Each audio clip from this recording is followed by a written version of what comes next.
Hello and welcome. I'm Leigh Ann Gerrans and you're watching W News, broadcasting the latest headlines from the Al Arabiya studios. These are our top stories.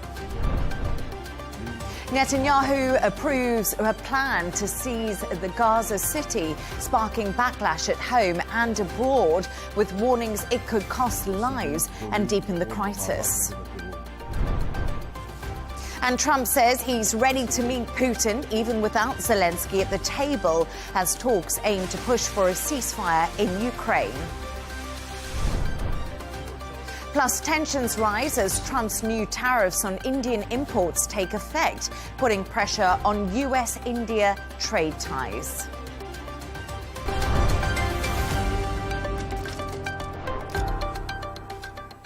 Now, Israeli Prime Minister Benjamin Netanyahu has approved a controversial plan to take control of Gaza City following a late-night security cabinet meeting in Jerusalem.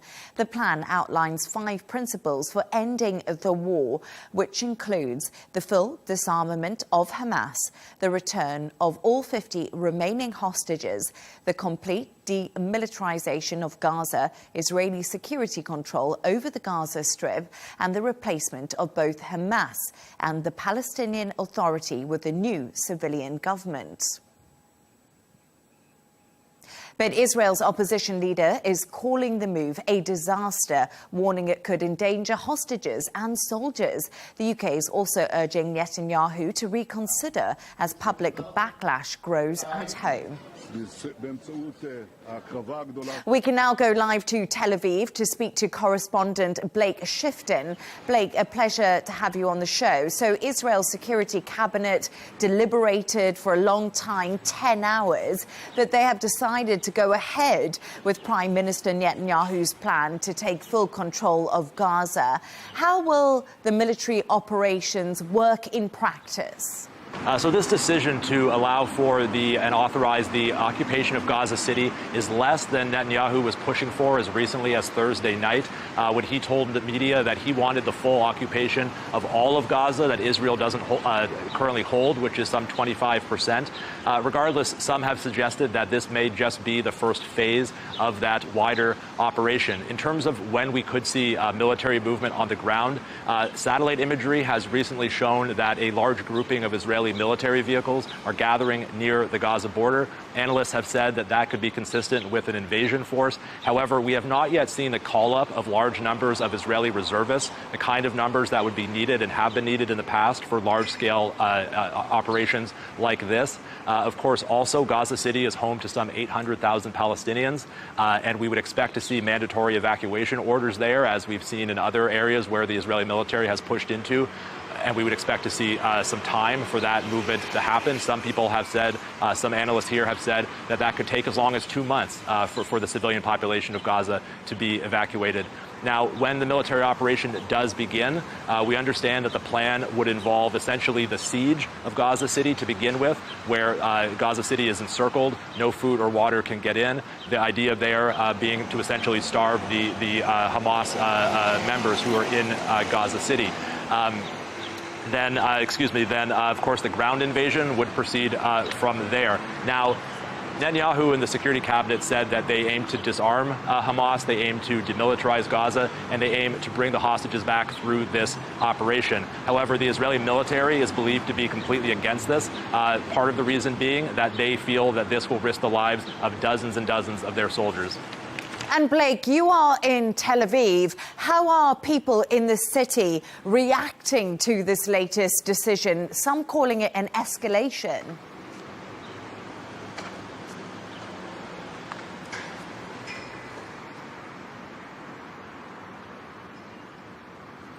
So this operation would see Israeli forces pushing into areas where they previously hadn't been, and where the Israeli hostages held in Gaza, some 50 people, are believed to be held. 20 of those 50 are believed to be alive. Now, the military has also expressed concern that this operation could see harm come to those hostages.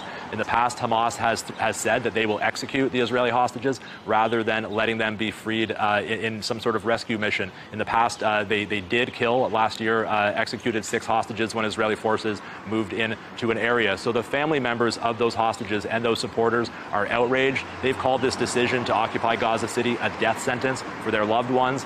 During the deliberations last night, they protested outside the venue in Jerusalem, as well as across the country in various locations, and we expect them to join large protests on Saturday. We expect those protests to be more intense and larger than they've traditionally been in recent weeks. In addition, of course, we've heard from opposition leader Yair Lapid. He's said that this operation to go into Gaza City is exactly what Hamas wants, because they want to bog down Israel in Gaza. We should also remember that reservists in Israel, the hundreds of thousands who have served in this war, have shown signs of increasing fatigue and stress in recent weeks. Many of them have served multiple tours, and in recent weeks we've seen an uptick in suicides amongst Israeli soldiers. And Blake, there's been international condemnation. Germany is halting military exports to Israel, and we have heard from many world leaders. Is Israel becoming increasingly isolated on the global stage?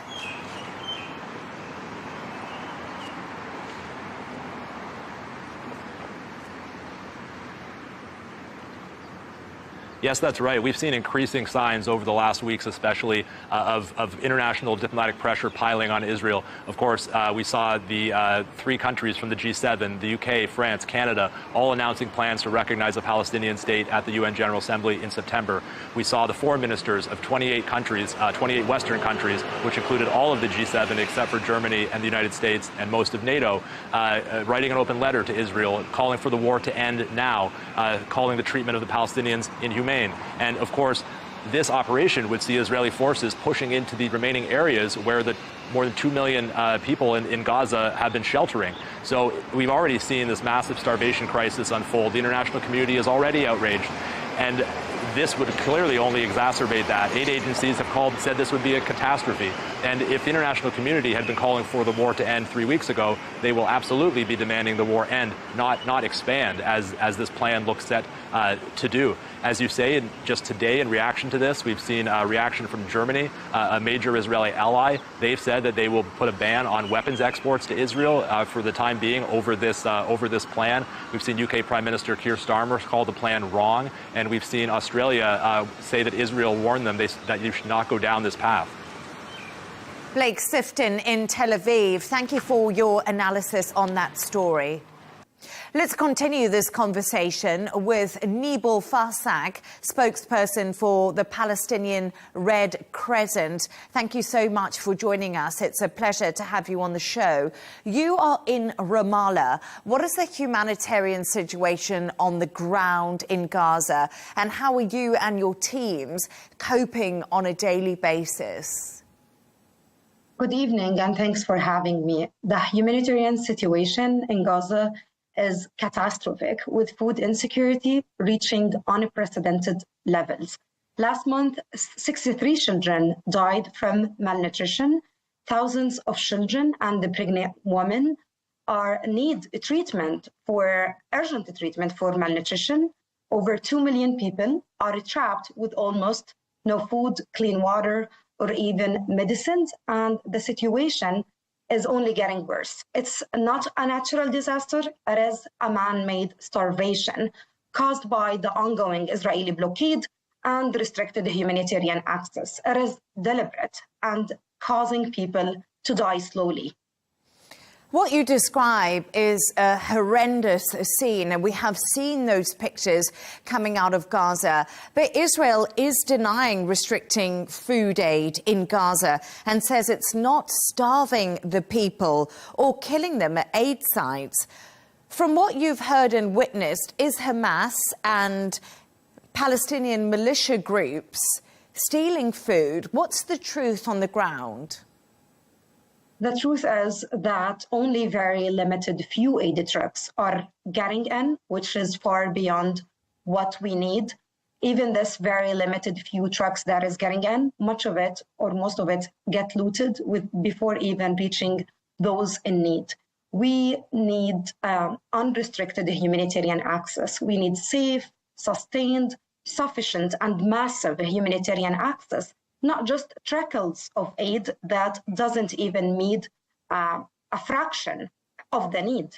And every day, our hospitals, medical points, and even field hospitals are receiving dozens of people being killed or injured while they were waiting to receive aid. 2 of my colleagues last week get killed when they were waiting to receive aid.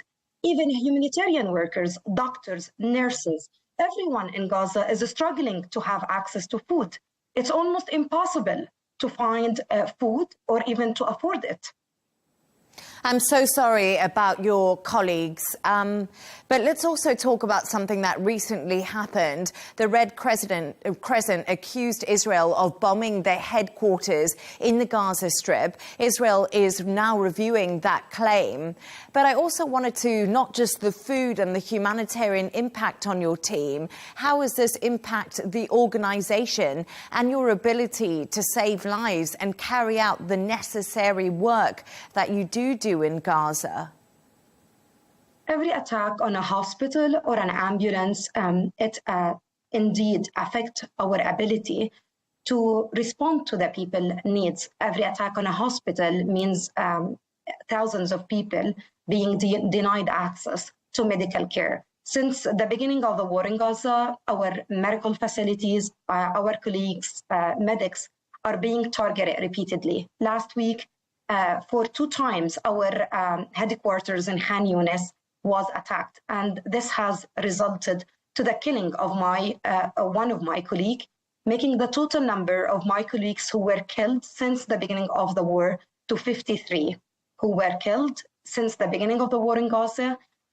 Many of our ambulances, dozens of our ambulances, were taken out of service because of the attack.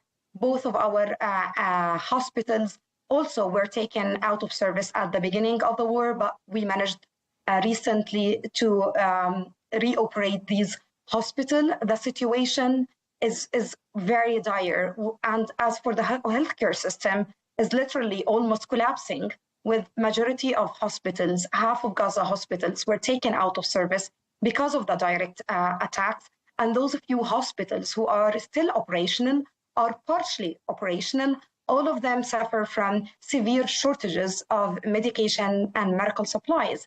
While international humanitarian law say humanitarians and medical personnel should be protected and respected, unfortunately, this is not the case in the Gaza Strip. So we continue to call on the international community to take serious measures to protect my colleagues and all the humanitarians and medical personnel in the Gaza Strip.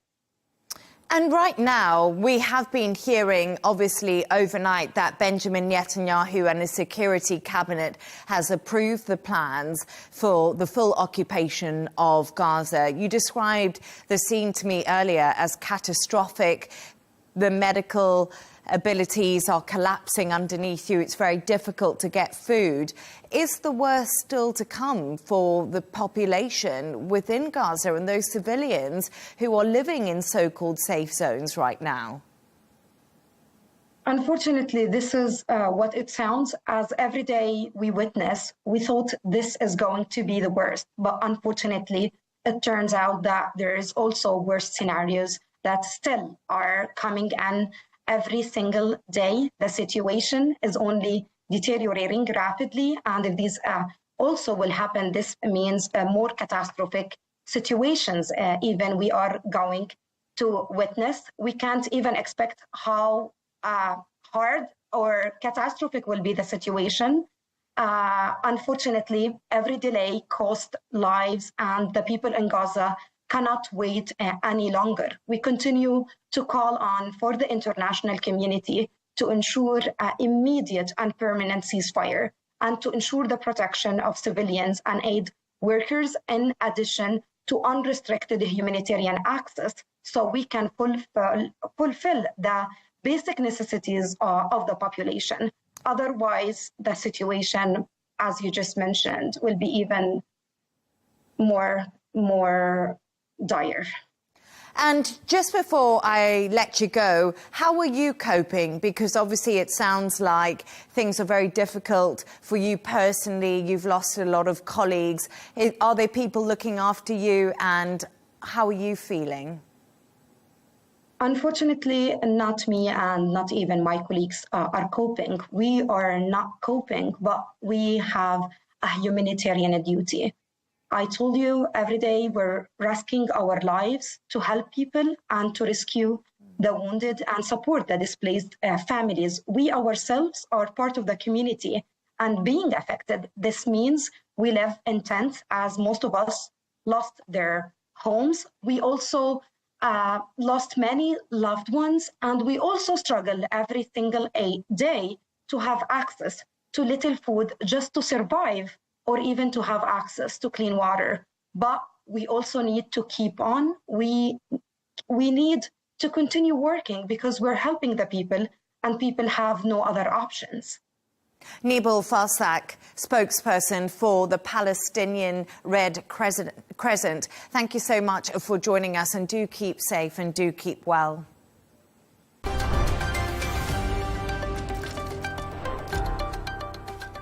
A Trump-Putin summit is now in the works, with both sides confirming talks could happen within days, despite earlier White House comments that any meeting would require Putin to also speak with Zelensky.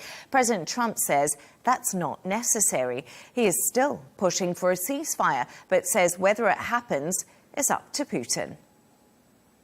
I'm now joined by Fred Fleitz, a former National Security Council member during Donald Trump's first term.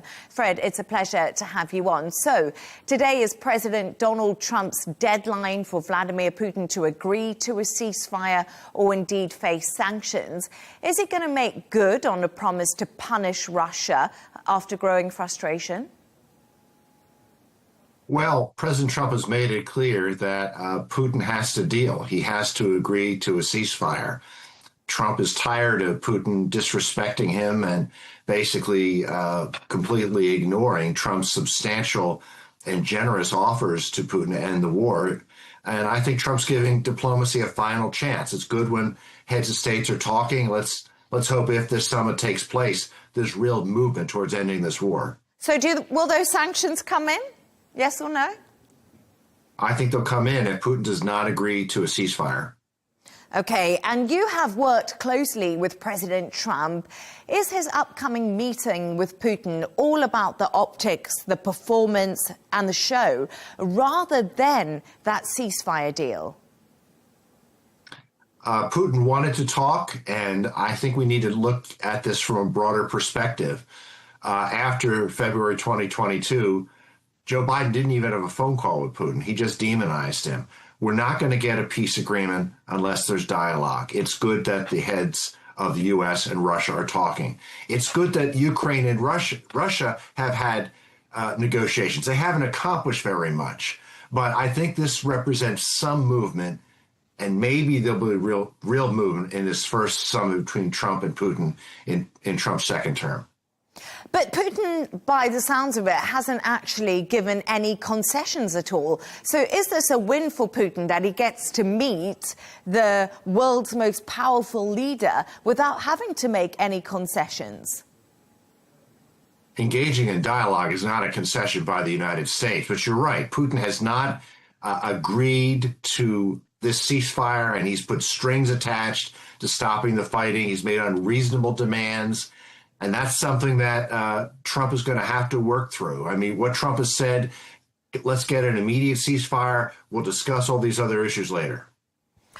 Putin has been a pariah on the world stage, as you said to me, under Joe Biden. And Trump appears to be bringing him back out of the cold, back in the public eye. Will we see him berate Putin the way he berated Zelensky in the Oval Office? Or do you think the tone between Putin and Trump will be different? Well, Trump has already criticized Putin pretty harshly over the last few weeks because Putin has refused to stop the war. He's actually accelerating it. But I think this is going to be an opportunity for diplomacy and statesmanship. Trump is trying to bring Putin along to do the right thing. And with luck, Russia will be able to rejoin the community, not just of civilized nations, but of Europe. Russia is a European state. It needs to be part of Europe. Russia should not be in the arms of the Chinese. Right, and let's talk about Europe now, because President Trump has dismissed the idea of Putin and Zelensky meeting anytime soon. How realistic is a ceasefire deal without Ukraine and Europe at the table? As you said to me, you know, it's Russia that's European, but we know that Vladimir Putin has just held a conversation in the last hour with the Chinese leader Xi Jinping. Well, he's had many conversations with the Chinese leader, and I've talked to many journalists who think there's something wrong with this meeting because the Europeans and the Ukrainians aren't at the bargaining table. But Trump has had many bilateral meetings with Zelensky. Why can't he have a bilateral meeting with Putin? Well, I think a lot of people would say that it's unfair because Zelensky from Ukraine was a country that was attacked by Russia, and they deserve to be at the table because it's Europe who've been trying to protect their borders. And Europe thinks they have to be at the table because, frankly, they don't trust Trump. This doesn't make logical sense. If Trump can meet with Zelensky one-on-one, which he's done several times, he can meet with Putin one-on-one. So you don't think Europe trusts Donald Trump? I think Europe has its own ideas to resolve this conflict, which have gone nowhere. Their position is not much different from Biden's, to simply arm Ukraine for as long as it takes, but nobody knows what that means, with no plan to end the conflict. Some critics argue a one-on-one Trump-Putin meeting could undermine Western unity, and we've just been speaking about that right now. And do you think that Europe hasn't come to the table, hasn't brought enough to end this war between Russia and Ukraine? Is it down to Donald Trump now? There were some pretty significant differences between the U.S. and Europe at the beginning of the Trump presidency, but I think Trump has brought Europe and the Ukrainians along with his approach to push for an immediate ceasefire. Europe has stopped attacking that approach. They still have their own ideas of how they would end the conflict, but they're prepared, in my opinion, to let Trump go ahead with this because, frankly, it's the only game in town. No one else has a plan to end this war. Yes, you say it's the only game in town, but then we just don't know if anything's going to come out of it because, Fred, let's be realistic. Russia has not changed its stance in 4 years since it's attacked Ukraine. Well, there's been small progress this year because we've had talks. We've had U.S. diplomats meeting with Putin. We've had talks between Russia and Ukraine. It hasn't accomplished much yet. But to get to a peace settlement, we have to have dialogue. And maybe this is going to take a while. And peacemaking is hard. And there was a lot of baggage Trump had to deal with the Russians. Remember, Biden used to demonize Putin, once compared Putin to Hamas. Trump has to work through all that and put together a relationship that will get Putin to say yes to peace. Fred Fleitz, former National Security Council member, thank you for joining us and for your insights and analysis.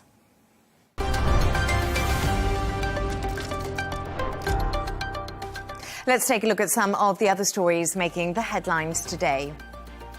One person has died by suicide whilst held in ICE detention.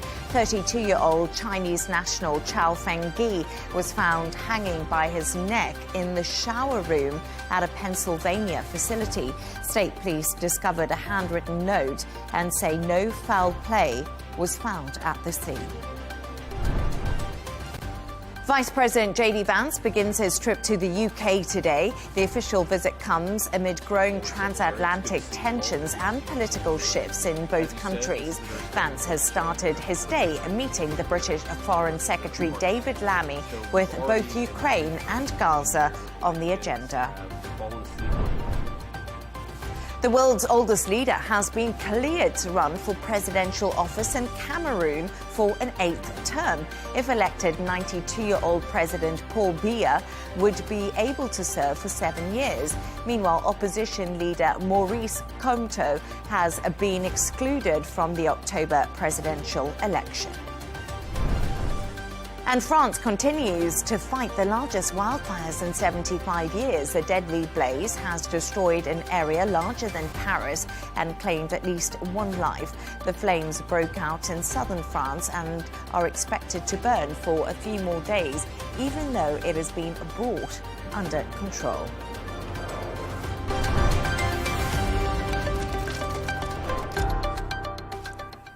Time now to head to China, where a robot mall has just opened in the capital. The venue offers visitors the opportunity to eat, drink and shop in a futuristic environment. Of course, human engineers are never too far away, as the AI machines can still make mistakes or encounter some difficulties. Leigh reports. Robots of all shapes and sizes wander around this Beijing mall. On the surface, it's unclear what some of them can be used for, but the makers and sellers insist they each have a purpose. It can be used in our daily lives, such as physical surveillance, following children who are playing, or to carry basic necessities as household items. All of these can be done. Other creations have a more obvious role. Intricate latte art is no problem for this barista. Machines like this one could change the future of coffee shops. And it's easy to imagine how a walking robot could carry the load in a small factory or supermarket setting. More than 40 Chinese robotics companies have decided to sell their products at this flagship shop in Beijing's tech hub.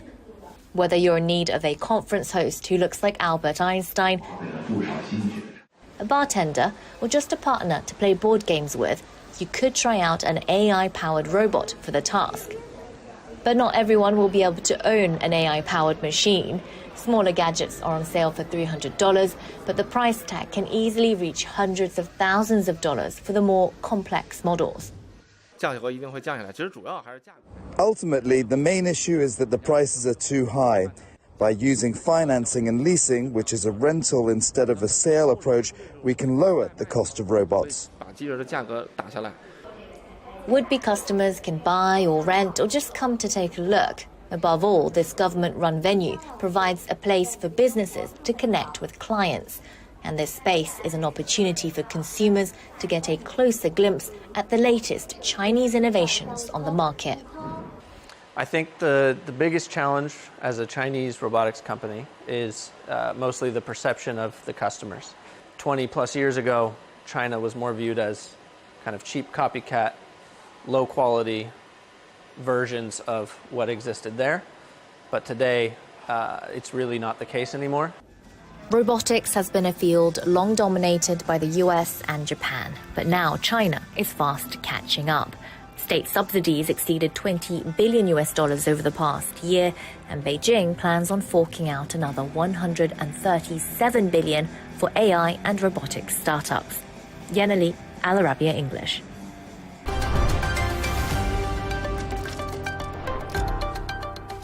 Now, the US economy shows signs of strain as President Trump's steep tariffs on Indian imports take effect.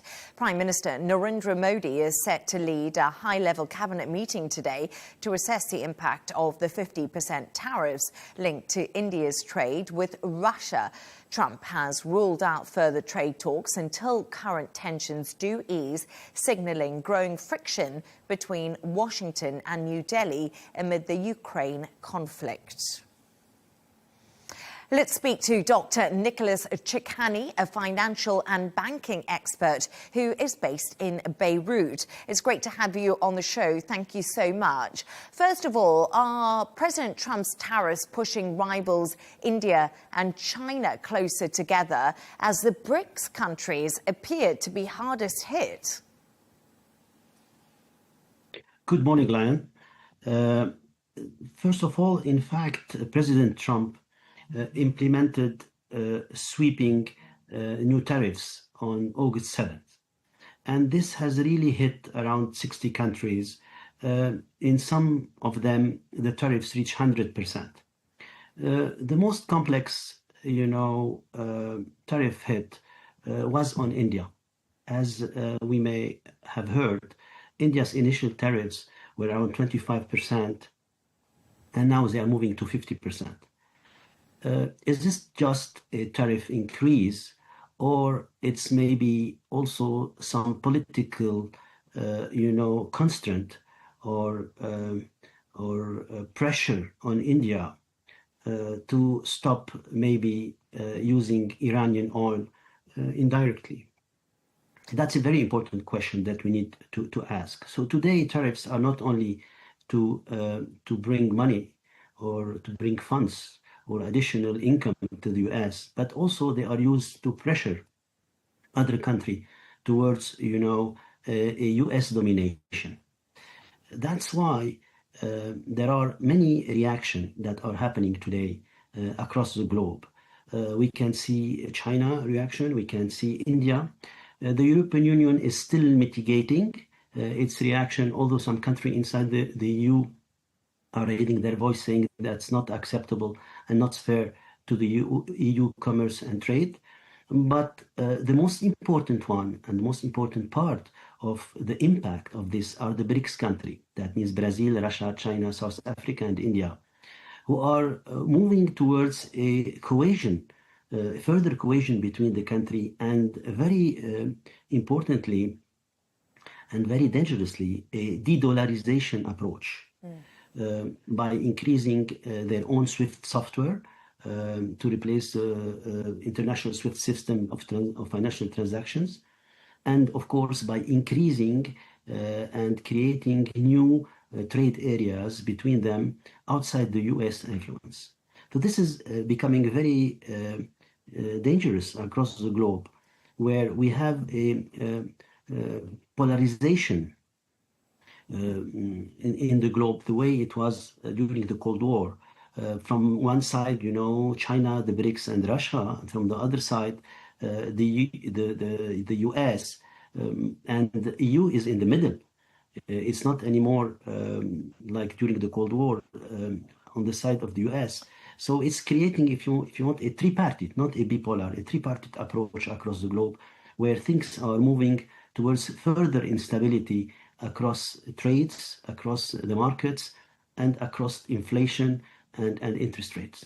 So, Doctor, you've just broken that down for me. And when it comes to BRICS, the fact that the BRICS countries are moving closer together, further away from the US, that's exactly what Donald Trump doesn't want in any respects. If we think about it, when it comes to these tariffs, he's trying to pressure these countries. So what does this shift in globalization to protectionism mean for global markets and for supply chains? Listen, the main product that were hit by these tariffs are products related to semiconductors, where the tariffs increased up to 100%, which is something crazy. That's why, countries like China are really creating their own technologies. And we just saw in the just before this interview that China is now leading the way on robotics, and robotics needs coprocessors, semiconductors. So they are becoming more and more independent and increasingly creating their own technology that is going very, very far and very fast, exponentially fast, with new technology like AI, robotics, quantum computing, that by far, in some cases, crossed the American technology and the European technology. So here comes the trick. The more we install tariffs in order to increase the American, increase funding towards the US, or impose, stress, geopolitical or political stress on some countries, the more this country will gonna surrogate and get outside the area of a normal world. And this is a danger. I think President Trump has played a lot of ins and outs during the last 6 months, where he calibrated the tariffs across his strategy. I am expecting him to recalibrate this in the next few days or weeks. Otherwise, he will really have to deal with a stronger BRICS, with countries that will decorrelate from the dollar, which is very, very dangerous for the stability, or the petrodollar that used to be as a reference currency across the globe. And of course, it will hit the markets. I mean, the immediate impact of these tariffs is, of course, increasing cost between the trading of the exporting country versus the importing countries, and this will hit both sides. Some of them will have problems to import because prices will increase. So if they import with higher prices, there will be inflation in the countries, and some others will not export because exporting to some countries will cost a lot of money. So there will be, as you rightly said, kind of protectionism, or not by country, but by region, or by a conglomerate of countries, or by continents. Doctor, this is not good. Just before first impact will be on the stock market. Doctor, sorry, we are just slightly running out of time. And just before I let you go, I just wanted to ask your quick thoughts on the fact we've been talking about semiconductors and technology and the race for AI. And we know the US is pressuring the big tech companies to now come back to America, the likes of Apple, the likes of, those big tech juggernauts that are driving the NASDAQ. Who do you think will win in this AI race if the tariffs on 100% semiconductors stay in place?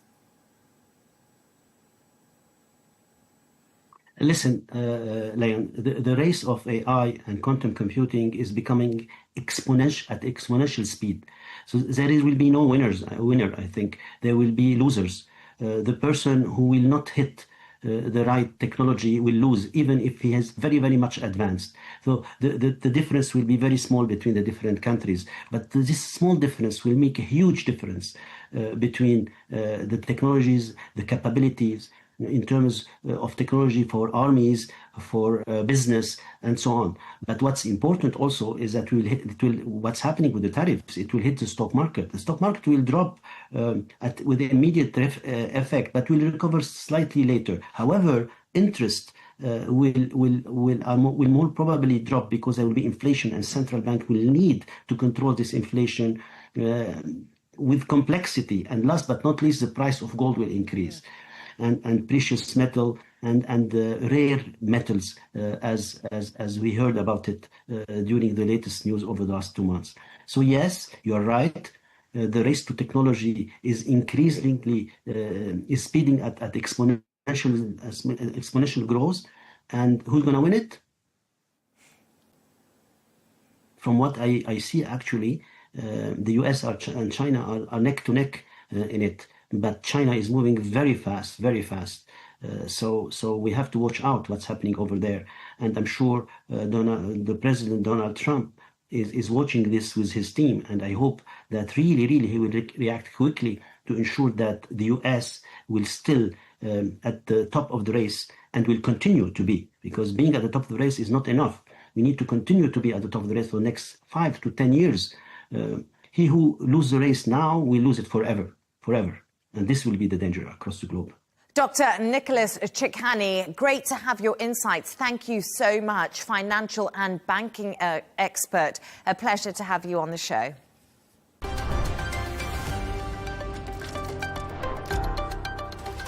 A reminder of our top stories. Netanyahu approves plan to seize Gaza City, sparking backlash at home and abroad, with warnings it could cost lives and deepen the crisis. And Trump says he's ready to meet Putin even without Zelensky at the table, as talks aim to push for a ceasefire in Ukraine.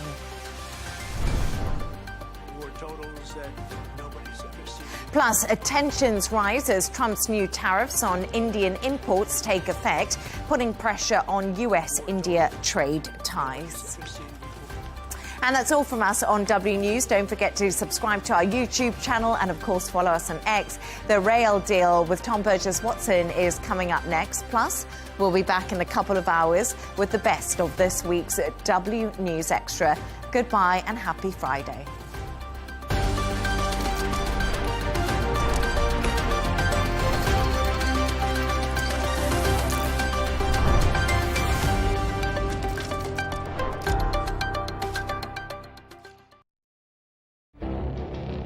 It feels like decades are passing by in a matter of weeks.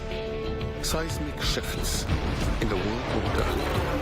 Never, ever will be part of America. With so much happening and so much noise. Whether it's political upheaval, Canada has been ripping us off for years. Economic shifts or social movements. No one wins from tariffs. I think America can be more friendly to the rest of the world. For in-depth analysis and all the latest developments across the globe, to have an inclusive policy together. The meetings with Hamas gave me some hope. We're in another nuclear arms race. The most important development straight to your screen. Welcome to the dressing room. I'm on my own. I need backup. And an insightful look at the issues shaping our world today. It was not going to happen, that war, and it happened. Join us on Arabiya News, where the world talks.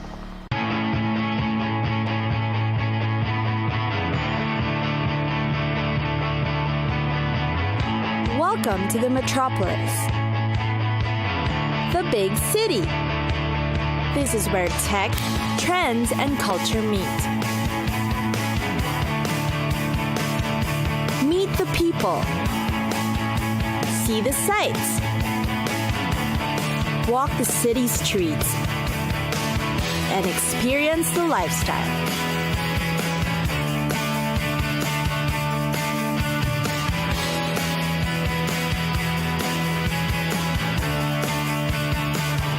This is your first-class ticket to the cities of the world.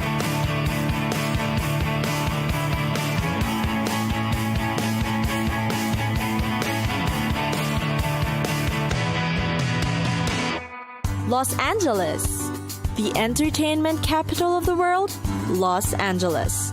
The cultural hub boasts of more than 300 museums and tourist attractions. And yes, great weather. What to do when in LA? First on the list is, of course, a behind-the-scenes studio tour at the Universal Studios Hollywood. The most popular attraction offers tourists a chance to explore the Hollywood movie studios, including great 3D experience shows. Next is the Walt Disney Concert Hall, found on Grand Avenue in downtown LA. It is designed by Pritzker Prize-winning architect Frank Gehry, with acoustics by Yasuhisa Toyoda, and has been praised by concertgoers for its stunning architecture and extraordinary sound. The concert hall is home to the renowned Los Angeles Philharmonic and the Los Angeles Master Chorale. Museums and art hubs in LA are also known for housing some of the world's most renowned collection. One may find a repertoire of masterpieces, including works of Vincent van Gogh. For fans of Hollywood entertainment, movies, television, and music, Los Angeles is the place where one will most likely see a celebrity. The secret is to dine at the restaurants often visited by the stars, such as the famous Wolfgang Puck at the Hotel Bel Air. LA is also a great destination for those who love to shop. Popular shopping centers and little kiosks around the neighborhood are frequently visited for great bargain finds. For the ultimate window shopping experience, visit the world-famous strip of stores along Beverly Hills, which is known as a place of luxury and style. Tired of the usual ways of discovering LA? Have a different view of Hollywood by heading to the Runyon Canyon Park, one of the most popular hiking areas in LA. One may also find quieter spots to rest and relax in LA. From Malibu to South Bay are the best beaches in Southern California. The 2-mile-long Santa Monica Beach is also worth the visit, as well as the Santa Monica Pier, the Pacific Part Amusement Park, and the Heal the Bay Aquarium. A true city of champions, one should also catch a game when in LA. Visit the Dodgers Stadium, one of the great cathedrals of Major League Baseball and a popular Instagram location. The ballpark has already hosted 8 World Series, and the Dodgers have won 4 World Championships.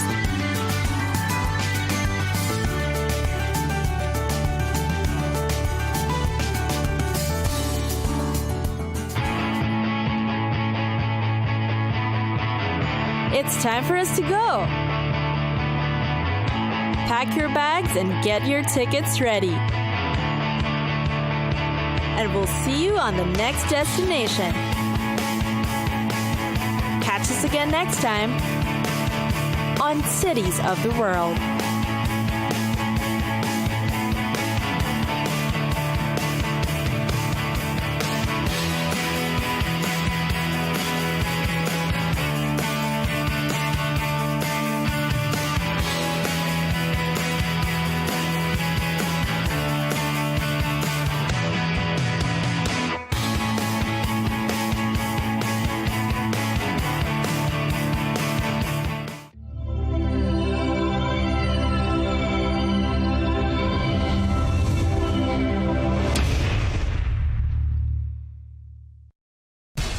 We have to take care of our people, and we're going to take care of our people first.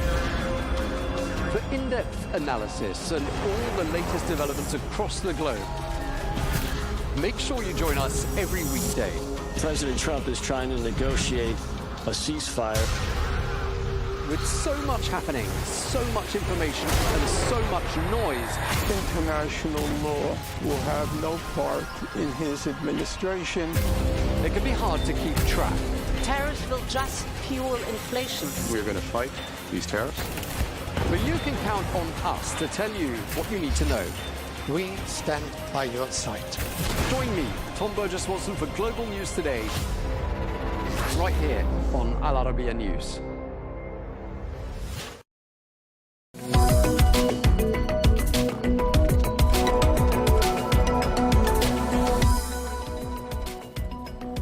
Hello and welcome to this special edition of The Real Deal Plus, coming to you from the Arabiya English headquarters. Now, health and well-being are central to Vision 2030, based on the understanding that for an economy to thrive, it must have a healthy population. Well, in this episode, we're going to be speaking to the CEO of a Saudi initiative which is actively working to extend the human lifespan. Well, we're going to be finding out how they're making this happen and what they've achieved so far. Dr. Mahmoud Khan, the CEO of the Heavolution Foundation, thank you very much indeed for taking the time to speak to us. Happy to have this discussion. Now, Dr. Khan, let's start by talking about Heavolution. You're not for profit. You seek to decelerate the aging process and extend the human healthy lifespan. Just tell us a bit more about how Heavolution came to be and what you're seeking to achieve. We were created by royal decree back in 2019, and our vision was very straightforward, though very profound, which is to extend human healthy lifespan for the benefit of all. Simply stated, we want to have people live longer and healthier as long as possible. The primary goal being to stay healthy and functioning. And importantly, we want to democratize this so that it impacts as many lives in the world as possible. Okay, so you're invested in academic research and biotech startups, all of this with the goal, as you've been saying, of promoting longevity, slowing down the aging process, combating age-related diseases. Just tell us, how are things going so far and what's been the progress? Well, we started operating. We built the organization. It took us about a year to start putting the people together, ideas and strategies. And then 3 years ago, we started doing sort of publicly visible activities. And we've done this in 3 ways, one of which is what you mentioned, which is investing in biotech companies. But if we step back a bit, the problem with the research field and the investment field in healthy aging, unlike cancer or diabetes and heart disease, which attract a lot of attention, are important, but the underlying causes of most of these diseases is the aging process.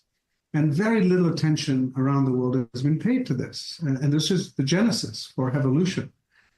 What is clear when you look at this is there aren't enough ideas and technologies progressing from scientific labs all the way through to biotech companies to the marketplace. So that value chain is really very, very little is coming through. And we saw that. So what did we do? We started funding scientists to generate new ideas. We started training scientists to actually make this an area of their career focus. And then as those ideas are progressing, we provide capital to either create or fund startup companies, with the goal being that eventually these will end up in the hands of either large companies or they'll get scaled themselves and you'll see these solutions in the marketplace. If you think about it in that way, we would like to think we made tremendous progress from not existing 4 years ago or 5 years ago as an entity. Today, we're the second largest funder of science in this field in the world, second only to the US federal government, with the largest philanthropy funding aging biology and healthy aging in the world. About 200 scientists are funded today by Heavolution research grants. The first 4 biotech companies we funded, all of which were in animal and what we call preclinical stages, being tested in cells and mice, are actually now got technologies being tested in humans. That is extremely unusual to go from, in all 4 out of 4 now progressing. And it speaks to the demand was there, the solutions that were there, but what was missing was the strategic funding and the coaching and guidance we've given as a team. And if you look across. And then the third is we want to convene people. We want to bring the best ideas and exchange ideas. We launched that with our HealthSpan Summit. That was the first one, was almost 2.5 years ago. The last one we held, which was February of 2025, was the largest convening of such a meeting ever to occur in the world. We had 3,000 plus people register from 80 countries, and we had every sector represented. That's been unprecedented. So I'll let you decide on whether that's successful, but any criteria to go from not existing to being the biggest player in the field in philanthropy, to being the largest convener of the field, and to have accelerated technologies from animal research into humans, that's pretty good going. Yeah, it certainly is. So my understanding from what you've been saying is, so your platform, you've got an incubating function as well, bringing together all these great minds. And as well as setting it all up, you've got some results already, haven't you? Just tell us what's been achieved, for example. I read something about some breakthroughs in the field of hepatitis B research, for example. Yeah, so while hepatitis B isn't our focus, there's a lot to be learned by viral diseases like hepatitis B. So I think it's important to understand, why would a healthy aging company or a healthy aging entity be interested in this? Well, it turns out that when a virus infects a human cell, whether it's COVID or hepatitis, that virus enters the cell, hijacks the cell to use the cell to reproduce itself.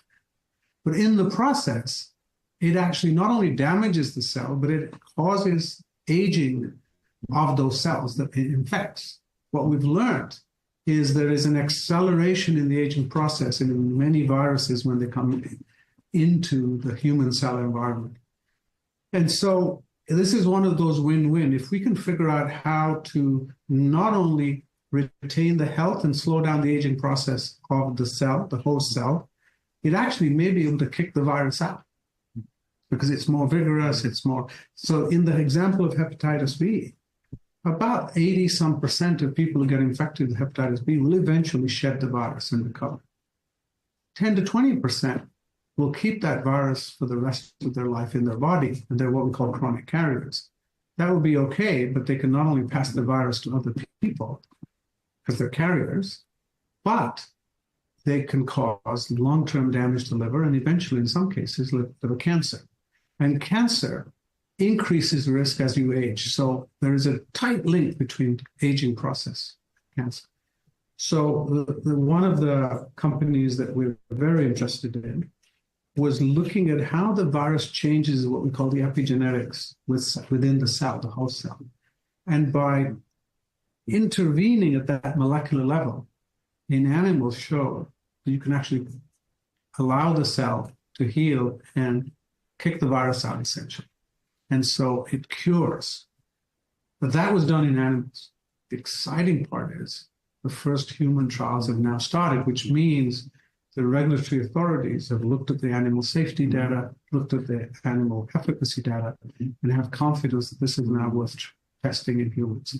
Early stages, it's a huge jump to go from mice and animals to actually humans. And that's where we are. So it's a great example. And just listening to you there, Dr. Khan, and when I hear buzzwords like aging and anti-aging, there's a tendency immediately to start thinking about an aesthetic dimension, because that's often what we associate with aging. And let's face it, there's a bit of vanity around the world, isn't there? So people want to look young as well as feel young.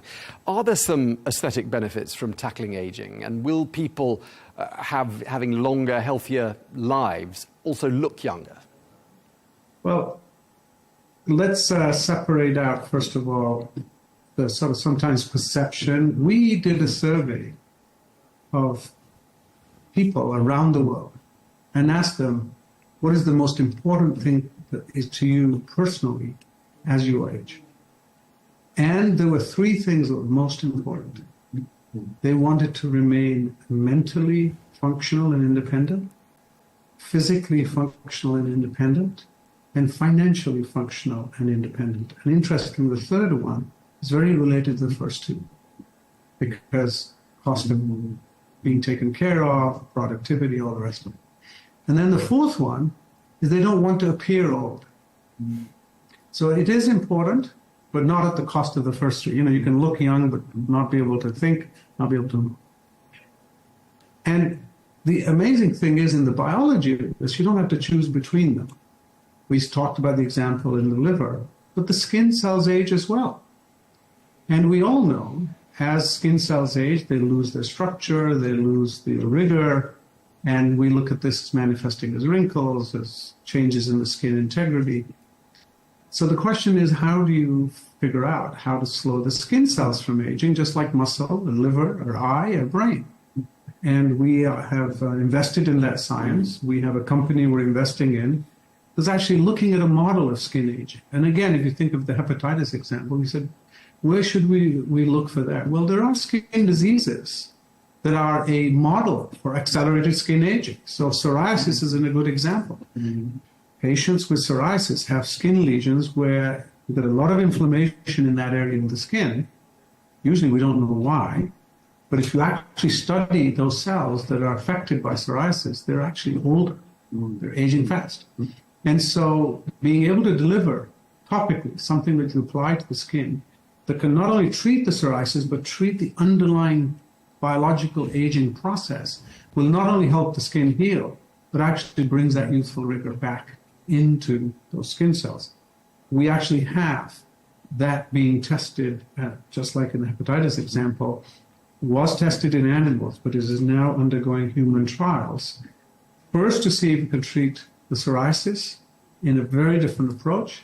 But you can imagine, let one's imagination run from here and say, well, if it works by slowing down the accelerated aging of a certain skin disease, what could it do to other areas?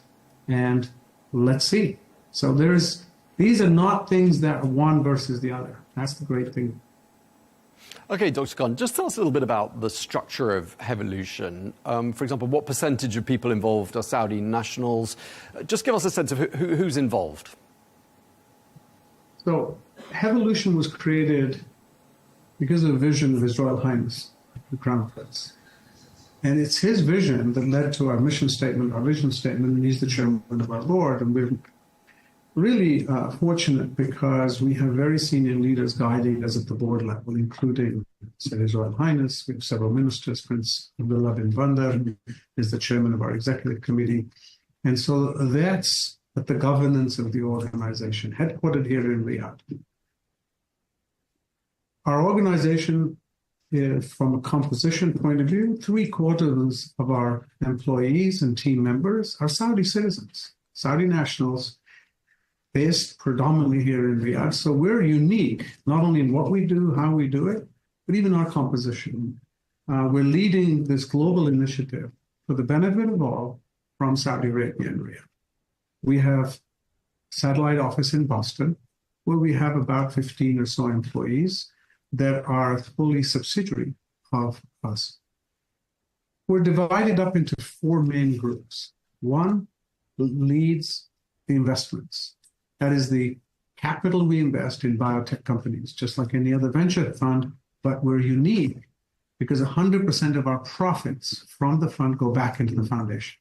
We want to be successful financially to promote the field, But we're not primarily looking for profits for the foundation. We wanted to make it attractive for the private sector to enter. The second major group is our research funding group, where as a philanthropy, we fund predominantly universities, scientists around the world, including in Saudi Arabia. We have over 20 Saudi scientists now funded by Heavolution around the country and in the kingdom that have taken on aging research for the first time in their careers, because Heavolution has made this field attractive, first by providing funding, but also by creating awareness in the scientific field. The third group is the group that is responsible for convening all of the things we talked about. They manage the communications, but also host the Global Health Span Summit, which I talked about earlier, and took it from non-existent to being the meeting in the world to be at. And then the fourth group is now working on how do we translate this global footprint into operational research and clinical practice. Headquartered again, our vision is for that should be based out of the kingdom. So the first two are operational. The third and fourth, the translational stuff, are actually in strategic design and getting ready. So that's the structure of the organization, but we're a global team.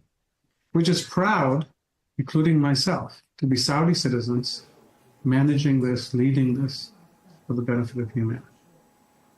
And you're about to get a little bit more global, aren't you? Because, well, you already mentioned that satellite office in Boston, but haven't you got plans to expand even beyond the United States as well? Well, in some ways we already are. One of our research, the companies we mentioned, is actually conducting its human trials in France. Another one is conducting its research trials in New Zealand. And so our footprint, and another one, we have activity in the UK. So we're already operationally present in North America, UK, Europe, Australia, New Zealand, and obviously, as I mentioned, the Kingdom, which is where our headquarters is. We have established physical presence with employees in North America. We're looking at the UK and Europe as a next step, and potentially a site in Asia, because there's so much now going on in this field in Asia. I mean, the continent with the greatest number of older people is Asia because of China. China has a huge aging population, Japan, South Korea, Taiwan, where the population now, people over the age of 60, is approaching 30+%. That's 1 in 3 citizens are now over the age of 60.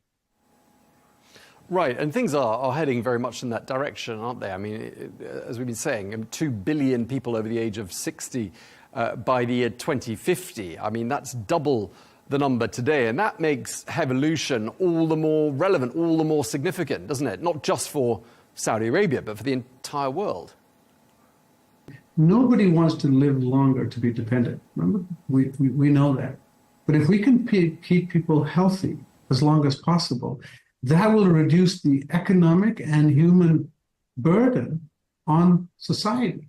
And as I said, many societies are already at the point now where they cannot sustain this. Even wealthy countries like Scandinavia don't have enough of a workforce to even take care of their older population.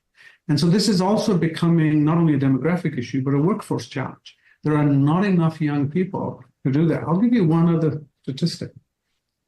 In over 90% of U.S. states, of the 50 U.S. states, over 90% of them, the number one employer now is healthcare. That tells you something. When your economy starts to be driven by a service sector of providing health to your citizens, then, 30 years ago, it was manufacturing. And that's very topical these days. We talk about manufacturing jobs. The reality is the huge growth has happened in the service sector of healthcare. And that's not a sustainable curve. And US can't do it. Your home country, United Kingdom, cannot do it. Europe cannot do it. So there's lots of things. That workforce that's now being employed in healthcare could be contributing to society in other ways.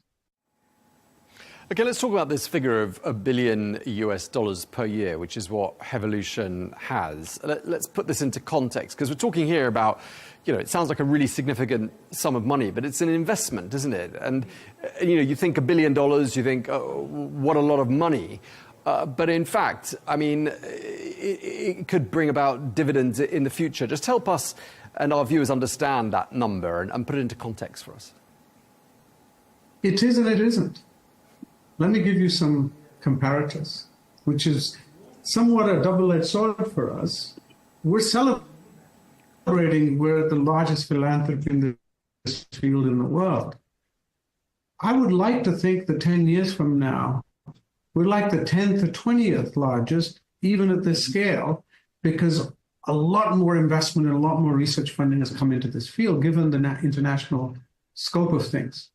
Today, as we speak, the US NIH has an annual budget of $40 billion. $20 billion of that is on cancer research. The second biggest is on cardiovascular and metabolic disease. Aging, the National Institute of Aging gets $4 billion, 1/10 of the budget.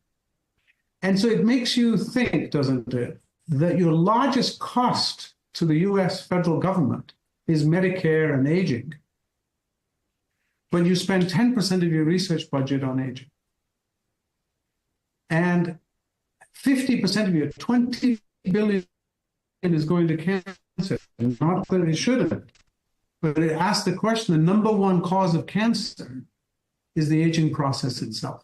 Breast cancer, prostate cancer, lung cancer. It's the number one risk for cancer is aging. So shouldn't we be thinking about how do you prevent those cancers from occurring as a result of this biology versus treating them once they occur?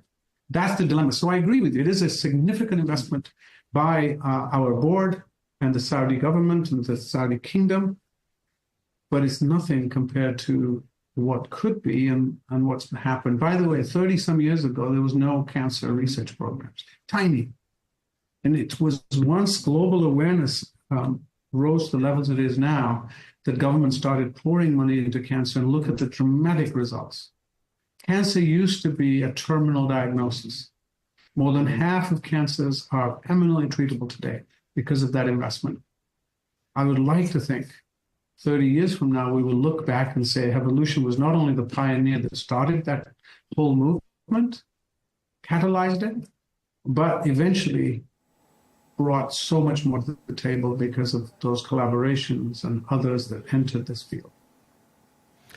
Dr. Khan, we're coming to the end, but before we wrap up, I just wanted to ask you about what role artificial intelligence is playing in your field. I mean, is it helping to bring about breakthroughs faster than would otherwise be the case? So, absolutely yes. No question. We're able to calculate, model, predict biology in a way that we could not have envisioned 10 years ago. There's no question. What has really broken through in this field is not only our ability to understand biology better, but we can take massive amounts of data and interpret them and look for patterns in a way we couldn't before. A human can do it. But let us not forget that AI and machine learning, which is built on, and reasoning are tools. I'm old enough to start in college with a slide ruler. Now I'm really a dinosaur, I know. But those were tools. Then we got calculators, then we got spreadsheets, then we got computers. So in that evolution, our tools have got more and more powerful. There's no question. One of the companies that I mentioned in the whole skin aging process has actually been using AI to optimize which molecules and how to target skin cells. So we're already using them in our ecosystem and in the research programs we fund or the companies we invest in. But it's going to continue to take both. Once you have a machine model through that learning, you've got to go back and test it, figure out new variables, and then update the models again.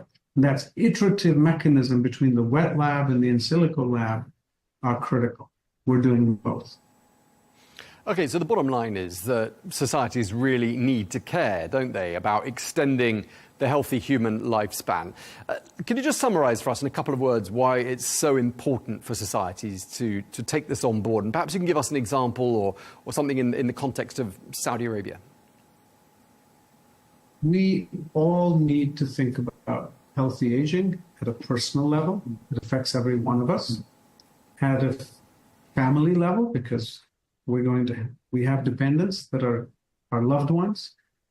At a national level, all populations, including the kingdom, are now going through this demographic change. Let's take a look at Saudi Arabia. It's a very young population.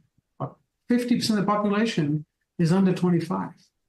However, the birth rate in the kingdom, for lots of good reasons, has dropped from 6 children per couple to 2.2. That means this current young population will one day become a substantial in size older population without a lot of young people behind them. We need to care now on how to keep these young people healthy as they age. It's an opportunity for the kingdom, which many countries like Europe and North America don't have the luxury of actually planning ahead. Vision 2030 has a key part of it that says, how do we keep the Saudi population healthy and let them age in a healthy way? Free from chronic diseases, free from the complications. It's very consistent with Vision 2030. It's very important for the kingdom. It's very important for the Gulf. But it's important for every country on the planet. OK, well, we really appreciate you taking the time to speak to us. Thank you very much indeed, Dr. Mahmoud Khan, CEO of the Heavolution Foundation. Thanks a lot. Thank you for your interest. Truly appreciate it. Well, I'm here now with Ali Reza, the Chief Investment Officer of Heatham and Company. Ali, you were listening in there to that interview with Dr. Khan. Just wondering what stood out for you? Tom, I think the resounding message there was preventative care over sick care. And, you know, it's a field of medicine or life sciences that I've paid a lot of attention to, especially in recent years. It's interesting, actually. A few months ago, I went for my regular blood checkup. Actually, I saw one of my old doctors in Australia. And, you know, when I received the markers, I mean, thankfully, most things were seemingly positive, as he said. But I recall asking him on one of the metrics, hey, this seems a little low. I mean, at least at the bottom of the range, and it was related to the kidney or liver or something. And I remember asking, what can we do here? And the response I got was, no, everything's okay. And I said, I understand everything's okay, but what could we improve here? And I think this experience is very common for a lot of people in that in longevity or life sciences related investments, often, you know, the way the world healthcare systems are traditionally designed, we're focused on sick care rather than preventative care. That seems to be the theme. And a dear friend of mine from the segment made an interesting comment to me recently. He said, one of the challenges with investing in longevity and really allocating sizable budgets to the overall allocation is the fact that the KPIs are not as measurable as the sick or responsive care. And I think this is a really interesting takeaway we can pick up from what Dr. Khan was just sharing with us. You know, in the kingdom, there's, as we know, I mean, a very expansive set of investments and economic development initiatives underway, which target the near term or the mid to near term. But this is a great example of an area which has payoffs in the very long term, but is an absolutely critical, very important initiative to invest in. And, you know, already Heavolution being one of the world's largest research enterprises in this space, I think that's, just yet another testament to the ambition of what Vision 2030 is. And, you know, let's not forget, Vision 2030, which we speak about regularly, Tom, yes, it's about a thriving economy, but it's about a healthy nation, an ambitious nation. And it's as much about not only the individual's longevity, but the nation's longevity. And I think this is very much in line with that overall ambition. Yeah, it certainly is. I mean, it's that idea that a healthy economy has got to have a healthy population to support it. Just looking, where else we could sort of take the conversation. I mean, longevity, as I said to Dr. Khan there, I mean, we tend to think of it as having a slightly aesthetic dimension as well. I mean, aging, anti-aging procedures and treatments are something we hear a lot about. I mean, there's huge potential, isn't there, in in this region, and in particular in this field? It sounds like Saudi Arabia is really leading the way here. Yeah, absolutely. I mean, look, I won't speak to the depth of the science here, but, if you sleep well, you hydrate, you look after your general health markers, and you maintain your well-being, both physical and mental, you tend to look better, first of all. And, that can be translated to, we could look at this in the broader aesthetic sense. I think there's great appetite also for the aesthetic aspect of life sciences or longevity. But it certainly extrapolates over the whole cycle. I think that the two coincide quite well. This is not simply, it's a case of preventing issues. It's a case of ensuring mental well-being. It's a case of ensuring that we reduce dependence, and that as the population ages, it remains healthy and happy and can continue to live a fulfilling life. And as Dr. Khan just mentioned, in Asia, there's an aging population, which is somewhat of a challenge. And, China is a big driver for this, given the elderly population. And if you want the nation to enjoy all of the economic prosperity and resilience, you have to ensure that they can enjoy it well and truly into a later time in life. So I think it coincides across the range. Yeah, we tend to think of the Saudi population as being a young population. But of course, they won't be young forever, will they? And none of us are, unfortunately. But if we just to wrap up, think about that figure of $1 billion a year being allocated to the Heavolution Foundation. As we were saying, it sounds like a lot of money, but in fact, it's an investment that's going to pay pretty significant dividends, isn't it? I know you can't put a number on it, but they are there, aren't they? Well, first of all, Tom, I'll just say I like to think I'm young at heart, so perhaps not every one of us is aging, but age is just a number, as they say. The investment, once again, reconciling what Dr. Khan was sharing, what I've heard in personal experience on multiple occasions is that one of the challenges here is the attribution of investment efforts to direct impact, particularly in the short term. So it really takes an ambitious DNA. It takes vision and insight, to use the same language. It takes a group or people that really, really can extrapolate this far into the future and recognize that whilst, it may seem like research projects or venture in the short term, it's far more than that. The healthcare budgets of most advanced nations, the OECD nations, if you look at those, let alone, the broader world, combining all those budgets across the different regions, we are already investing. The world is investing far beyond perhaps what it would take. Maybe it would take a fraction to really extend the lifespan of mankind and spread that across many nations to ensure healthier, happier lives, not just in Saudi Arabia before the world, but it's a case, in my opinion, of rebalancing. It's reallocations, right? So as Dr. Khan mentioned, in the US, $40 billion is going into healthcare, and yet less than 10% is invested into this field. Something we should question there. All right. Well, thank you very much indeed, Ali Reza, the Chief Investment Officer of Heavolution Company. Thank you for your time. Really appreciate it. Well, that's all we've got time for this special edition of The Real Deal Plus here on Arabiya English. Thank you very much indeed for being with us. We'll see you again very soon.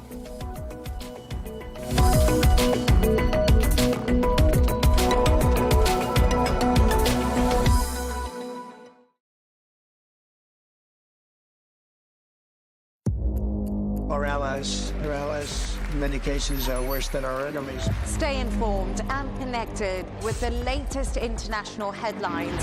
There obviously is a risk. From breaking news to in-depth analysis, it would appear that this war is coming to an end. Who buys this stuff? Investors, pension funds. We deliver the most important developments straight to your screen. Iran always wanted to deal with militia. Join us for compelling, expert-driven conversations. A curfew order has been established. And an insightful look at the issues shaping our world today. There are lots of proposals about European architecture for security. I'm Leigh Ann Gerrans, and this is W News. We dealt with this when I was Chief of Staff in the first term. Where you don't just hear the headlines, you get the full story.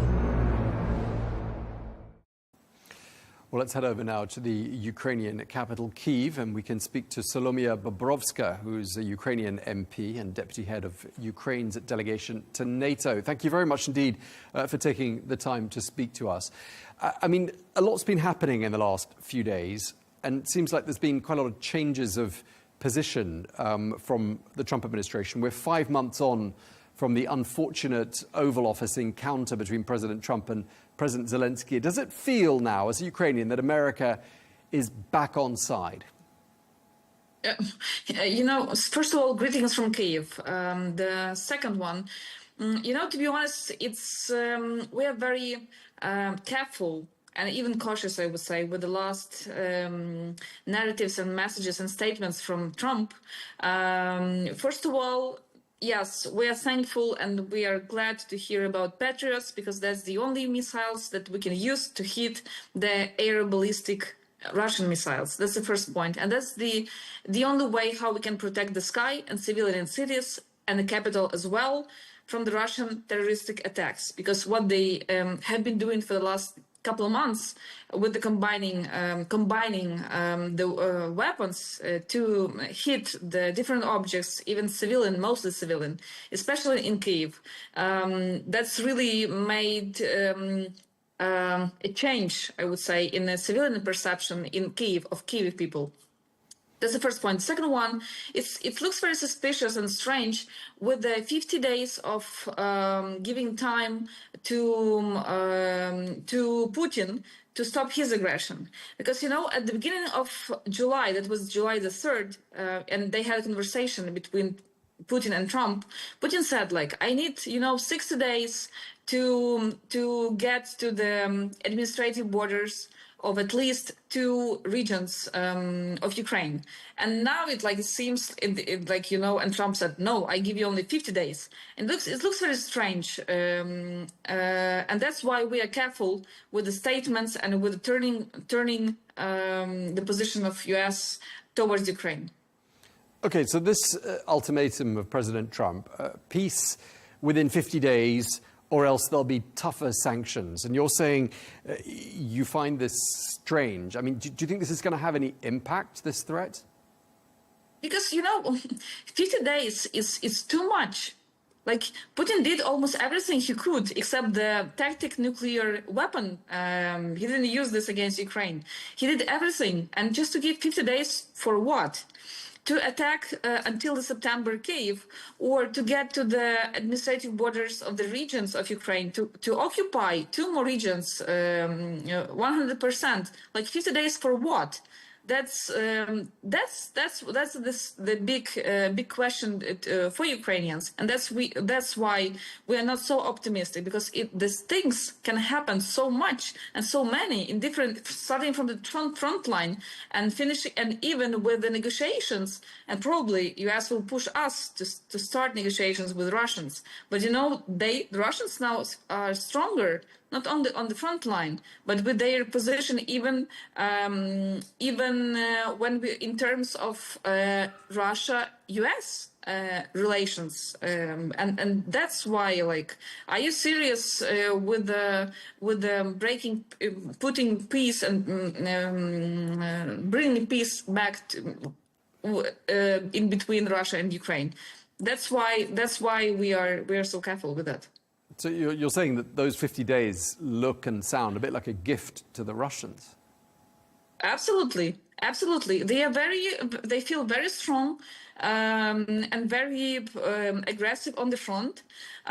They have on at least 3 directions the offensive operations, and in 50 days they can find the results. The point is whether Ukrainians, how we will stand, and when we will get the ammunition and Patriots as well to have a possibility, to defend ourselves. Lots of telephone conversations have taken place between President Trump and President Putin. There have been visits to Russia by the US envoy Steve Witkoff. I mean, from a Ukrainian point of view, has anything been achieved? It's now hard to say. I would say so many discussions and deals were made behind the curtain.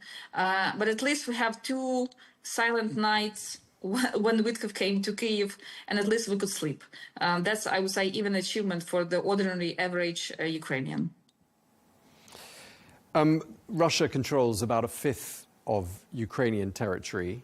Do correct me if I'm wrong. They're advancing, but very, very slowly, is what we're being told. Again, do let me know if you have more information for us. One person in the Kremlin is quoted as saying that appetite comes with eating. And I think what they're trying to say there is, why would they stop? If they're making gains, why would they stop? And what's your answer to that? From a Russian perspective, what's the incentive to stop if they're advancing? There is no sense to stop for them. That's why we are so worrying about this 50 artificial days, and that's why all the steps we now accept as the part of the imitation, but not really the willing to stop the war, Russian-Ukrainian war. In order to understand Russia on the front line, you have to understand their mentality and the historical roots between of this war between Russia and Ukraine. Russia could never be again the empire without the heart. That's a Ukrainian heart. That's a Kyiv, and that's their strategic goal to occupy capital as well. At least, and to go to the Dnipro River, which is dividing Ukraine into shores, in two parts. And I want to say that actually, to be honest, we have the combat actions on the new region, that is Dnipropetrovsk region, which is behind the Donetsk and Zaporizhia region. And now we have at least in two places, the combat region. That means they will push and go to get there a buffer zone, and they won't stop again. That's why we are worrying, and that shows that Russia, it seems to us from both terms and sides, frontline and diplomatic, this war seems endless, because on the one hand, on the front, yes, they are slow, but they have success. They don't feel the lack of people. That's the problem with which we are facing, actually, to be honest, and what we have. And from the other way, they are now back with their diplomatic success, starting from the negotiations with the US, and they are quite, I would say, successful in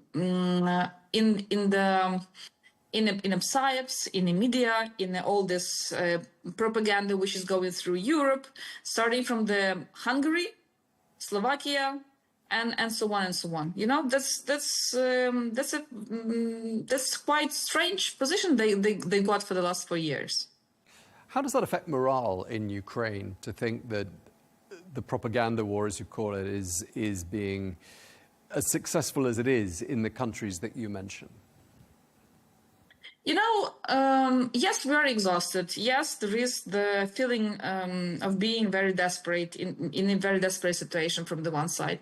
But from the other one, we don't have the other Ukraine, and we don't want to be refugees. So there is no other way than except to stay, than to stay and to fight. That's the point of people who are staying here and continue to somehow to live, to fight, to build business, to feel more or less normal life somewhere in the regions where they can get this normal life. But yes, we are exhausted. But at the same time, we understand that's the last chance, you know, to hold the position and Ukraine on political map. Just lastly, I mean, do you think President Trump has any leverage over President Putin? I think he has real empathy, and this moment that when you're charming by this Russian soul of being very strong, ambitious, and building empire, when you are one of the strongest states, but understanding that it's the part of Chinese policy, but this looks like that this connection and these links, unfortunately, are stronger than we can imagine and we are talking about. Okay, well, we're going to have to leave it there. We're out of time, but thank you very much indeed for speaking to us. Solomia Bobrovska. Thank you. Thank you for your time.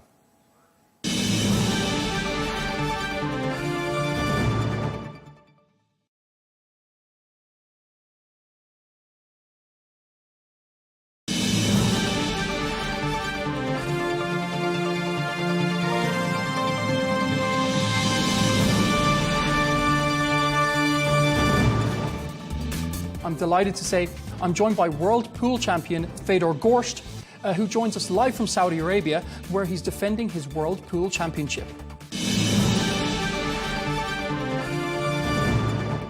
You're about to defend your world title in Saudi Arabia. How is your mindset going into this compared to when you first won it in Saudi last year? I feel like my mindset is in a better place this year than last year or 2 years ago, even like 5 years ago when I won it the first time.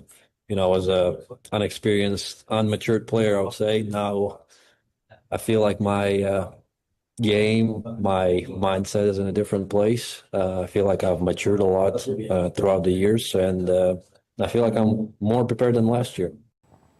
You've played in Saudi Arabia before. What was that experience like on and off the table? You know, I've played there last year, was my first time, and really the arena is sick. You know, it's a big arena. You're playing under bright lights. The atmosphere starting from the last 16 was amazing.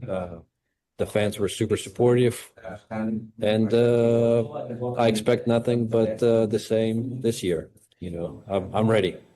Do you see Saudi Arabia becoming a global hub for Q sports over the next decade, especially with Saudi hosting the World Cup in 2034? Yes, I think there's definitely a possibility of seeing champions in the next decade or so, like you said, coming from Saudi. You know, we're going to be playing world championships and maybe possibly more tournaments now in Saudi for many, many years now. And obviously, that's creating that buzz around the game here and around our sport. And hopefully it's going to encourage more and more locals to start practicing and maybe one day become a world champion. In 2024, you made history by winning the World Pool Masters, the WPA, the World 9-Ball Championship, as well as the US Open. What keeps pushing you after such a dominant year? You know, finding motivation is always probably the toughest thing for athletes. And for me to be staying hungry, it's not really about, you know, the money. It's not really about the titles. It's really about the game. And as long as I'm passionate about the game and I just enjoy myself playing, I can only enjoy myself playing when I play good. And when I feel that I, you know, have a bad day or a bad week, bad month, it only pushes me to practice and practice more. So I guess my mistakes is my motivation. Do you ever let yourself imagine being considered the greatest pool player of all time? Is that a goal that you're chasing? Is it something that helps to keep you motivated? No, this is not a goal that I would like to chase. Really, it's I don't know. It doesn't really match my personality, I would say. It's not the goal that I will be going after. Now that you're representing Team USA in the Moscone Cup, after becoming US citizen, how does it feel going against Team Europe, especially once having played for them? No, it's just more fun for me, I would say. You know, it's a different experience. You know, instead of being a favorite in the match before the match starts, you're being an underdog, and you know, the teams are completely different. It's a different vibe, playing in different teams. Also, the way you know, their approach and stuff. I wouldn't say I feel like different pressure or anything. I would just say it's a different experience, and I like this one, playing for the Americans, a lot better than playing for the Europeans. Pool is seeing a major growth online. How has that impacted your career and the way fans engage with you? Yeah, I think there's definitely a lot of hype around the game. It's been on social media the last 2 years, and I'm trying to grow my social media as well. And I can see that there's a lot of interest from the younger generation, people online. So I think it affected me in a good way. There's a lot of attention coming from, you know, even from the outside of the industry now, coming to pool. So I think it's going to help our sport to grow overall. And how many hours are you practicing a day when you're in your full prep mode? Yeah, just like anything, you know, they say you have to practice 10,000 hours. You got to spend 10,000 hours to do anything, to become a professional at anything in life. And really, I didn't count how many hours I've practiced in my life, but I would guess it's more than that. Now, how much I practice now, it really depends on my schedule. Like you said, no off season. We don't really have the off season. You know, the majors are almost happening every 2 months, and then you have the smaller tournaments, so you're basically staying on the road all the time. And when I do that, I try to practice less just to stay in shape physically. You know, you don't want to burn out just because you want to get better and practice 8 hours a day. But I can say that when I was younger, you know, when I was in my 16, 18s, I was practicing a lot, even you know, living back in Russia, I used to practice 8-10 hours a day, skipping school at times. You know, I was just very, very eager to learn and hungry to become a champion, I would say. And are you following a fitness or recovery routine to stay sharp, both physically and mentally? Yeah, I work with a few different physiotherapists, I would say. I don't know what's the right word for it. But yeah, I have a team. I have a pre-match routine that I do. Usually, you know, we stretch a lot because pool players are dealing with back pain all the time. You know, it's a one-sided sport. I would say just same as golf or archery. Nothing too crazy. You know, we don't work a lot with weights. It's a lot of, I would say, yoga type, you know, light weights, a lot of work with resistant bands, yoga blocks, myofascial release balls and stuff like this. And what's the best match that you've ever played and what made it special? Probably the finals of the World Championships last year. You know, was the biggest prize that I won of my career, and also the way I won the tournament was so special for me because I came from behind in so many matches, including the finals. So I think it was just the biggest match that I've played in my career so far. So obviously there's a lot of pressure involved in these finals. Is there any way that you can prepare for that? I mean, there's no really preparation. You can't really say that you got to do A and B and then you'll get X and Y. I would say what helps me the most is breathing, conscious breathing, just learning how to breathe, to calm myself down in those situations when the pressure is super high. Also trying to recreate somewhat pressure during practice sessions, just to, you know, rely on fundamentals when it's needed. And, you know, just trying my best and learning from my mistakes, learning from my losses, analyzing what went wrong, helping me go further and further. What's the worst match that you've ever had? And what did it teach you? The worst match probably was the European Open, I would say, in 2023. I was playing against Josh Filler, and I was first on the hill. We were playing a race to 10, and I was up 9-8. And I missed the 9 ball to win. I missed the final ball to win the match. And I ended up losing the match. I remember just walking back, you know, through the back door of the building because I was trying to avoid all the fans, just to go straight back to my room, just head down, hood on my head. It was raining outside, just like in movies. So that loss I remember probably the most. And if you weren't a professional pool player, what do you think you'd be doing for a living? Good question. Probably be a graphic designer. You were on Joe Rogan's podcast. Obviously, I'm a huge fan of that. What was the experience like behind the scenes? He's a pool maniac. He's a big fan of pool. He's got 2 pool tables in his studio. He's got about, I don't know, hundreds of different cues. You know, we chat always about pool. He's always very supportive. He's watching all of my matches. So he's just a really cool guy overall. Did you get to play Joe? And did he win any racks himself? Yeah, we've played for like 3 hours. And how did he do? Yeah, he was winning in the beginning. You know, it's a high pressure for me to play against a guy like that. I don't know if you follow what Fargo rating is. If I had to rate him, I would give him like, I don't know, 650 Fargo. He's talked about that he's wanted to stream pool matches himself from his studio in Texas. He wanted to get you involved, as well as many others. Obviously, he has an enormous following. Has there been any follow-up on that idea? Well, I reminded him a couple of times, but I just think that Joe is just a super busy guy. You know, he's career in the UFC, plus he's super busy with his own podcast now. I just don't see where he can find time for anything pool related, but I think when he does, he will definitely do that because it's his passion. You've been spotted playing chess as well. Do you see any similarities between playing chess in terms of strategy and how you read on the pool table? Who spotted me?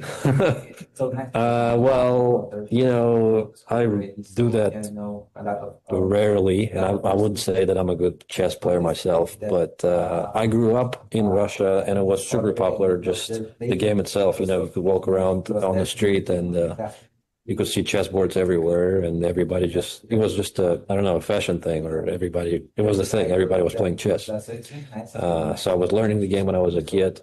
And now I just, you know, in pool there is a correlation with chess, because you got to think ahead, you know, 2 balls ahead, 3 balls ahead, 5 balls ahead, sometimes more. And in chess, it's the same thing. You got to predict what your opponent is going to do. And, you know, I just like the tactics. And who's on your personal all-time Mount Rushmore of pool? Efren Reyes, Earl Strickland, Shane Van Boning, and probably Francisco Bustamante. And who were your idols growing up? It was actually Niels Fine, the player from Netherlands. You know, I was following him in pool, and in tennis it was always Rafa Nadal. Just, you know, they're similar personalities, both super hardworking guys, and both never give up. Maybe that's why I like both of them. As a pool fan, as a kid, of course I remember Ronnie O'Sullivan, who was playing with Steve Davis in the Moscone Cup. Or would you like to face off against snooker players, and have you ever played against Ronnie O'Sullivan? No, I've never played against Ronnie, and I really don't play any snooker. Actually, the last time I've played probably was 5 years ago or so. So, no. Okay, we're going to have to leave it there. The very best of luck in the tournament, Fedor, the World Pool Champion. Thanks so much for your time here on Al Arabiya English. Thank you so much, Michael.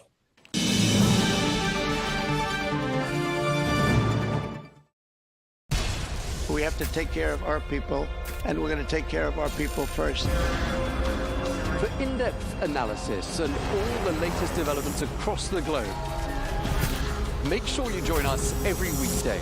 President Trump is trying to negotiate a ceasefire. With so much happening, so much information, and so much noise, international law will have no part in his administration.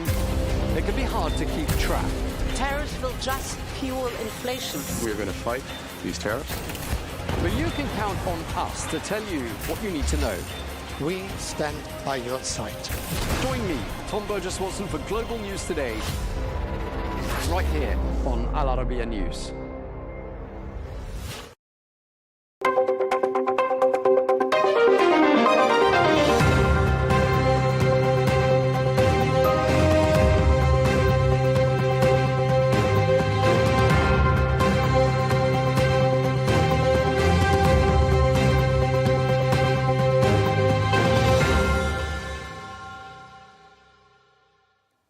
Thank you for joining us for this special edition of Counterpoints. I'm Melinda Nucifora. After almost 2 years of war, the Israel-Hamas conflict appears to have reached a dangerous inflection point. Israel is threatening a broader military offensive, one that could include the full occupation of the Gaza Strip.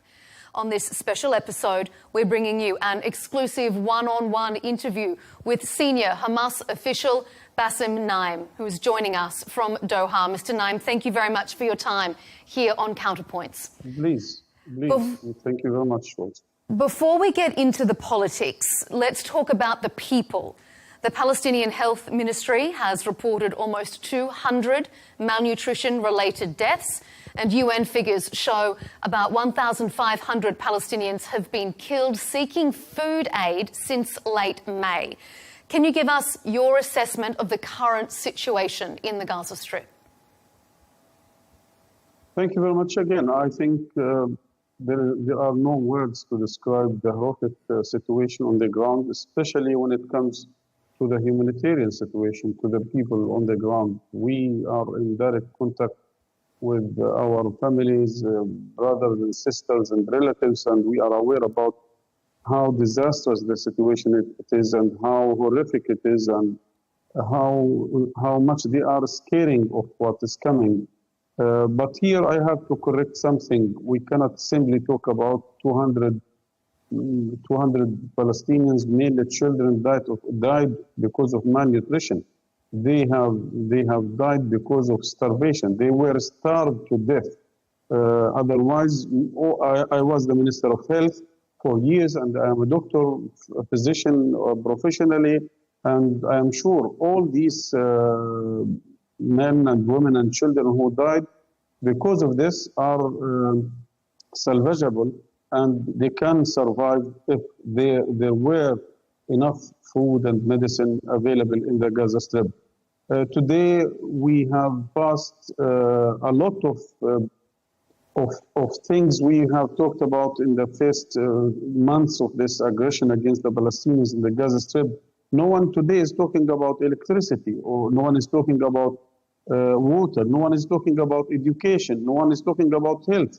Today, in the last 3 months, after the fully tight blockade after March 2nd, we are only talking about some food, about flour and maybe sugar or something like that. I think this is reflecting how serious, how difficult, how dangerous the situation on the ground. This famine, this genocide is committed by Israel in front of the eyes and heard by the ears of the whole people around the globe, by all countries. And no one is taking a serious action to pressure Israel to stop this genocide. I want to ask you if we can call on your medical expertise for a moment. How will people recover then from this current situation in a medical sense? Has the damage already been done? Can it be reversed? What are the long-term impacts? We talk day by day, the figures, but this is going to have a long scale and a long-term impact on their lives, is it not? 100% true, based on medical knowledge and science.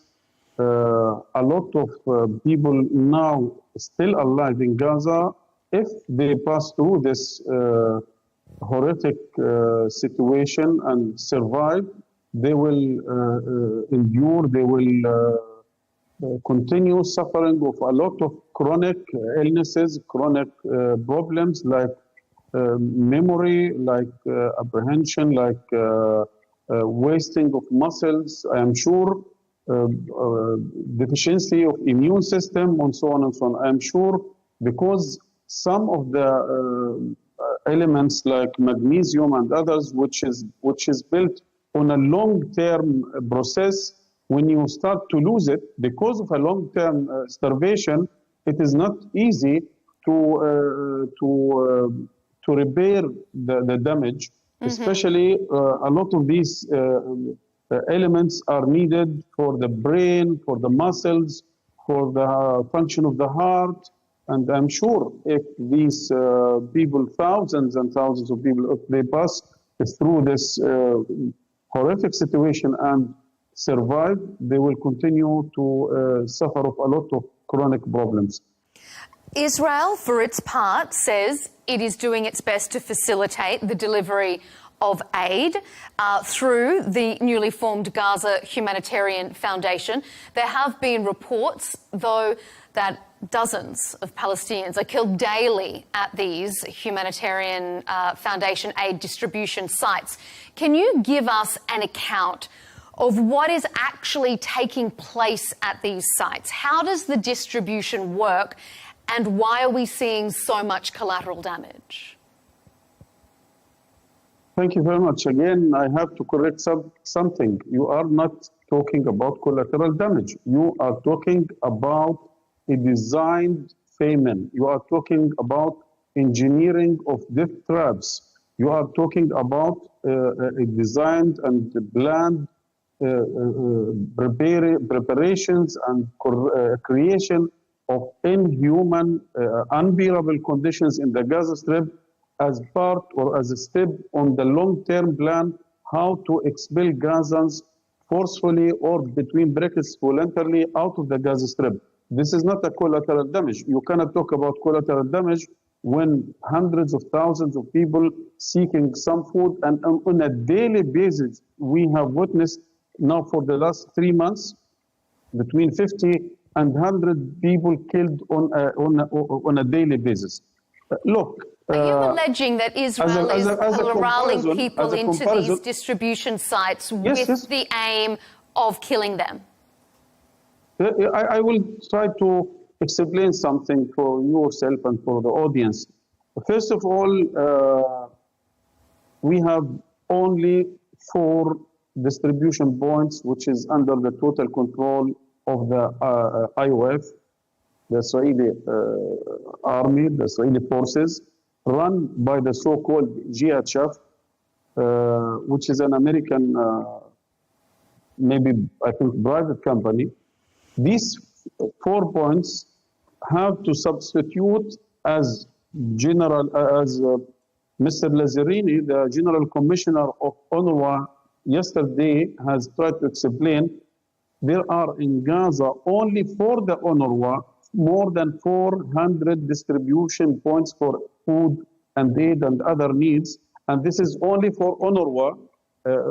Added to this, what's for the ICRC or Medical Without Borders and other sites, and this was before the war. I mean, at the time, not all Gazans were in need for help or for aid. Look, these 4 points, which is near the southern border of the Gaza Strip in Rafah, you have to move around 8 to 12 kilometers walking to reach in a something like a tunnel surrounded by metallic borders, around 8 to 10 kilometers to reach these points. People waiting from dawn time for hours to hear the soldiers or the directors or the managers of these points to say, yes, you can now go ahead. Hundreds of thousands at this moment go into the area and try to get some food. It is expected that there will be chaos, there will be some kind of confrontation or quarrels between the people, but at the moment, the people come in near the officers or the GHF officers, managers, or the IDF tanks, they start immediately to shoot. Therefore, how can you imagine that someone who is starving for days and days, or who want to get some food for his children, and you bring him or confine him into a small area, hundreds of thousands of people, what do you expect? There is no choice for the people other than to seek some food, even they are threatened to be killed. Therefore, this is one example. I hope you can read a lot of reports, including one which was written by the USAID, which is an American governmental body, which was clearly talking about how disastrous the management of these areas, how it is catastrophic to bring thousands and thousands of people in these areas. And by the way, they have denied any relationship of Hamas to what's happening there in these distribution points. Israel has accused Hamas members of stealing aid that the civilian population desperately needs. What's your response to those allegations? maybe the time is not enough, but I can send you at least 5, 6, 7 reports, including the U.S. aid report and UNRWA reports and other human rights bodies reports, which has clearly indicated 2 things. All the people who were killed by Israeli soldiers, and Hamas has nothing to do and has no relation to what's happening there. Part of these groups are gangs like the group of Yasser Abu Shabab, which is armed by the Israelis near these distribution points. And by the way, this is not only during this time. Even before the last ceasefire agreement, they were armed. They were controlling the streets on the way the trucks taking from the crossing in Rafah into the Gaza city or in the Middle Zone. And every now and then, I heard from one of our managers that they were bringing 50 trucks into Gaza. 46 of them were looted by these gangs, who have or carrying Kalashnikovs under the control and the sight of the Israeli army. I think again it is beyond denial that all what's happening there is engineered by the Israelis, again, to create unbearable conditions, inhuman conditions, and also to create the worst in any one of us who is starved for days and days, who see his children are dying because of starvation, to fight for some food. I think this is the goal of this plan. Turning to reports now that Israeli Prime Minister Benjamin Netanyahu is pushing for the full occupation of Gaza, do you really think Israel will occupy the Strip? And how would you respond to such a move? First of all, I have to say we are taking all these threats very, very seriously. Yes, but, and here a big but and underlined many times, I have to say Gaza Strip since 1967 is occupied. It was never independent or free. Israel is controlling the ground, the sea, and the air. Second, Israel was, along the last 22 months, they have entered the Gaza Strip. They have attacked each inch inside the Gaza Strip. They have raised a lot of goals during their business everywhere in the Gaza Strip, from the south to the west, to the north, and from the west to the east.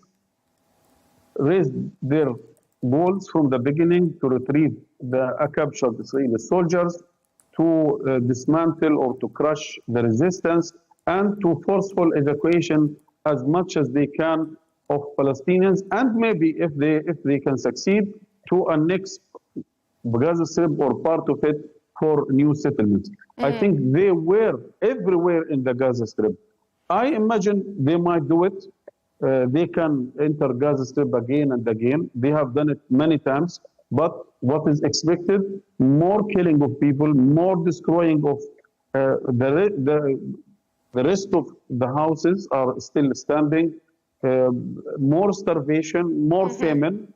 And here I have to say something. At the time, all people around the globe, individuals, institutions, UN, even governments, even allies of Israel are calling for a ceasefire and end of this war and end of this famine and genocide. Israel, unfortunately backed up by the Americans, is the only party which is talking and acting in the direction of escalation.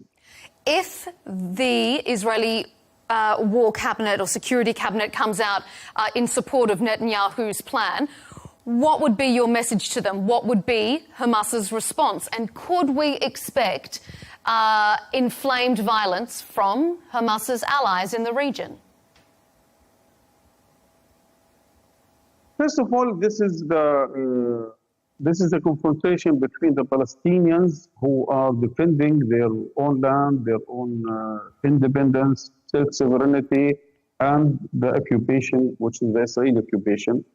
If anyone from the region or outside the region is want to support the Palestinian, it is welcome, but this is his decision. We are not deciding on behalf of others. But what I can say to the cabinet or to anyone who is supporting, like the Americans, such escalations and new aggressions against our people, first of all, you will fail again and again and again. You have tried all along 22 months to achieve these goals, to retrieve the soldiers via force and to crush the resistance and to forceful evacuation of Palestinians, and you have failed and you will fail. And this is exactly what 550 senior officers of the security apparatus in Israel have said. We are at dawn of a strategic defeat. You will fail. Second, we have said it many times, we are still in the field of negotiations. We have replied to the offer mediated or brought to us or presented to us by the mediators based on an Israeli offer. We are waiting at this time for the response of the Israelis to the offer handed over through the mediators to the Israelis. I think so there is still a proposal on the table. You are not seeking any ceasefire agreement. So there is still a proposal on the table. Is that what we can take from your answer there? Yes, sure. We have replied to the proposal which was presented to us from the mediator, and they have told us that this is based on the Israeli vision or demands, and we have replied to it. We have received a very positive response from the mediators, and I can say here, they have talked to the Israeli delegation in Doha, and they have said this is very positive, very constructive. We can go ahead, we can build on this. Unfortunately, after a few hours, when they returned back to Tel Aviv for consultation, we have started to hear from Witkoff and then Trump and then Netanyahu office that this is not acceptable, and we are planning to escalate again. I think we have a proposal on the table. We are looking for a reply to this table and then to go for negotiation if it is available again. Can you give us some specifics? What does that proposal entail, and what do you believe are the sticking points? Look, this is a framework. Based on this framework, we have to negotiate some detailed points. But this framework is talking mainly about 4 points. First of all, 60 days ceasefire agreement. During these 60 days, Hamas is going to release 10 living captured Israeli soldiers and 18 or half of the bodies inside Gaza.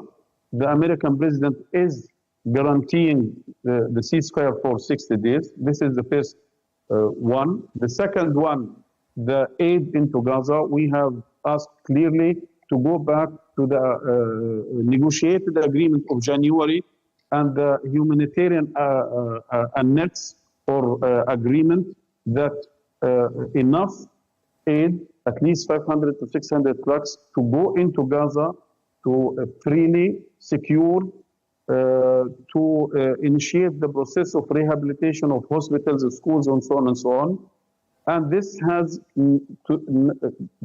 to be under the supervision and the control of the UN and any other international bodies which was working already inside the Gaza Strip. We cannot accept a criminal body or like the GHF or this way of distributing aid to continue because of how it is dangerous and how it is humiliating for our people. The third point is the exchange deal of the prisoners, how many Palestinian prisoners are going to be released in return for the released Israeli soldiers, and this is one of the points which has to be discussed in details. And lastly, the last point was the withdrawal maps.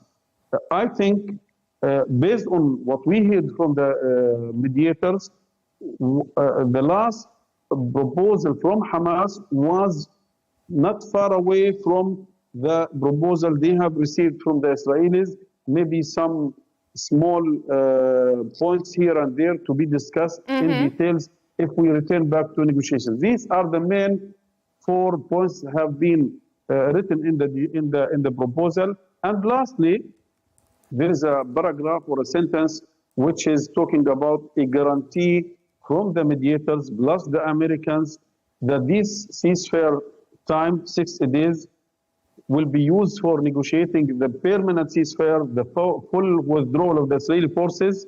And if these 60 days are not enough to reach the agreement, it has to be extended for another 60 days or 50 days or more to reach a final permanent ceasefire.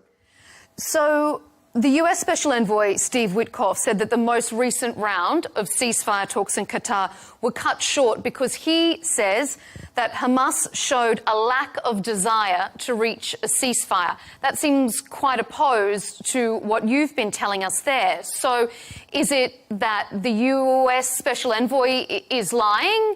Have they viewed things differently to you, or did Israel just simply change their mind? First of all, what I say, I am talking based on confidential details and information I am aware of. Therefore, I am not talking something only for the media.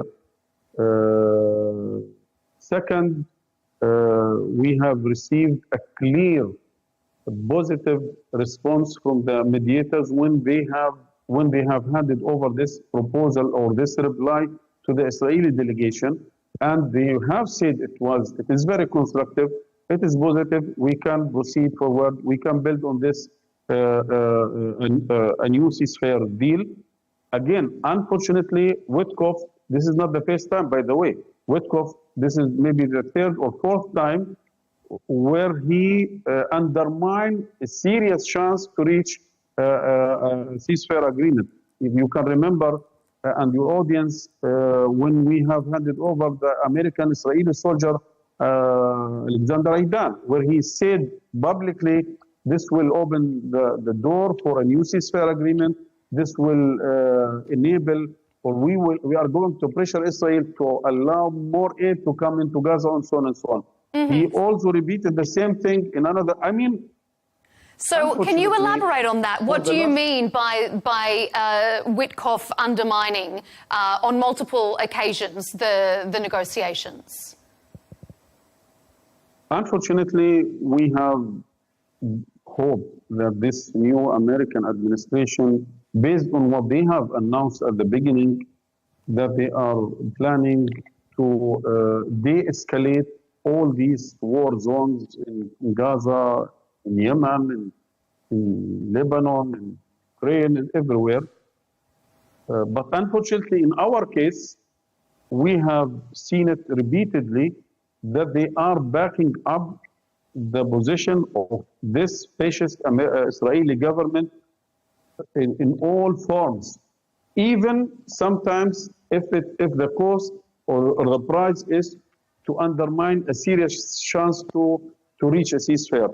Look, for example, now we have here, firstly, from Witkoff and then from Trump, that that the negotiations collapsed, that we withdraw from the negotiations, and we are aware how to deal with Hamas, and we have our own plan. And later we have started to hear from the Israelis the same language in the same context.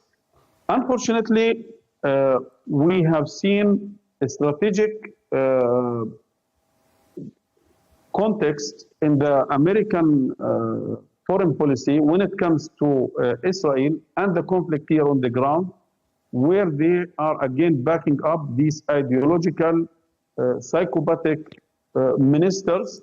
For example, you have seen yesterday the Speaker of the House of Senate, he didn't visit the Knesset, he visited the biggest settlement in Israel, Ariel, and he stated to the press, this is the promised land to the chosen people, and we are waiting for the Messiah to come to rebuild Israel. We have here Mike Huckabee, the minister, the ambassador of America, the United States ambassador in Jerusalem, who said, this is Judea and Samaria, this is not anymore West Bank, this is not occupied, this is part of Israel. Okay. Israel is small land, and they have all the right to widen it. I mean, this ideological language, these statements, I think this is beyond any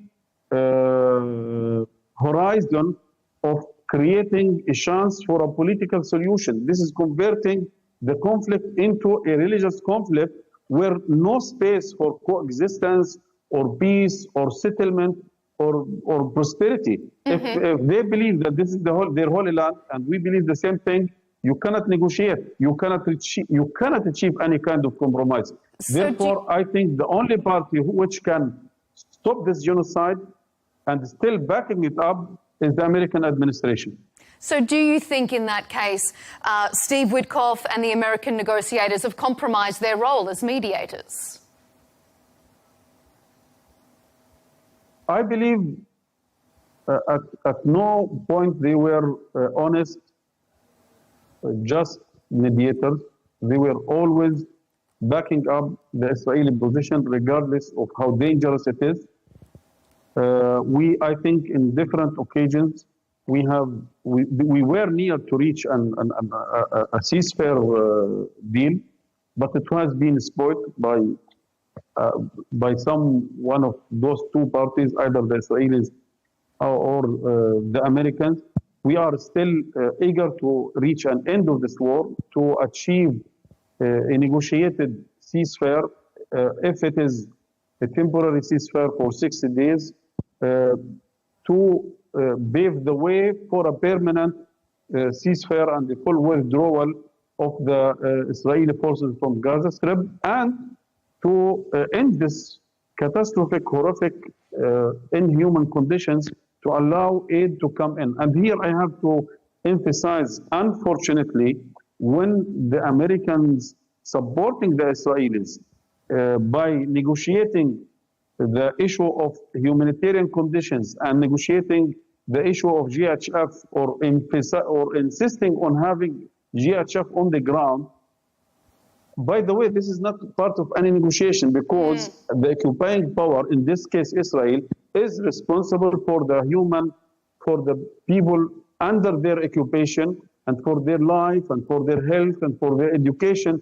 This should not be part of any negotiation. This is international humanitarian law, unless we are living in the law of jungle. This is the only understanding.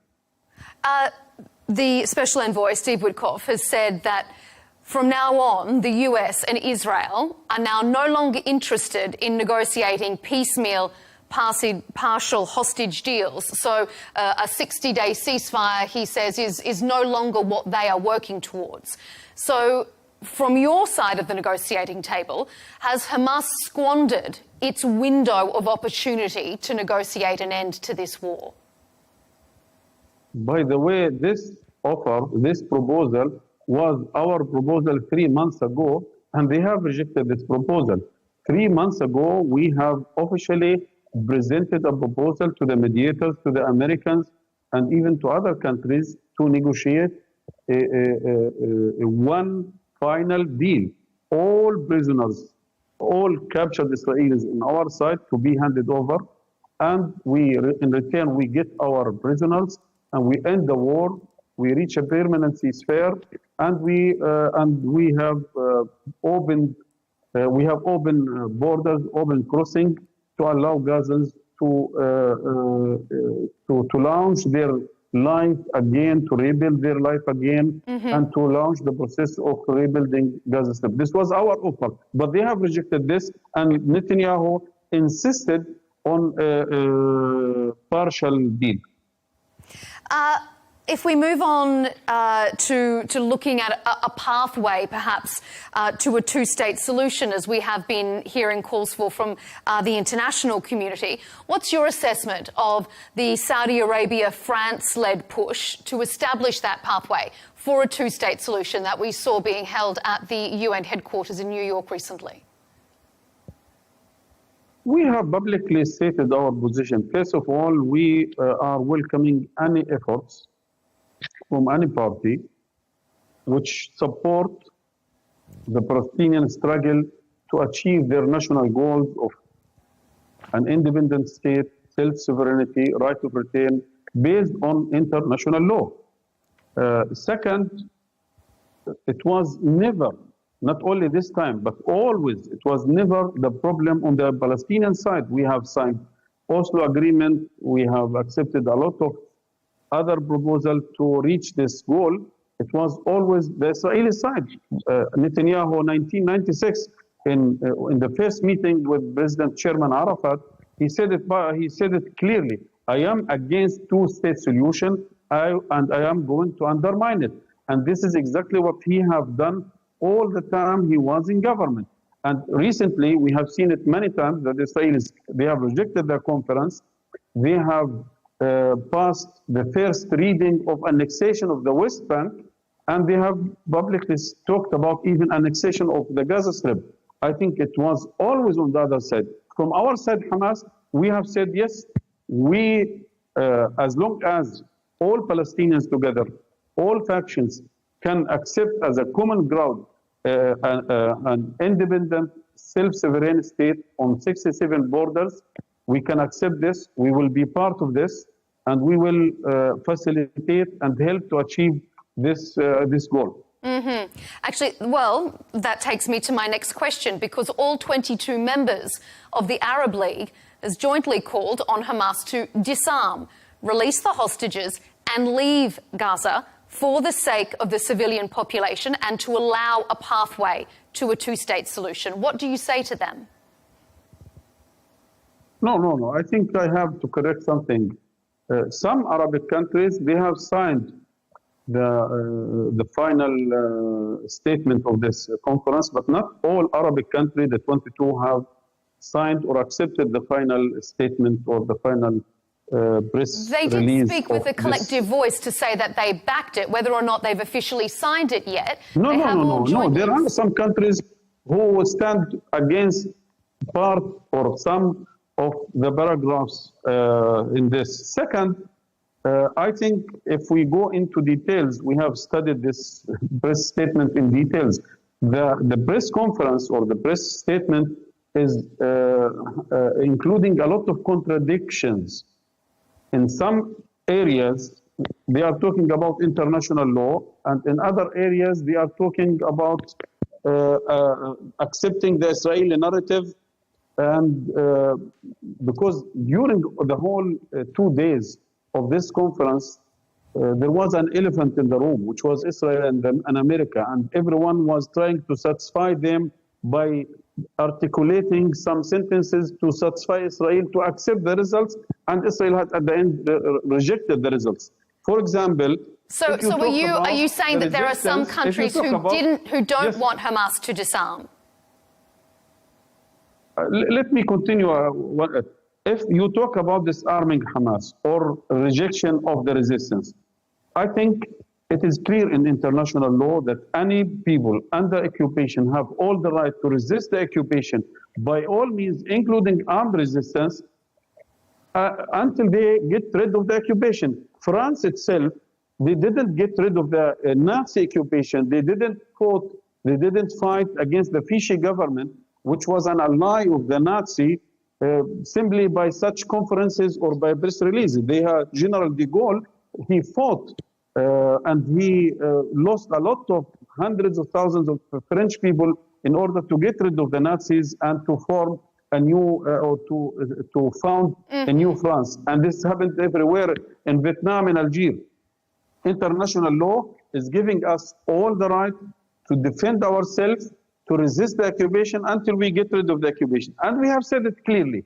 If we have our own state, an independent, self-sovereign state, we are ready to hand over all these weapons to the new state, and we are ready to integrate our fighters into the new Palestinian National Army. But before that, no one can ask the resistance, it is Hamas or not Hamas, to skip resisting or to lay down arms. But here I have to say, where all these cities, where all these countries to ask Israel not to disarm itself, where they have nuclear weapons and biological weapons and chemical weapons, and they have dropped hundreds of thousands of tons on the Gaza side. Have the courage enough to ask Israel only to disarm the settlers in the Gaza, in the West Bank, who are killing on a daily basis our people, who are confiscating our land, who are cutting our trees, who are destroying our wells? No one is asking them to disarm these terrorists in the Palestinian territories. I think here it was only the goal how to satisfy Israel, how to undermine the legitimate right of Palestinians to resist the occupation, how to undermine the legitimate Palestinian struggle to achieve their big national goals of independence and freedom like any other people around the world. So to clarify, Hamas would disarm today if Israel and the international community agreed to recognize a Palestinian state?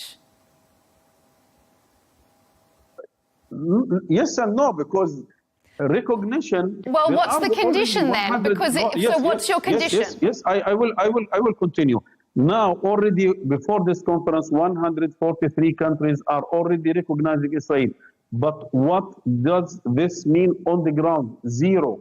Israel is continuing its plan to annex the rest of the Palestinian territories, to undermine the Palestinian existence, to forceful evacuation and ethnically cleansing Palestinians from the West Bank, where there is no Hamas and no October 7th, and from the Gaza Strip.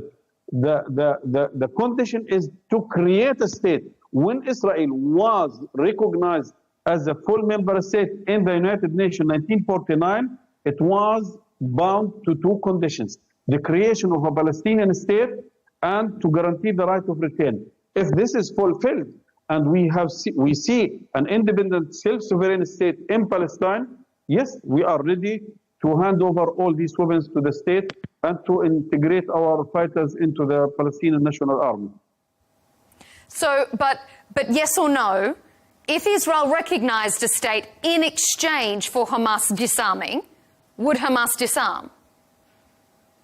Why should I answer hypothetical questions? Israel is denying the right of Palestinians to exist. This is the main question. You are asking the victim. But I guess because there needs to be compromise, there needs to be a negotiation, and that's yes. No. First of all, they have to create the state, as they have created the state of Israel, and they have supported it for 76 years to oppress the Palestinians. They have all the moral and political and legal duty to create the state or to help the Palestinians to have their own state.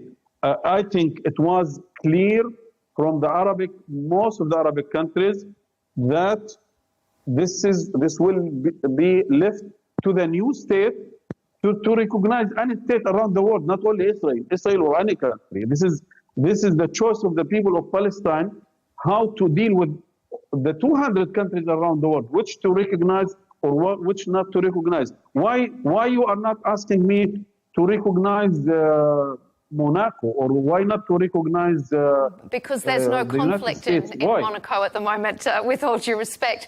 By the way, it is not a conflict. It is an occupation. This description, a conflict, as if there are two equal parties and we have to negotiate something. No, there is an occupation, and we have to get rid of this occupation according to international law, and it is clear.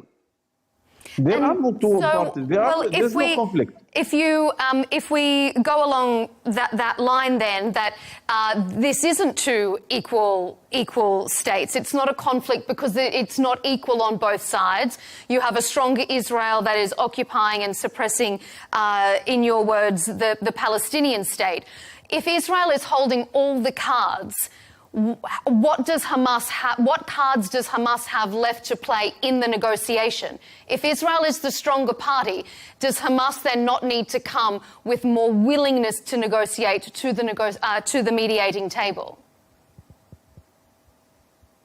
If you talk about today negotiations for a ceasefire, I think we have a lot to have on the table, and I think without these cards in our hands on the table, Israel would not, and the Americans would not support them to come to the table to negotiate with Hamas.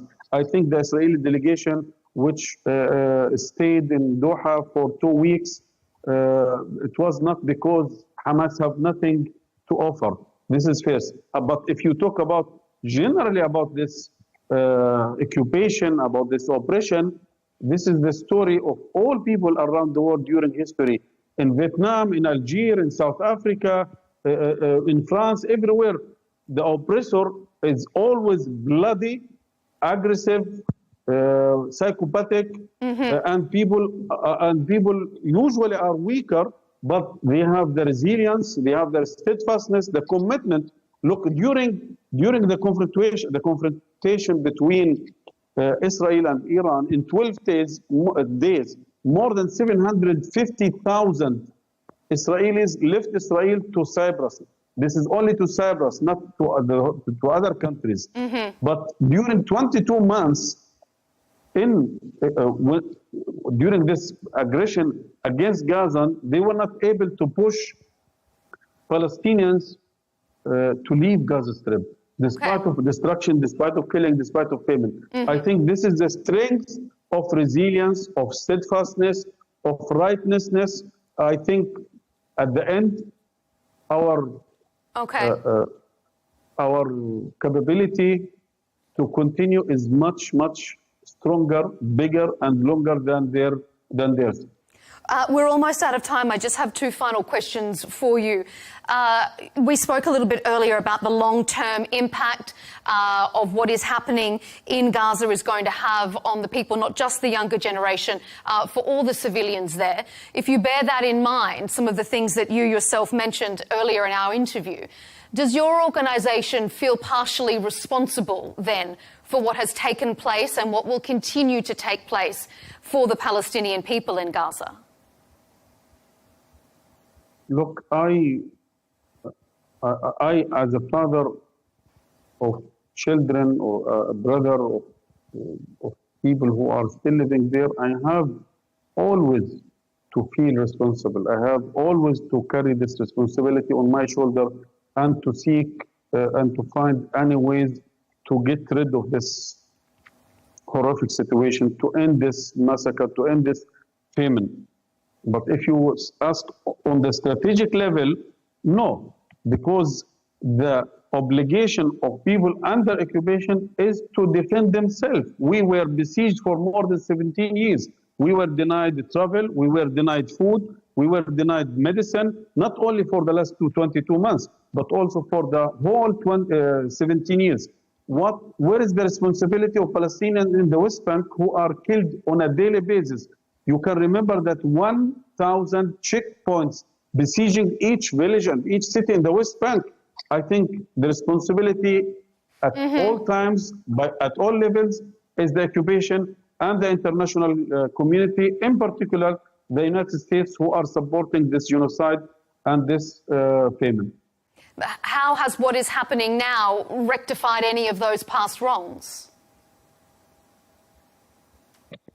I didn't get your question in the how right is way. what is happening now, though, rectifying any of those past wrongs? How is it making it any better, any more justified? The war that is ongoing now, it can't make up for those past atrocities.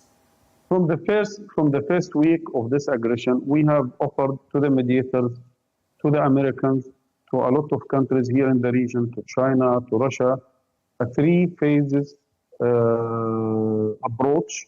The first phase one is to end this aggression and to reach a ceasefire, the withdrawal of the Israeli forces and the rebuilding of Gaza Strip. The second one is to rebuild or to reform the Palestinian government, to have a Palestinian unity government that runs Gaza Strip, the West Bank, and at all levels, in all directions. And I think this is feasible, and it was negotiated through the Egyptians with the PA, and it is on the table. The third option is to go for a political solution to end this occupation, to get rid of this occupation based on international law.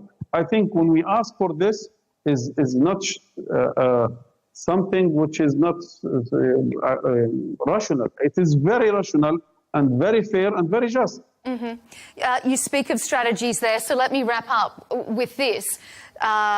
Knowing what you know now, seeing what you see now unfolding, if Hamas could turn back the clock, would the organisation carry out the October 7 attacks again or accept it as a mistake or a miscalculation? Unfortunately, this question I have faced it many times. You are mixing two things together. First of all, the right of people to defend themselves, to get rid of the prison, to knock the door of the prison, to defend their existence in their own land, in their houses, and the crimes committed by a criminal which has nothing to do with this. I think famine has nothing to do with October 7th. This is a war crime, a crime against humanity according to international law. Well, let me maybe rephrase it by saying, do you think the government has the duty to respond to all the needs of people? This has nothing to do with October 7th. The same thing. If I could reframe it this way for you, Mr. Naim, do you think the Palestinian cause is stronger or weaker? Are the Palestinian people better off or worse off after October 7? I believe it is stronger, and without October 7th, that the people all over the world have finally understood and have seen by their own eyes the reality we have passed through along 75 years, this famine and genocide since the Nakba. Second, they have reached the conclusion that without reaching a political solution for this between brackets conflict, they would not gather in New York to find a solution. They were, before October 7th, they were planning to overcome or to bypass the Palestinian question and to go for the so-called Abraham Accords, the normalization, the integration of Israel in the region on behalf of the Americans. And I think this is much far away behind our backs today because of the sacrifices of Palestinians after October 7th. We will leave it there. We're out of time, but we absolutely appreciate having you on Counterpoints. Bassem Naim, senior Hamas official, thank you very much for your honest and your frank contribution to our discussion. Thank you. And to you at home, thank you for joining us for this special one-on-one interview here on Counterpoints. You can, of course, catch us on Al Arabiya English on YouTube to see all our debates and special interviews. And as always, follow us on X and TikTok so you don't miss an episode. Thanks for your company.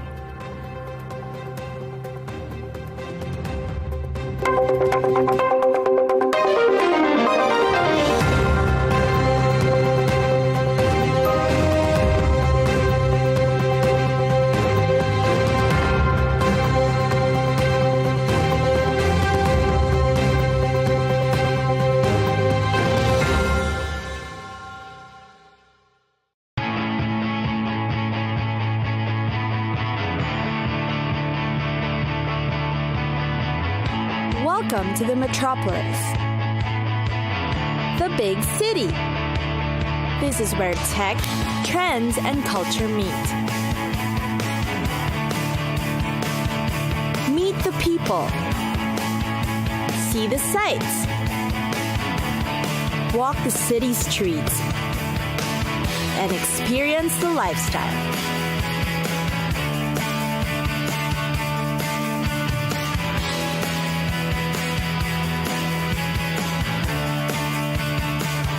This is your first-class ticket to the cities of the world.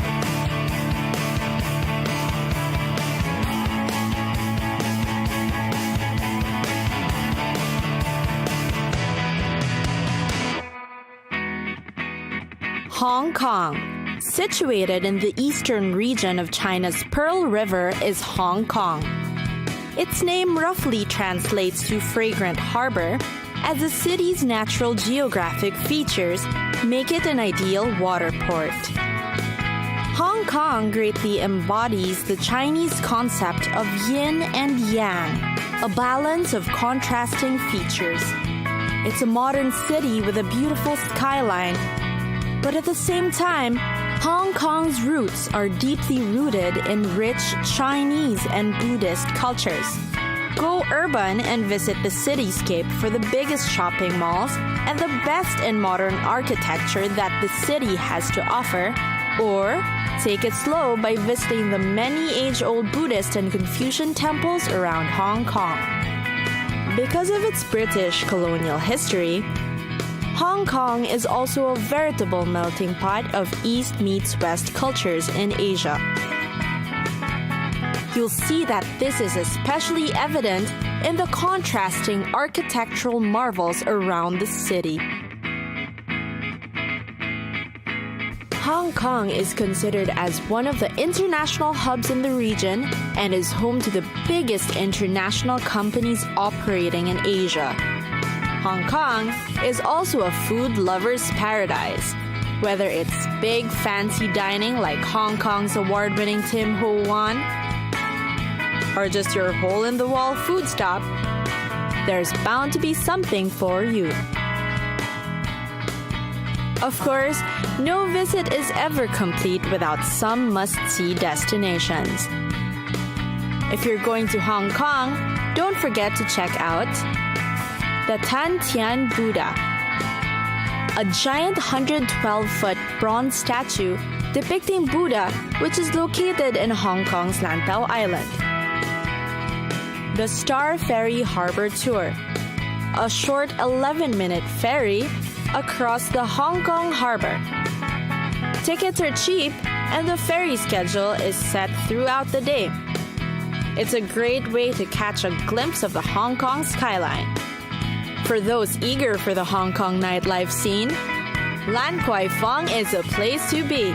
Boasting of over 90 establishments catering to food and entertainment, Lan Kwai Fong is also known to attract local and foreign celebrities. And of course, let's not forget shopping. Hong Kong's famous Temple Street Night Market is a bargain hunter's dream. Everything from fashion, electronics, toys, and souvenirs are here. It's time for us to go. Pack your bags and get your tickets ready. And we'll see you on the next destination. Catch us again next time on Cities of the World.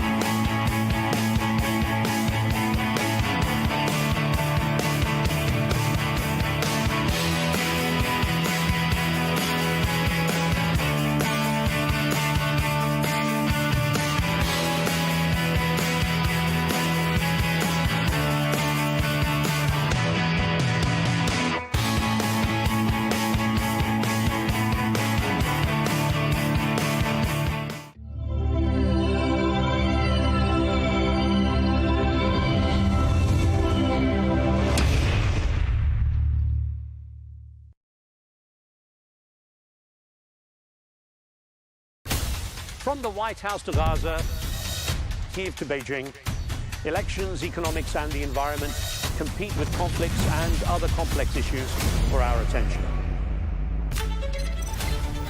In an age of fake news, deepfake and artificial intelligence, they've got to have a vote and a say. It's important to look beyond the loudest voice to understand the truth. From newsmakers to groundbreakers, my campaign is going very well. Presidents, prime ministers, princes and peacemakers, and cultural tastemakers. As Arabs, as Middle Eastern, we're too emotional.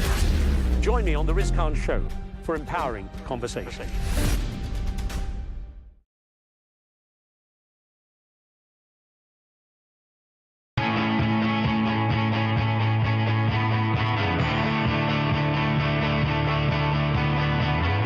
Welcome to the metropolis,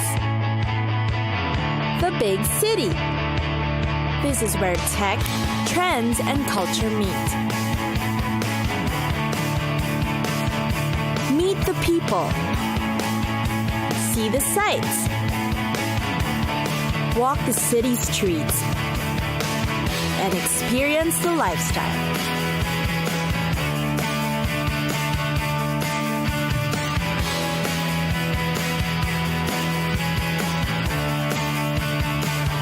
This is your first-class ticket to the cities of the world.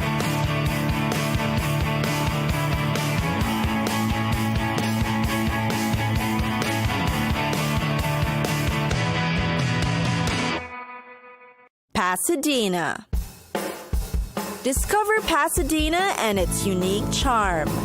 There's definitely something about the city in San Gabriel Valley that makes it attractive. The city has just got enough to offer, whether you want a packed schedule trying everything or just chill, relax, and enjoy the city.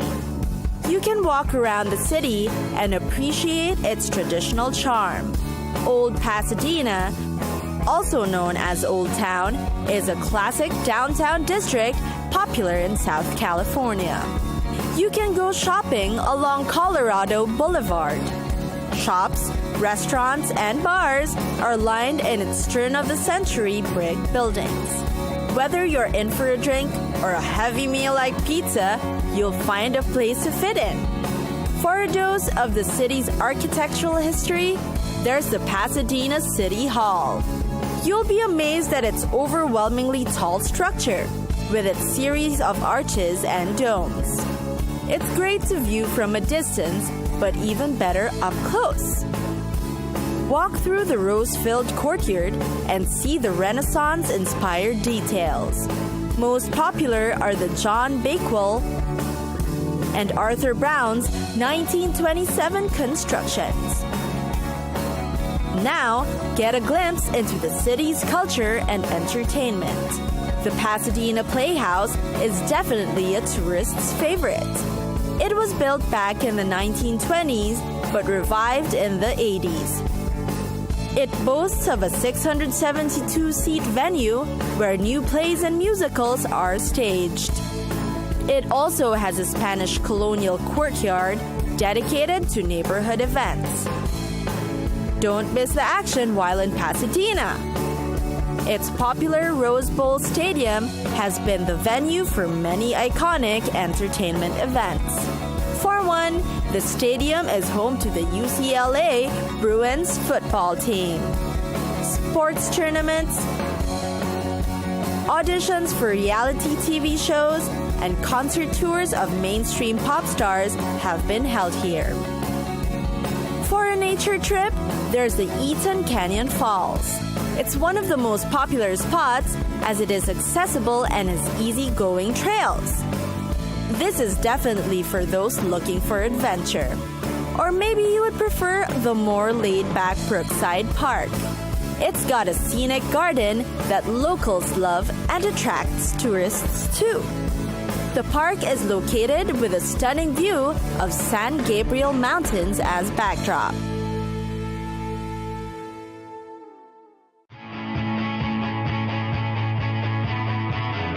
It's time for us to go. Pack your bags and get your tickets ready.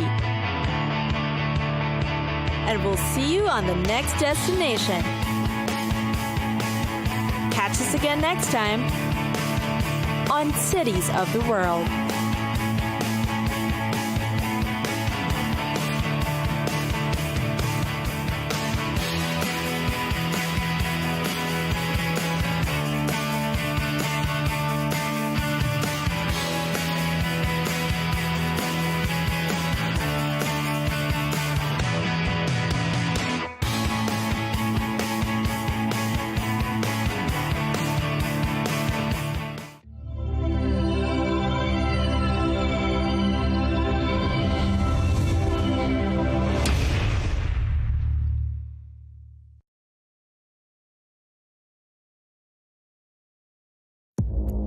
Our allies in many cases are worse than our enemies. Stay informed and connected with the latest international headlines. There obviously is a risk. From breaking news to in-depth analysis, it would appear that this war is coming to an end. Who buys this stuff? Investors, pension funds. we deliver the most important developments straight to your screen. Iran always wanted to deal with militia. Join us for compelling, expert-driven conversations A curfew order has been established. And an insightful look at the issues shaping our world today. There are lots of proposals about European architecture for security. I'm Leigh Ann Gerrans, and this is W News. We dealt with this when I was Chief of Staff in the first term. Where you don't just hear the headlines, you get the full story.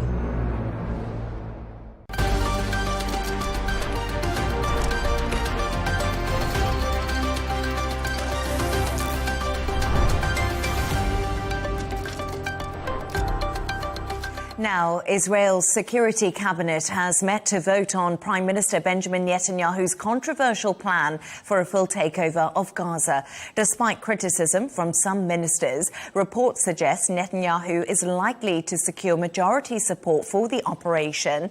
Families of those held captive are staging protests near the Gaza border, calling the talks a death cabinet meeting. To discuss this and all of today's stories, I'm joined by broadcaster and journalist Isabel Webster in Surrey and deputy editor of The Spectator, Freddie Gray, who does join us from London. Great to have you both on the show. Isabel, let's start with you. So earlier today, Netanyahu was speaking to Fox News and he told them he planned to take full control over Gaza. However, he said Israel wants a security parameter. How exactly, Isabel, will this work in theory? Well, there are huge questions about all of this. And of course, it raises serious alarm bells. Why are we not talking about ending the situation in Gaza? Why is the discussion suddenly about expanding it? And of course, from the perspective of those living in the Gaza Strip, there will be concern. 88% already controlled by the Israelis. What on earth is going to happen if and when some sort of security perimeter is put in place? Now, he's done this interview, Prime Minister Benjamin Netanyahu's done an interview with Fox News. Interesting that the Americans hear first about his thoughts before his own people, but that's another matter. And he has spoken to them and has said that he's not interested in occupying, he's not interested in governing. This is a temporary move. This would be in his words, controlled by Arab forces. But there are legitimate questions about how indeed that would work. Now, expanding in the way that has been largely trailed today has sort of raised concerns about those Israeli hostages that are in places like Gaza City and that have so far been untouched by the Israelis. And this evening, Hamas has come out and said that basically this is a death warrant for those remaining hostages signed by the War Cabinet if this is approved tonight. Yes, indeed. We have had a statement from Hamas, as you did say, Isabel, accusing the Israeli Prime Minister of sacrificing hostages for personal interest. But Freddie, Israel's Defense Minister Israel Katz has said the Israeli military must carry out any government decisions. We do know, and we have discussed in the past, these tensions between the IDF chief and Benjamin Netanyahu himself. Could we see possibly soldiers refusing to take part in a full occupation of Gaza? Well, it's probably a bit too soon to predict soldiers refusing to take part, but there certainly are tensions within Israel about what the correct strategy is. And these are being reflected by a lot of opposition towards Netanyahu domestically. And I think this is, as we've discussed before, I think this is sort of the bubbling story of this crisis, is that Netanyahu does have a political crisis hanging over him. He has these corruption charges hanging over him and so on. And he's managed to buy himself a lot of time during this war. But I do think there is a growing opposition to Israel's strategy in Gaza. And I think that Netanyahu is going to face the possibility of regime change, will be putting it too strongly perhaps, but something similar in the coming weeks if he cannot pull together his already very difficult coalition. Yes, exactly. And Isabel, I don't know if we can pick up on that point from Freddie about regime change in Israel. And obviously, this war has gone on for much longer than was predicted by many of the Israeli people. And I wonder right now, is Freddie right? Is a possible regime change something that we could foresee happening? Well, I think a lot of people would like to see that. Personally, I think it's unlikely. Yes, we've seen consistent survey results coming out of Israel that people living there actually want an end to this war. They want to see the hostages as a priority, which this move tonight, if it is agreed by his Security Council, will not be prioritising. But I think that's the key. It's likely to get a majority of support, and at the moment he still carries that support, and he's very much got the backing of the United States. So to me, he seems safe at the moment. I don't think that's right. I think that, whilst we've been talking in the last few moments, we've seen repeated pictures of children starving. And I think that, he bears huge responsibility for that. And that's not my own words. That's from eyewitness testimony of surgeons who've been in there in recent weeks and have witnessed unspeakable things. That's the words of the World Health Organization, the United Nations, Médecins Sans Frontières as well, expressing their concerns about starvation, malnutrition, famine in the region. And of course, that's why the International Criminal Court have an arrest warrant out for him, because he stands accused of using starvation as a weapon of war and for mass murder. So, will there be regime change? I don't think so, but perhaps there should be. And Freddie, I was just wondering there, when we think of support for Israel on the international stage, as Isabel said, the US has always fully backed Israel, but we've seen international pressure from lots of different countries, the UK, France and Canada saying they're willing to recognise a Palestinian state. What do we think the outcome from the US will be? Will they stick to the fact that Israel, as Trump says, can do what they wish when it comes to full occupation? I think it's highly unlikely that Donald Trump will turn on Israel. I think it's possible that the Trump administration will get fed up with Netanyahu. And there are definite indications from Washington that the Trump administration are irritated with Netanyahu taking them for a ride on certain things, particularly after the Iran strikes, where the Trump administration thought, we've done something that Israel, that Netanyahu was pressing them to do. And then he starts behaving in quite a rogue way as far as the Americans are concerned. So I think America's not going to turn against Israel. I think America might not even support a two-state solution, or might not even regard a two-state solution as viable. But what they might do is say, Netanyahu, it's out of control.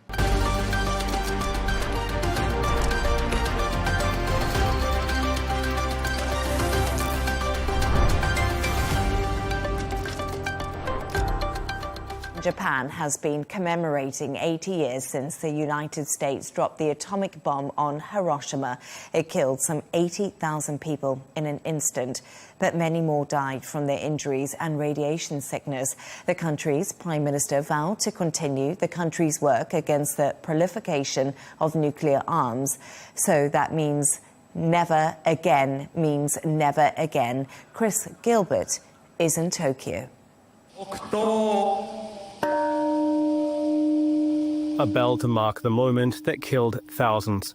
Officials, school children, and people from around the world held a minute's silence as they took part in the 80th anniversary commemorations of the US bombing of Hiroshima.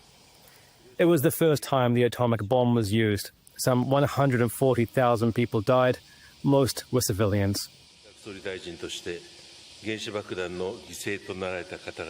Prime Minister, I would like to offer my sincerest condolences to the souls of those who fell victim to the atomic bomb. I would also like to offer my heartfelt sympathy for the survivors who are still suffering from the after effects of the atomic bombing. Over 50,000 people from around the world took part in the memorial ceremony. They laid wreaths and flowers. Nearby, the flame of peace continued to burn. For as long as nuclear weapons exist, Japan has said it will keep the flame alive. Japan is the only country in the world to have been subjected to a nuclear bomb. That means that there is a painful, detailed knowledge here of what that looks like on the ground. So successive leaders have pledged to try to prevent the proliferation of nuclear weapons. But many people here are afraid that that won't be enough. Peace activists gathered at the riverside for their own moment of remembrance with a view of Hiroshima's atomic bomb dome. It's one of the few things that was still standing at Hiroshima's ground zero. The Peace Park and its dome serve as a powerful reminder of what's at stake. I truly want the world to be peaceful, but there's just far too much mass killing going on of ordinary civilians. What's happening in Palestine is really the worst, isn't it? Flower petals for a river that became poison. In the wake of the bombing, badly burnt people rushed to Hiroshima's multiple rivers for relief, but the water was radioactive. Once a place of carnage, now a place of culture. After people see this, I want them to notice a painting they've never seen before, and to make them think. Thinking about things like this can become a starting point for thinking about peace, and that's something I truly hope for. Though the number of nuclear weapons in the world have fallen well below their Cold War peak, there are still some 13,000, and each one is far more powerful than the bomb dropped on Hiroshima. As Japan mourns, it also warns this could still happen again. Chris Gilbert, Arabiya English. 80 years since Hiroshima happened, Michael, and the city's current mayor has actually issued a warning to the international community, and that's really regarding the lessons that should have been learned during this time. It was quite strong, provoking words. Do you agree with the sentiment? I do, and I think that the world needs to stand up and take notice, because Japan is the only country that can lecture the world on nuclear war and the effects of dropping an atomic bomb. They experienced it. They live it every day. In the city where this bomb was dropped at 8:15, which is when the bomb did drop, every morning there are chimes. So it's a daily reminder of how awful it can be. And just to put it in context a little bit, as the report said, that when the bomb dropped, 80,000 people died instantly. And we've been fighting a war in Gaza now for 22 months, and we're at 60,000. There were probably about a total of 250,000 who died, but the scale we've never seen since in 80 years, and hopefully, and this is the sentiment that was expressed today, we'll never have to go through that again. Yes, and Freddie, this was historic, the first nuclear attack that ever took place, and it's the only one since, as Michael said. And do you think that that's almost a miracle? It is absolutely a miracle. And I mean, there is this theory of mutually assured destruction, that in fact nuclear weapons have prevented very serious conflicts, because nobody wants to start a nuclear fight with a fellow nuclear power, because it will end in massive destruction and death on a scale that is sort of unimaginable.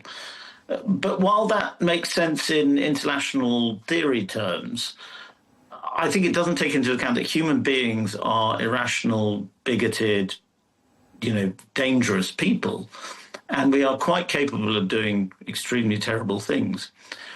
What my fear is with Hiroshima and Nagasaki, 80 years on, is that for the last 8 decades, we have avoided nuclear conflict, partly because of the fear of what happened before.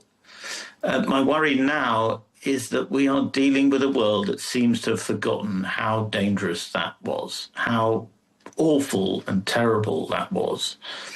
And I think that, when you think about the strikes on Iran, when you think about India and Pakistan, when you think about all these sort of potential nuclear conflagrations that are happening all over the world, they usually get resolved one way or another. But I worry that the theory of mutually assured destruction, that nobody's going to attack someone else because they might have a nuclear power, or they might have the ability to respond with nuclear power, I worry that's not holding.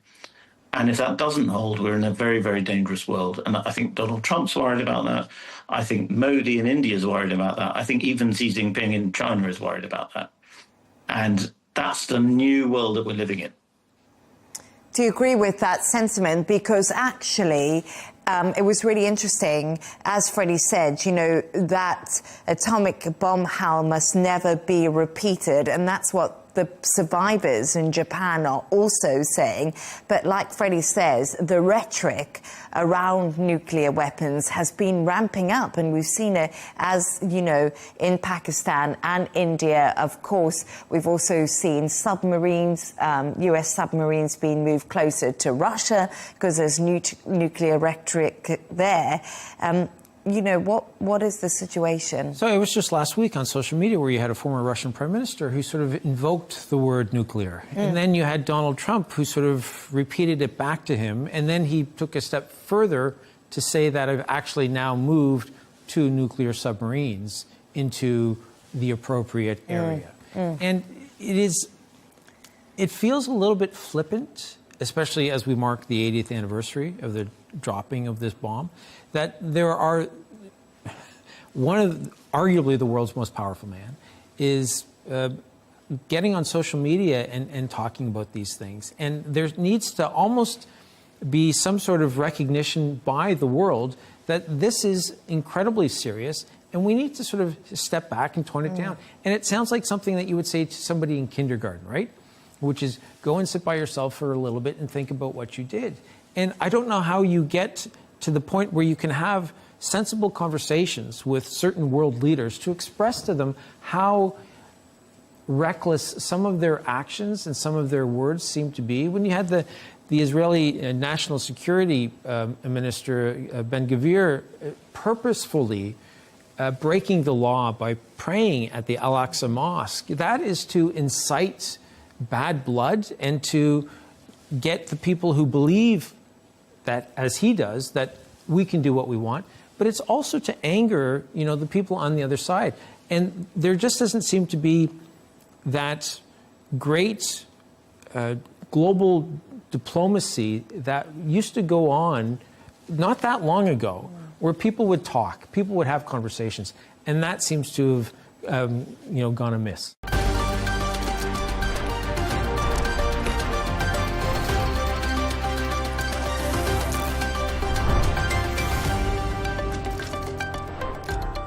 There's just 3 days to go until President Trump's Russian sanctions ultimatum, imposing 100% tariffs on countries who buy their oil. Earlier today, the US president told CNBC he believed energy prices would go down if Putin stopped killing people. However, sources close to the Kremlin say Trump's threats will not shake the Russian president's goal of capturing 4 regions of Ukraine. Wissam, so what do you think about this? If oil prices go down, Putin will stop killing people. Do you agree with what President Trump is saying? And we know oil prices are pretty much down today. They are pretty much down, and it has been basically one of the most important things that Trump has been able to maintain to launch his policies. At the same time, Russia and Putin, they have shown a lot of resilience economically. I have been recently speaking to a friend of mine in Russia, and who told me, Wissam, believe me, we have the feeling, at least here in Moscow, that we are living in some of the greatest times economically in Moscow, which means that they have been able to adjust. And we believe also that whatever sanctions can be taken, Russia will be able somehow to weather. Now, we have been waiting for yet another ultimatum by Trump. Now we are talking about Friday. If this works, Trump should be putting a lot of more, tariffs on people who are dealing and buying oil from Russia and mostly China and India. Now, my first thought is that now the tariffs is now a one weapon for all, one weapon, one American weapon that Trump is using for everything. If you do something with regards to recognizing a Palestinian state, you get a higher tariff. If you sell or buy oil from Russia, you will get a higher tariff. So this one policy might not be very efficient. We have seen one serious, image that is going more into the military side, which is America using or taking 2 submarines closer to Russia. Now, it's not me who is saying this, it's the Russian press and also in the West. Putin and Trump seem more likely to be on a collision course. But at the same time, a lot of analysts still believe that Trump will not be in such a very, aggressive or negative stance with Russia, because it's a game changer for the whole thing he promised, which is entente, apaisement, better relation, and peace. So, that's so interesting, because also Russia called Trump emotional, Jono, when he moved the submarines closer towards Russia following some comments from a former president. But, we look at this story, and we've been talking about it a lot on the show, and Donald Trump, before he came into power, said he'll take 24 hours. He'll be able to stop the war between Ukraine and Russia. We're 200 days in now to Donald Trump's presidency, and the war, as we know, is continuing. We're still talking about talks that have been happening. Do you think that basically Trump just wildly underestimated Putin? I think he's misjudged Putin's resolve. I think that's been the key problem that the administration has had. And I think the solutions that they're looking at is not something that Russia really understands. And it's also not something that they're concerned about. Russia has dealt with many, many years of sanctions being imposed on being effectively cut off from the Western world economically and otherwise, of having many, many situations whereby they've been left kind of on their own. So doing something like this doesn't make a huge difference. And for Russia, what they've got is the tenacity to be able to go out there and say, right, now India and China are going to be paying more to buy oil of us. What we will do is counteract that in the amount that we can charge for the oil, because obviously it's their resource. So they will offset the tariffs. And they've said that over and over again. They are able to do that without too much of a drama. So this 100% tariff really may not have a massive knock-on effect. And Steve Witkoff, and we've mentioned before, being sent to Russia is really, he's a really handy messenger boy, but is he achieving anything when he goes there? And the key thing seems to be that no, he's not. He goes in, he comes back out again. The rhetoric that he spills when he comes back out of the Kremlin seems that he almost went in and had a moment of some sort of a realization, where he seems to be more pro-Russian when he leaves the Kremlin. And I think we can all agree that we see that every single time. And like we said on the show yesterday, he's a real estate tycoon who's going in with no negotiation skills to try and negotiate probably one of the biggest peace deals that we're likely to see. So I don't think that Putin has got any concerns with this tariffs being imposed once again, and Russia don't respond well to threats. I think we're likely to see Putin play the long game. It's, as I said, not going to respond, certainly not with a knee-jerk reaction to this as well. But every time Trump puts something like this in place, we really see no reaction from Russia. There's no pushback on the front line. In fact, quite the opposite. We'll see a tariff imposed from Trump or sanctions imposed from the West, and the following day we'll see 300 or 400 drones heading into Ukraine. And we have seen that, haven't we? We have seen Russia upping the ante when it comes to drone attacks and missiles attacks on Ukraine ahead of this deadline. I just want to tell you, we are getting some breaking news that Witkoff will be in Russia on Wednesday, which is tomorrow, and he will, of course, be trying to push for some kind of ceasefire deal. But it's really interesting, because earlier I spoke to Donald Jensen, a professor of Russian foreign policy at Johns Hopkins University and former diplomat at U.S. Embassy Moscow. I asked him what he actually made of Steve Witkoff, as well as Russia's view of him. Take a listen. According to President Trump last Friday, the Russians asked for Envoy Witkoff to be the representative of the United States. I think President Envoy Witkoff has been criticized, particularly in February, about his lack of experience, perhaps unfairly. And I think the Russians see him as an easier mark, as they say in English, rather than some of the other people in the White House. And so this all looks to me like a setup for the Kremlin to score some propaganda points. There we go, Wissam. So that was John Jensen speaking to me, just basically saying that Steve Witkoff is an easy touch when it comes to the Kremlin. So do you think his visit tomorrow will make any difference? It's interesting that it's happening tomorrow. Tomorrow is Wednesday. It's 2 days before the end of the ultimatum. And since, as Jono said, every time he goes to Russia, he goes out more pro-Russian. So we believe something would come out of this. But at the same time, yes, we think that America has misread yet another time how Russia thinks. It goes back to even people like Barack Obama in 2009, 2011, when they tried to reset the relations with Russia, and it didn't work. And now Trump, he gave Putin all the previous gifts. He gave him almost everything, thinking that a deal will be so easy, and yet it didn't work. So obviously America does not understand how Russia perceives Ukraine and NATO. And apparently Putin understands Trump much better. And I will go back to a quote that that I read that was leaked from very senior people from Russia and America. That was a discussion between people from the entourage of Putin and aides to Joe Biden in 2022, just before the war in Ukraine broke, just before the invasion. This very senior Russian official, he tells his American counterpart, who happens to be his friend, he tells him, remember, when things get hot in Ukraine, remember that we care more than you do, and we can wait more than you do. Obviously, this is what's happening now. Russia cares about this war, cares about Ukraine much more than America does. And this is being shown in every step of the way.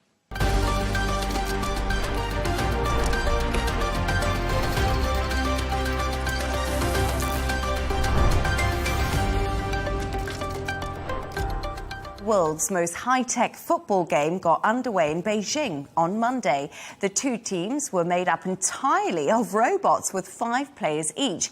Developed by engineering students, the humanoid robots took part in a training match ahead of the World Humanoid Robot Games, set to begin on the 15th of August. Camille Nedelec has more. It's a far more sedate football game than many fans will be used to. 2 humanoid robot teams of 5 faced off in a training match in the run-up to the first World Humanoid Robotics Games next week. It's a chance for the engineering students who created them to show off their research. This is our first time participating in such a world-class competition. We're excited to be able to compete with team members from all over the world, right here at home. While these steps across the pitch are unsteady, China has been making big strides in developing advanced humanoid robotics. Beijing has put humanoids at the heart of its robotics strategy, believing this could be the answer to an aging population and a shrinking workforce. This may look like a training ground for playing football, but it's also a training ground for the country's next generation of carers and factory workers. Our advantages are that our team has a clear division of labor, and we can quickly adjust according to the venue, opponent's strategy, and the environment, and then get a good result.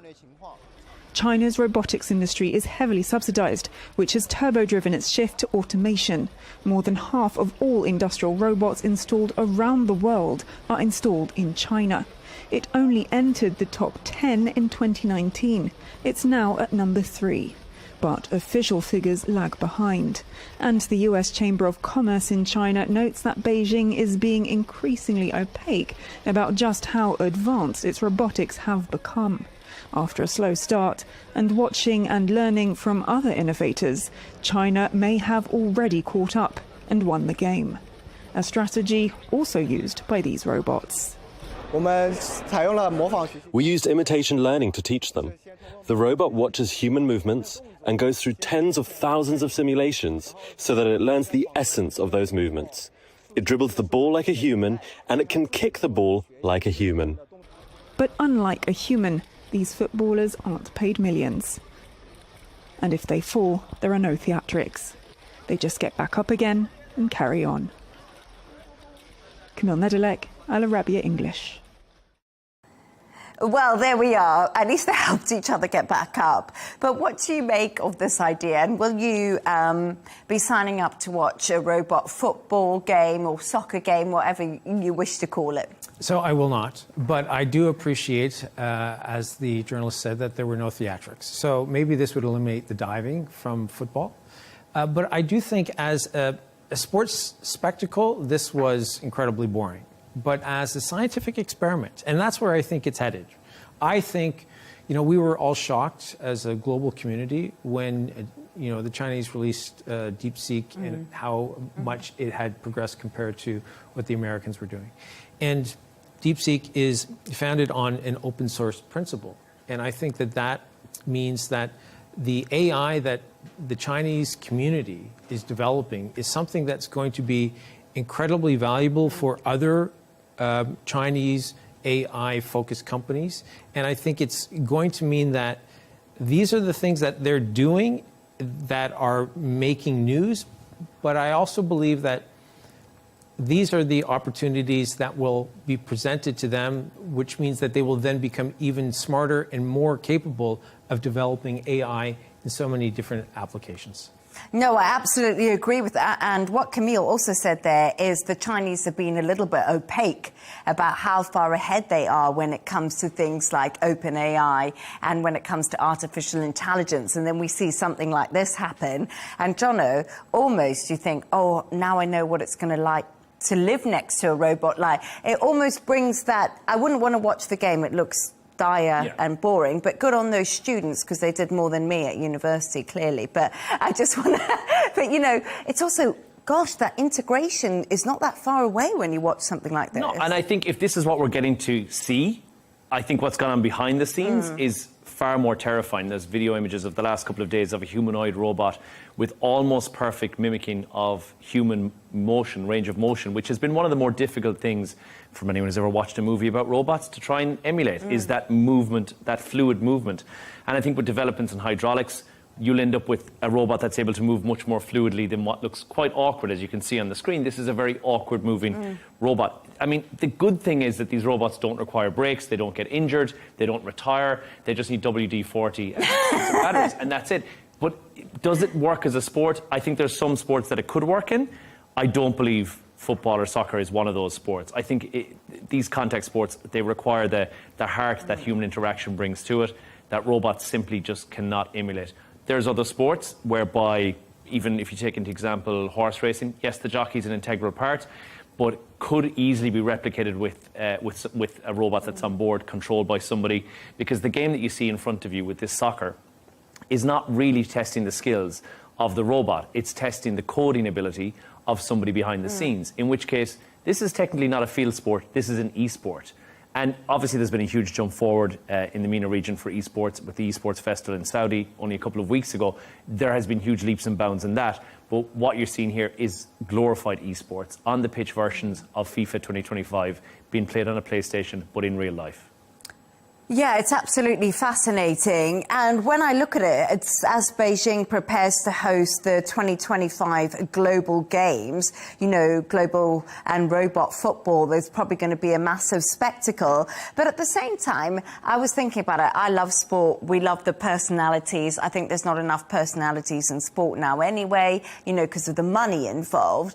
But one thing it could help in is training, because if they're able to use all this technology, it probably could help the real human footballer nail their game, get things that they're doing slightly wrong, tweet, because of all of that can work together. So maybe, Jono and Michael, I'll become a better tennis player, you might become a better ice hockey player, and John, I'm not sure what sport you play, golf? It's sleepy. Well, no, I'm not. Okay, might become a better... But I do think that, one of the things that was always admired, especially by the old East German athletes, there was a mechanical and robot aspect to them because they were trained the same way over and over and over and over again. Yes, they often used performance-enhancing drugs, but in the 70s and the 80s, when you looked at some of those communist country athletes where it was just repetition over and over and over again, and if some of these robots can, as you said, be used in training situations, then there may be real benefits. But I can't imagine we're going to get to the point where, to your point, I think watching certain esport activities on TV are so much more interesting than this. And I think Tesla have done a phenomenal job with their version of the robot as well. And again, we've made it into a humanoid robot. I don't know what the fascination is with us as human beings to try and make a robot that looks exactly like us. It's almost as if nobody's ever seen any movie that there are robots in before in their lives. But a robot that's able to cook and clean and do your housework doesn't necessarily have to look like a human. We just, as humans, find it much easier to integrate with this being if it looks like one of us. Or maybe more comforted because it looks more like us. It's not so mechanical. Yeah, it's a familiarity thing. Yeah. And I think we are, if we're not already there, and I think it's likely that if Tesla have done the developments that they said they would be doing on their robot, and if China are here with what is effectively university students showcasing their science project, if that's what we're seeing in public, what's gone on behind the scenes is far more terrifying. And I think that is the level of concern that we'll be up to when it comes to AI potentially taking our jobs. When it's a humanoid robot that looks that realistic and lifelike, then you can start being concerned. Well, we're lucky. We are maybe a little bit in the middle-aged generation, so maybe we still have our jobs for the next 15 years. Or 10. Oh, 10.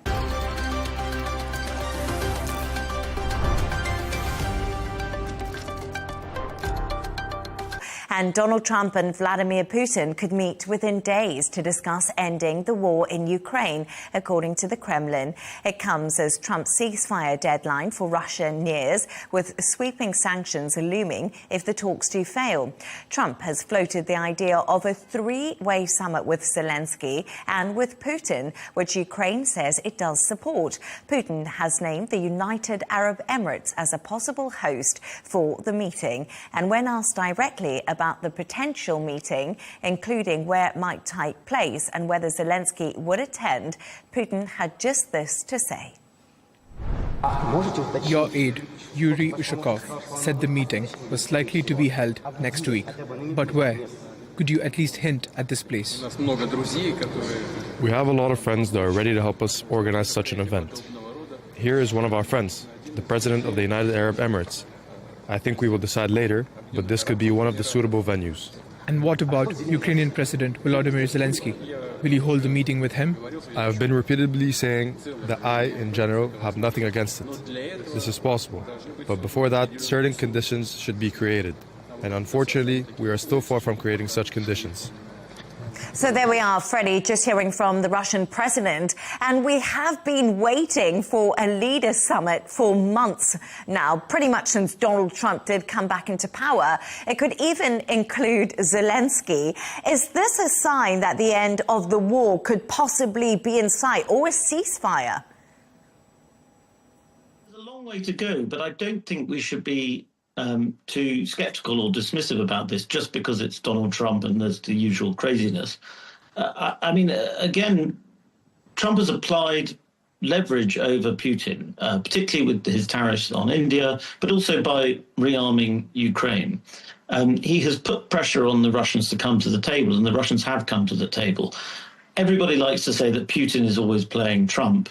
I think that's debatable. I think they're both playing each other all the time. But what we could see in the next few days is a meeting between Trump and Putin, possibly in the UAE, we'll see. And then after that, a trilateral meeting between Zelensky, Putin and Trump. And if he manages to get those two leaders in a room together, I think we do have to start saying he is capable of achieving things that nobody else thinks he's capable, that people doubt him of being able to achieve. Freddie and Isabel, I ask you this. Don't you think that when it comes to Donald Trump and Vladimir Putin, it's all about the optics and it's all about the show? And we do know that Russia hasn't actually, as far as we know, given any concessions. And now, all of a sudden, Vladimir Putin is back on the world stage with the world's most powerful man. Yeah, I think there is a debate to be had about who has come out on top from this big turnaround, but turnaround it is, because just a couple of days ago, there was Russia looking at this deadline looming tomorrow, at seeing further sanctions being placed on them. And suddenly, Putin has eyed an advantage there and come out and announced and told the world that he's going to be attending an international summit. Suddenly he's welcomed back into the international forum. Now, he's been a pariah for years. Nobody has wanted to meet with him, barely phone calls. So, what a transformation here. But also in terms of what, Trump has achieved and could achieve, I think there's a lot of ifs still, respectfully, in what Freddie has said there. Fantastic if the three of them can sit down, Trump, Zelensky and Putin. But, Putin already making it clear that there are a lot of conditions that haven't yet been met. before that can happen from Russia's perspective. And, also from Trump's point of view, let's not forget that he made promises during the election campaign that he would fix the whole thing within 24 hours. Well, we're on day 198 and we're still in a war situation, and Ukraine is still fighting for its life. So, both of them can pat themselves on the back, but I think there's still a long way to go, unfortunately. Well, actually, earlier I spoke to John Cavalage, a senior editor for outcome modelling analysis at Issue Insight. I asked him if this meeting paves the way for a ceasefire. Take a listen to what he said. There's no question that what drives President Trump is performance. He goes back to his television days with NBC, with The Apprentice. For him, this is the optics. There are, on the Ukrainian side and some in the European Union will be saying, hey, this is a reward for President Putin. President Trump will be looking at it saying this is a reward for President Trump. And if something comes out of it, great. But the mere fact that we're having dialogue, he will shift back and say, under the Biden administration, they weren't even talking. And now at least we're sitting across from one another and talking. So, Freddie, do you think that John's right there? We should give peace a chance, and Donald Trump has got dialogue going, and the Nobel Peace Prize could possibly be his? Well, I always think give peace a chance. And I think even if it's coming from a figure like Donald Trump, who is obviously chaotic, confusing, and so on, I think the president that's trying to pursue peace is better than what Joe Biden was doing, which was such a muddle. It was initially he was reluctant to support Ukraine, and then the US found itself sort of being drawn into this conflict in a very complicated way. And the Western position at the moment, while nobody wants to say it, is that this war will just carry on indefinitely, with thousands and thousands of people dying every month. And that's not a moral position. And so I think, well, obviously nobody wants to see Vladimir Putin being rewarded for invading a sovereign country, apart from Vladimir Putin, of course. The overall picture is that you can either want this war to carry on, which is terrible and it's killing people and it's destroying a country, or you can try and end it. And I prefer the Trump position of trying to end it. And Isabel, if we just go back to the fact that Trump did put a deadline on Russia and also threatened sanctions, and that is actually tomorrow, the deadline, and all of a sudden we've seen all this movement. Do you think it was Steve Witkoff's visit? Did you think it was the threat of secondary sanctions? How have we got to this point? It was a pretty dramatic turnaround. Yeah, I mean, I think that's to be debated, but I don't think, I'm sure Witkoff would love to pat himself on the back and say this is all down to his incredible diplomacy. But this is a guy who plays golf with Trump. He's a billionaire. He's a real estate magnate. He's not a diplomat. And he's been to Moscow 4 times already this year. And, there have been lots of false dawns. So let's not give him too much credit. Nevertheless, of course, with Freddie, I always want to give peace a chance. I really hope and would like to see for the Russian soldiers as well, many of them victims, but for the Ukrainians, of course, primarily, to see an end to this needless bloodshed. But I just find what really sticks in my throat and really makes me feel a bit sick, to be perfectly blunt, is that here we are talking about Putin possibly having a bilateral, possibly a trilateral, and being given the red carpet treatment, when just a few weeks ago we saw the war hero Zelensky being humiliated and bullied on the world stage in the White House. How is it that there are such terrible double standards? How does Putin do this? And I think at the end of the day, you have to say he is the master manipulator here. And I think that, it is something that we should all remember, is how Trump treated Zelensky and whether or not actually Ukraine could stand to be in a vulnerable position with the two of them meeting without somebody from Ukraine being represented.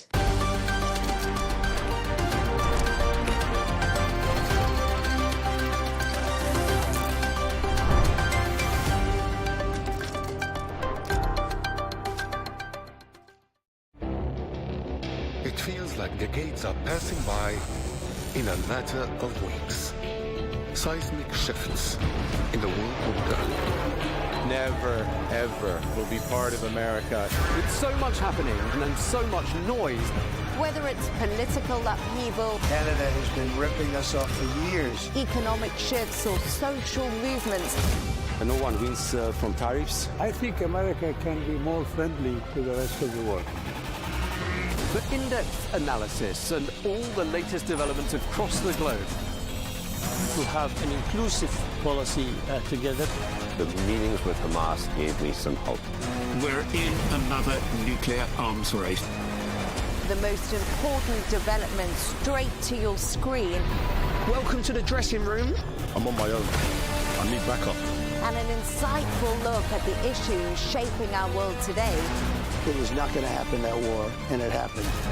Join us on Arabiya News, where the world talks. We have to take care of our people, and we're going to take care of our people first. For in-depth analysis and all the latest developments across the globe, make sure you join us every weekday. President Trump is trying to negotiate a ceasefire. With so much happening, so much information, and so much noise. International law will have no part in his administration. It can be hard to keep track. Tariffs will just fuel inflation. We're going to fight these tariffs. But you can count on us to tell you what you need to know. We stand by your side. Join me, Tom Burges Watson, for Global News Today, right here on Al Arabiya News.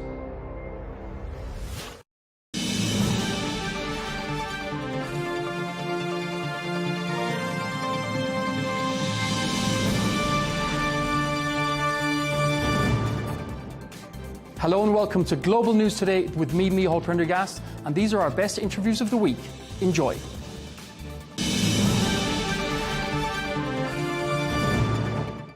You're Jeffrey Epstein's only living relative. When did you hear of your brother's death first? Well, I heard it the morning that he was found dead. I was having breakfast at a hotel and the television was on. And Jeffrey's picture came on, and they said that he was found dead from an apparent suicide. That's how I learned about it, mid-breakfast. The government didn't notify me as they said they did. I learned about it on CNN. And you say apparent. You don't believe it was a suicide? No, I don't. Well, at the time I did. When they first said he was found dead from an apparent suicide, I had no reason to doubt it. You know, he was in jail. He was facing a potential long prison term. I knew he wouldn't want to do that.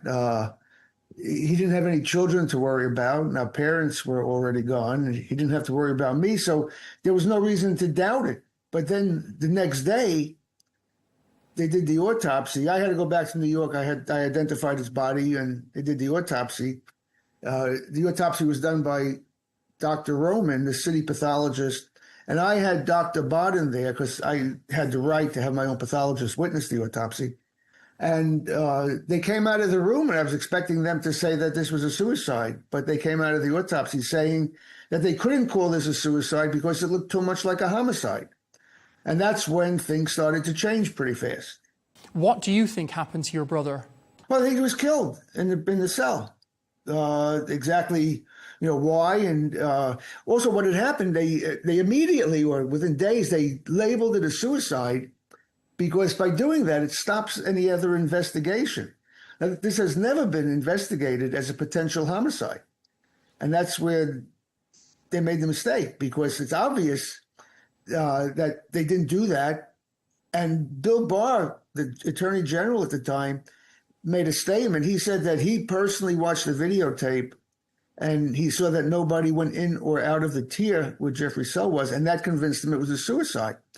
Well, when I first heard that, I said this is a cover-up for two reasons. Number one, there were about a dozen other prisoners on the same tier as Jeffrey that would not have to go and go into or out of the tier in order if they were going to kill somebody. So by completely eliminating the possibility he was killed by somebody already on the tier shows that he wasn't being straight. And also to think that somebody can get to that door, go in, kill somebody and leave completely undetected doesn't make a lot of sense either. So that's when I knew it was a cover-up.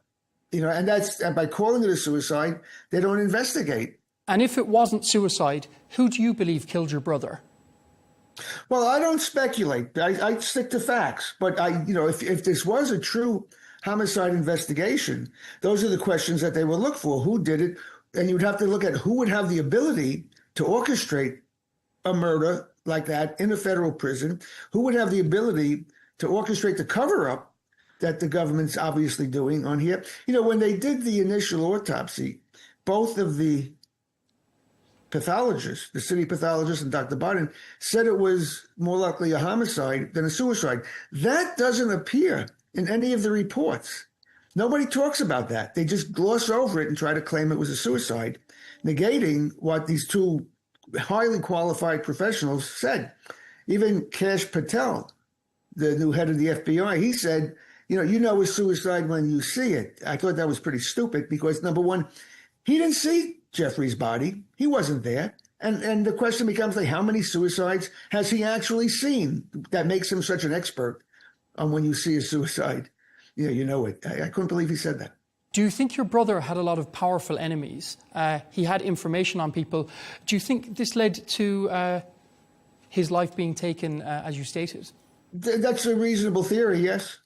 There's also been a lot of speculation that your brother was somehow associated with Mossad, the Israeli intelligence agency. What do you think of that speculation? Well, it's, as far as I'm concerned, it's just speculation. I have no knowledge of that, so I can neither confirm nor deny. I'm not the right person to ask that. I don't know about that. He never said anything to me about it. When did Jeffrey first tell you about his crimes, and did he ever admit? Yes, in 2006, I believe, when he first was getting into trouble, he asked me to come talk to him. So I went to see him, and he told me then that he was getting into trouble because he was with girls that were too young. He admitted he was stupid, and that he was with girls that were too young, and he was getting into trouble for that, and he wanted me to hear it from him. So he told me. So this way I didn't hear it just on the news or something. So that was when I first found out in 2006. And how difficult was that for you to hear as his brother? Well, I wasn't happy about it, but like I've said before, I believe in consequences and ramifications for your action. He was stupid, as he said. He got into trouble, so he was going to have to, pay the price, whatever that was going to be. I didn't mean for it to take his life, but he would have to fight the charges. And how has this affected your life? You share the same name in terms of jobs, in terms of friends, in terms of events. How has this affected your life? Well, first of all, I've retired a long time already, so I don't have to worry about a job situation. There's a lot of Epsteins around, so it's not like that much of an issue. I mean, at the early part, I did have a number of death threats for myself and against my children. I was dealing with the FBI and the New York City Police Department, dealing with that. That has kind of calmed down. And I've just been trying to focus a lot of time on coming to the realization or dealing with the realization that Jeffrey did not commit suicide. And, if he didn't commit suicide, and like everyone who looks at all the information, nobody thinks he committed suicide. Well, then the next step is to figure out, well, who killed him? Why was he killed? That's what an investigator looking at a homicide, those are the questions they would ask. Who would have the ability to pull something like this off in a federal prison? And who'd be afraid to have Jeffrey still alive? And who did it? Who actually, pulled the trigger, so to speak? Who sanctioned this? So that's what the next round of investigation should look at. And people are starting to ask these questions. I was dealing with a group just recently of independent investigative people, nothing to do with me. They weren't working for me.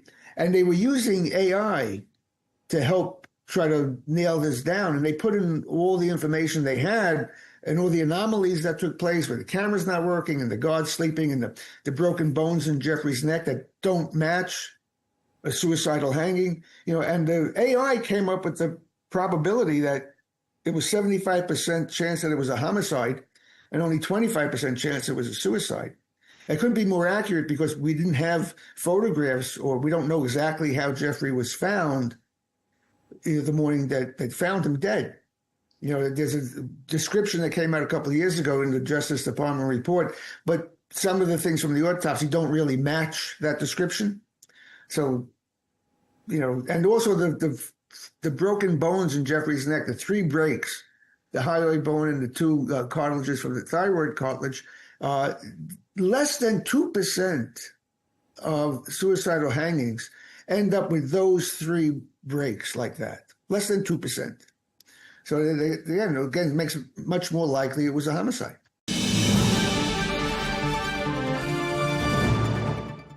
I'd like to start off this interview by asking, what's the big goal of Pakistan's new AI policy? Thank you so much for having me here today. I think this is a big moment for Pakistan as we just launched our national AI policy. And if you ask me today, I think it is overall, it's based on 6 pillars. But if you ask me the big goal, it is essentially the enablement of our people on 3 levels. The first is our young students who are now going to be entering into the employability stage. The second is our existing industry and sectors across the country, whether it's agriculture, whether it's education, health. So an AI enablement across sectors. And the third is the AI enablement in governance. So as artificial intelligence takes the world by a storm, I believe that Pakistan is getting ready and rather is quite ahead when it comes to AI readiness and enablement. So this is the larger target, if you ask me. But if I go more specific, I would say that by the end of about 2 to 3 years, we will have over 1 million AI professionals, hardcore artificial professionals, trained and enabled with artificial intelligence skills. We intend to have about 1,000 patented AI products. So we want to move towards a more product-based market. We intend to have 1,000 publicly and privately funded AI research ventures. So we're going to be establishing an AI fund under this policy, which is going to be supporting our researchers, giving out scholarships, supporting our startups. So about 1,000 publicly and privately funded research ventures. We're financing about 400 university-led AI projects so that all the industry and government challenges which require solutions, we strongly believe have to now come from young people, our young innovative asset, which is our youth population. And that is why we're enabling about 400 university-led AI products that will be supporting the government and the industry at large. And last but not the least, we intend to be deploying at least 50 AI-powered civic applications for improved public service delivery. And I would like to say that it all really nicely plugs into Pakistan's national digital transformation policy and the vision of the Prime Minister, which is nicely captured in the Digital Nation Pakistan Act, a legislation passed by the National Assembly and the Senate of Pakistan, which actually enables all of this to happen. Ethics always comes into the conversation around AI. How do you plan to keep AI ethical in Pakistan? So of the 6 pillars, I believe that we've reflected upon a few. So I'm just going to go over them, and within them will come ethics. So first was innovation ecosystem, where I spoke about that we will be developing an innovation fund, an AI venture fund. We'll be developing centers of excellence, data standards. The second is the awareness and readiness. Skilling is something which is core. So that is something that we're highly focused on. And one key things will be the IP laws that have to go with AI coming in. And the third pillar is what you've just asked me about. That is the secure AI. How do we ensure the ethical principles, ethics, and what one of the good things about the policy is that it enshrines the importance of human oversight over artificial intelligence. I believe that's a core thing that goes behind it, because without human oversight, we really cannot be sure if the ethics, and also with ethics, comes a sense of responsible use, comes a sense of inclusivity that we have to build. And in the absence of these elements, I believe that it's going to become very difficult for us, especially as governments, to build public trust in enabling innovation. So it is absolutely core and paramount when it comes to the ethical use of artificial intelligence. I am right now in conversation with the big tech companies where we're looking to, I'll just give you one example. I'm in conversation with these big tech companies to see that whenever we see let's suppose an AI-generated image, I strongly believe that there should be now an AI labeling on it, because it's going to be critical for us to determine the difference. Artificial intelligence really, as it becomes better, is blurring the difference between reality and what is actually, virtual. So that is something that we have to be very careful about. But overall, I believe that Pakistan, as a country, as a nation, strongly believes in responsible and ethical use and development of AI. So it's going to be critical, but I think that what is going to be of paramount importance here is going to be international collaboration. This is a transnational phenomena. It's a relatively new subject that we're all trying to grapple with in terms of regulatory framework. So it's going to be absolutely critical for us to engage with governments, to engage with international global frameworks when it comes to governance of AI. And in terms of any AI deals in the works within the Gulf, in particular to Saudi Arabia? So Saudi Arabia is Pakistan's long-standing friend. His Royal Highness Crown Prince Mohammed bin Salman is a great friend and ally of Pakistan, is a great friend and ally of our leadership, our Prime Minister, our Field Marshal. I think we've had more trips to Saudi Arabia, our leadership, than any other country right now. I am strongly in touch with Excellency, my brother Abdullah Al-Saha, and we've had multiple engagements on our bilateral arrangement for between our countries. Some of those engagements include availability of the computational power that Saudi Arabia has very ably established. We're looking towards what we call in Pakistan the Grow with Saudi Arabia plan. So the idea is to have joint ventures. I'm in contact with the the NTDP, which is actually looking at developing the technological digital transformation in Saudi Arabia. We're in direct touch with Sadaya. We were one of the biggest represented countries in LEAP this year, and our companies were able to really get tens of millions of dollars of deals when they were representing Pakistan in LEAP this year. So multiple engagements on multiple levels are ongoing. Our departments are also in touch with each other. But my primary support would be to B2B ventures, business-to-business ventures, where our businesses can actually talk to each other, grow with each other. Pakistan, like I said, offers a great deal of value when it comes to human resource, technical development. Our softwares are world-class. We top when it comes to cybersecurity. I think that Pakistan has a lot to offer.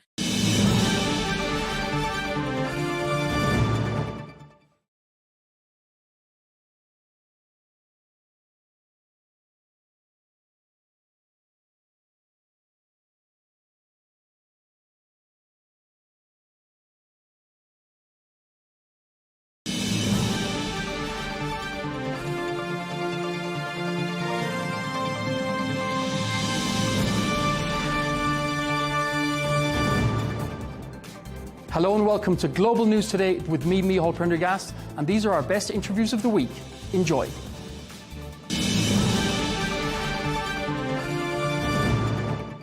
Thanks so much for your time, Yossi. I'd like to start off by asking, do you still believe in a two-state solution?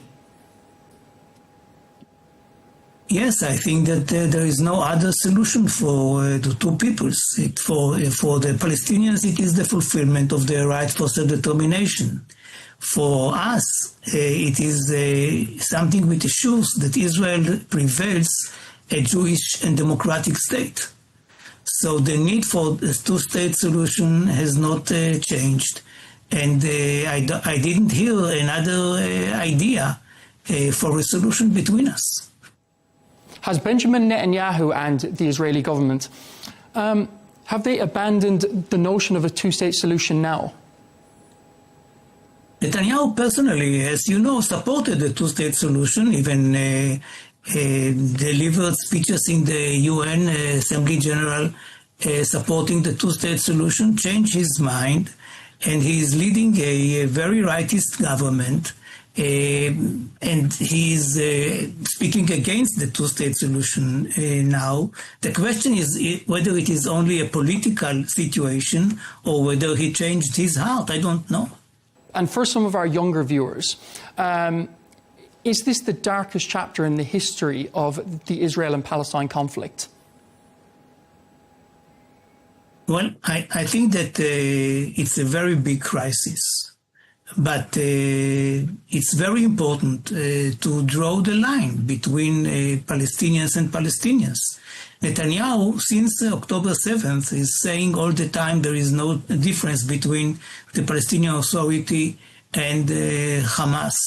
And of course, he's totally wrong. I presume that even he understands it. And no, we have an address, and the address for Israel is the PLO. We signed the agreements with the PLO, and we will sign the future agreements with the PLO, whose legitimate daughter is the Palestinian Authority.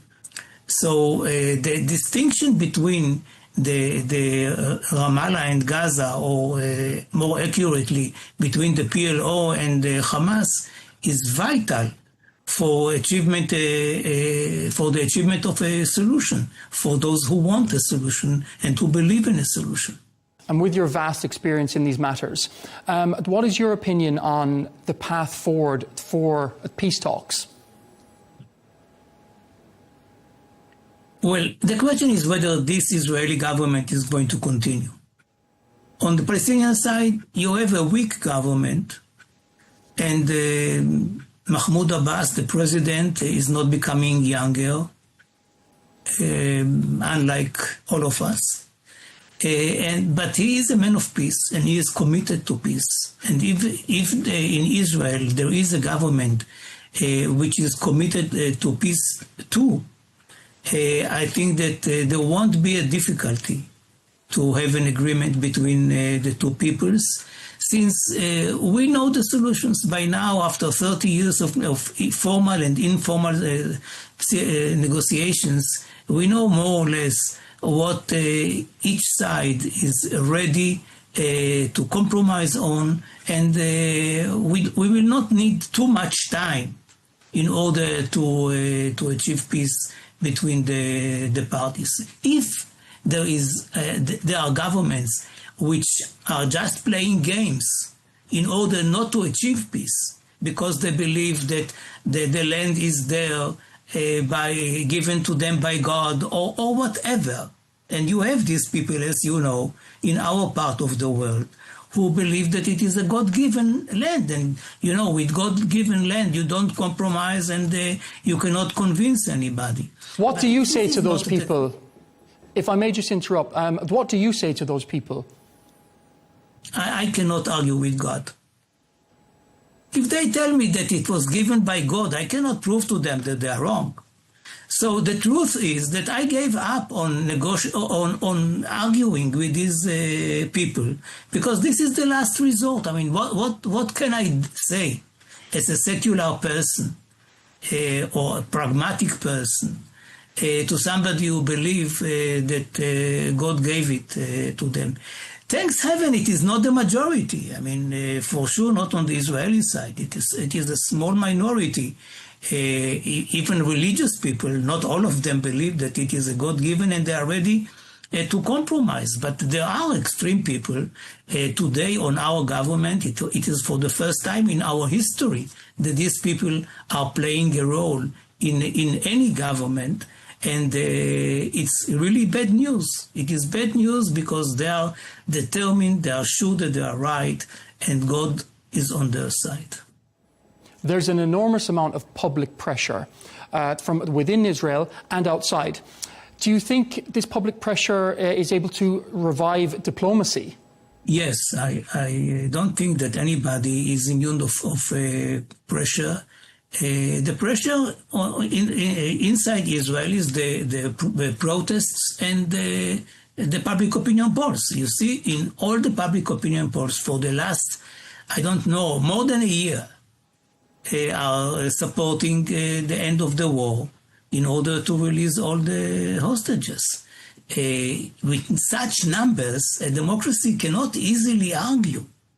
And you have a world which at the beginning, after October 7th, was very supportive of Israel, and they had empathy for Israel. But very soon, our retaliation became a reason, a good enough reason for them to make Israel the villain of this story. And all these things are having an impact. You see that Netanyahu already said that from now on he's going to support an agreement which will end the war and release all the hostages in one time. And this is a change, a huge change in his policy, I presume, as a result of what is happening. We've seen a lot of criticism around the world in regards to the settlements. Do these settlements make the two-state solution impossible? No. If you ask the settlers, they will say yes. We won. From now on, there will be no peace because we built so many settlements that you cannot draw a border. My answer is very different, and I'll tell you why. Ms.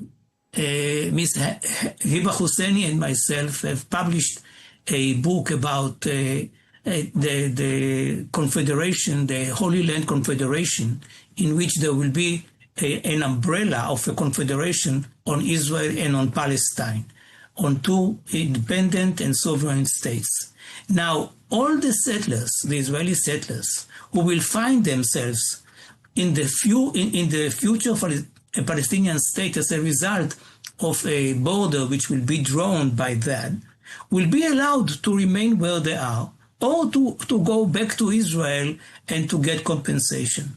There will be no need to evacuate them. And evacuating hundreds of thousands of settlers is the biggest, I would say, obstacle and fear of the Israeli pragmatic leaders.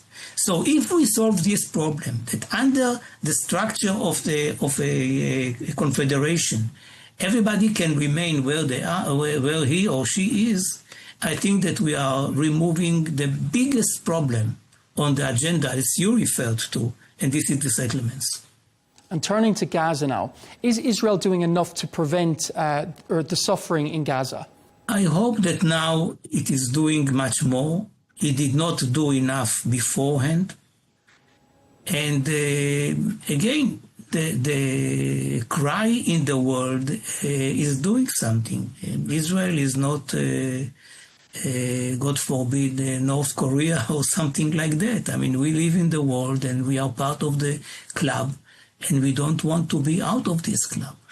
And we understand that although it was not done intentionally, and although the beginning of the whole story is the massacre of October 7th, but the reality on the ground is that we are there, Israel is there in the Gaza Strip, it is dominating the Gaza Strip, and people are suffering a lot.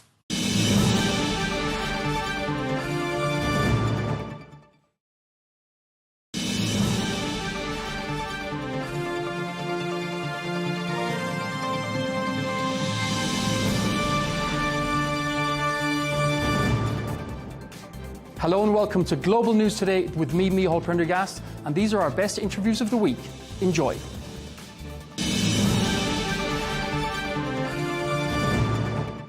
Why is Ursula von der Leyen's deal at the golf course in Scotland, it's been called a humiliation for Europe? Why is that? Well, I think you're right. The announcement of this so-called deal between Mr. Trump and Mrs. von der Leyen has been quite heavily criticized so far in Europe. I think the expectations were that Europe would resist more, a bit like China, to sort of unilaterally imposed tariffs by Mr. Trump. So the good question, I think, is why did the European Union not strike back earlier in threatening Trump with EU countervailing tariffs the way China did it? By the way, China was the only one to do it so far. And I think the explanation to this lies in two reasons, which is the ones the Commission has been advocating in support of the position Mrs. von der Leyen took. The first one is that nobody among the EU member states or in EU business was really pushing for a strong retaliation, credible threat against the US. The reality, I think, is that nobody was in favor of an escalation that would have led to a tit-for-tat trade war between US and EU. And the second reason, which has nothing to do with tariffs or trade or economists, is just that the EU believes that the main threat from the US would not come from tariffs, but from pulling away from Ukraine. Ukraine is, for the EU, a more important question than a few percentages of market share in the US. It's a much more existential issue for EU than trade. The priority of the European Union today is to keep the US engaged in the defense of Ukraine. And the fear probably was among EU leaders and at the European Commission that if EU would strike back, then Trump's, whose position on Ukraine and Russia has been, let's say, changing from time to time, could have changed to a retreat which would have been catastrophic for the European Union. So it's a mix of economic consideration, no taste for a full-fledged tit-for-tat trade war, and a more serious, in my view, major geopolitical issue. Is it a case of appeasement? Is Ursula von der Leyen essentially now a Neville Chamberlain in a confrontation with Donald Trump? Well, only, that's a very good question. Only the future will say whether on this front, and this is one of the many fronts of the transatlantic, very complex and multidimensional relationship, whether on this front and on others, Trump has been sort of appeased and will move to other topics. Now, one can doubt about this, A, because he himself predicts to be transactional, unpredictable, changing position, like a boxer. Second, there are other areas like digital regulation, for instance, or financial regulation, where the US could take measures, or the EU could take measures that would destabilize further this relationship. And then, of course, we're always left with this question of whether the NATO Article 5, which says that the US will protect Europe in case of the Russian aggression, still stands valid, which is, in my view, a very important question mark for the European Union. My next question is, could anyone else have done a better job against Donald Trump?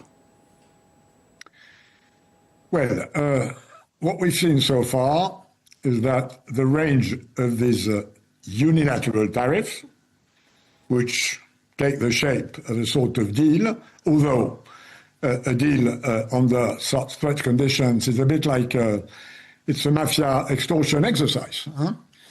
I have a big gun. I'll hit you if you don't pay. I don't call this a negotiation, but let's leave that aside. The tariffs range from 10%, which is the UK benchmark, to 50%, which is the Brazil or Chinese one. And even the UK had to pay 10%, whereas they have a trade deficit vis-à-vis the US. So the UK, who has theoretically not a problem, because the problem for Trump is the trade imbalance between the US and third countries, which he believes, which is not my view, is a big problem for the US. Even the UK, who has no trade problem, has been hit with a 10%. So in a way, an EU 15%, given the size of the EU economy, if that's it for the moment, with a bit of sweeteners or waivers or adds up here and there, you buy a bit more of energy, a bit more of weapons, or you have 0 for 0 in some specific tariffs. Seen as compared to the rest of the world, may seem like a relatively good trade position, although it clearly puts the EU in a position of inferiority. The EU, in agreeing to this 15% tariff, in a way validates the notion that the US trade deficit is a problem, that coercion from the US can work, and that its power as a bloc, which was meant to be a very big one on trade, and I know it was a very good one because I was trade commissioner a long time ago, when geostrategic questions, when the rule of force substitutes the rule of law, then the EU as a bloc is weaker. Certainly that some would have expected, including within the EU, and that probably means that we will have a reaction by EU public opinion that probably will push for more rapid, more complete integration of EU, not just economically, but politically, including in areas like defense, where for the moment, the EU has remained very weak.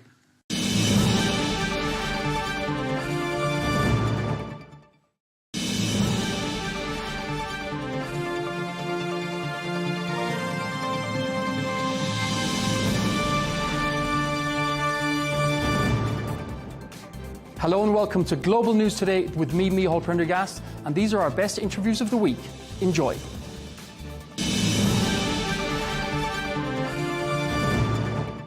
Thanks so much for your time, gentlemen. I'd like to start with you, Rabbi.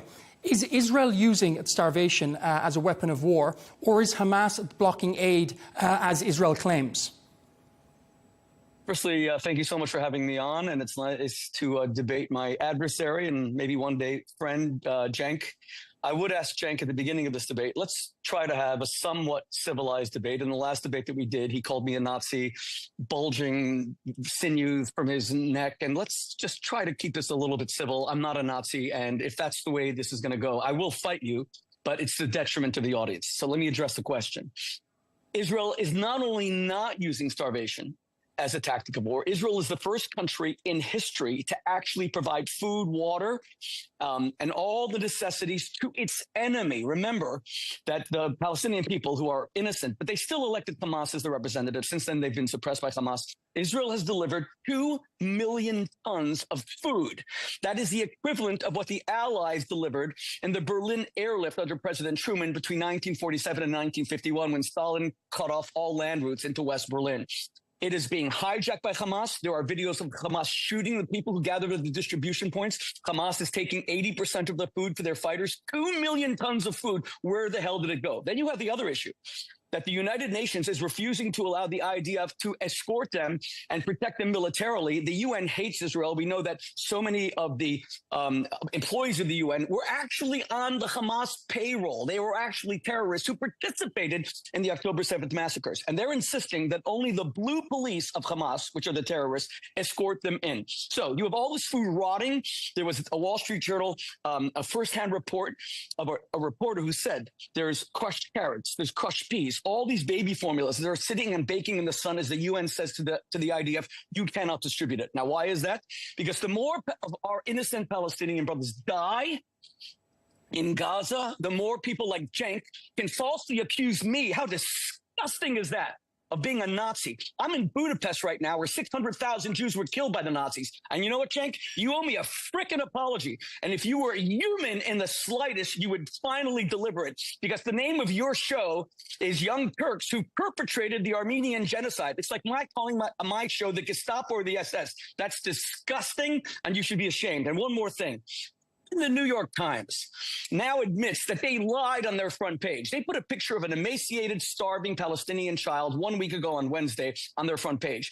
Later, they were forced to admit the child had muscular dystrophy. He was born with a muscle disorder. That's why he's emaciated. There was a picture of his brother right next to him, which the UN cropped out. He is completely normal. There's a picture of his mother holding her. She is completely normal. There is no starvation in Gaza except for the starvation of Hamas stealing the food. Finally, we know there is starvation in Gaza of Jews who are truly emaciated and were forced by Hamas to dig their own graves in Gaza. Cenk has his show named after a group that killed 3 million people in the true genocide. Cenk, you're an embarrassment. Change the damn name of your show. Thank you very much. Allow Cenk to respond now. Yeah. All right. So these days, Israel is split into two. So there's some folks who are truly horrified to find out that this was not about self-defense, that this was about the occupation of Gaza, to murder as many Palestinians as possible, move them out, ethnically cleanse them, starve them, and take Gaza. So the people who've discovered that, including, by the way, hundreds of military officials in the IDF, and the former head of Shin Bet and 2 former Israeli prime ministers are all speaking out and saying, oh, my God, we didn't know that Netanyahu and these monsters running the Israeli government were going to do this. And now the Israeli government has admitted they are going for a, quote, full conquest of Gaza. So we were right all along. It was never about self-defense. It was always about slaughtering the Palestinians and taking their land, which unfortunately is the history of Israel. So, of course, everything that Rabbi Shmuley said is a lie, because if an Israeli supporter of this current Israeli government is talking, they're lying. So he says, oh, my God, there's no problem of food in Gaza. Well, 196 people have starved. 193, and 96 of them are children. So we're supposed to ignore our eyes and ears. We're supposed to ignore those pictures. And so this is what they always do with the one case, right? In the beginning of the war, there was a bomb that landed on a hospital, and Israel was like, I can't believe it. How could anybody say that we would ever hit a hospital? It is it's a mistaken reporting, and it's all anti-Semitic and blah, blah, blah, and blood label, and we're the victims.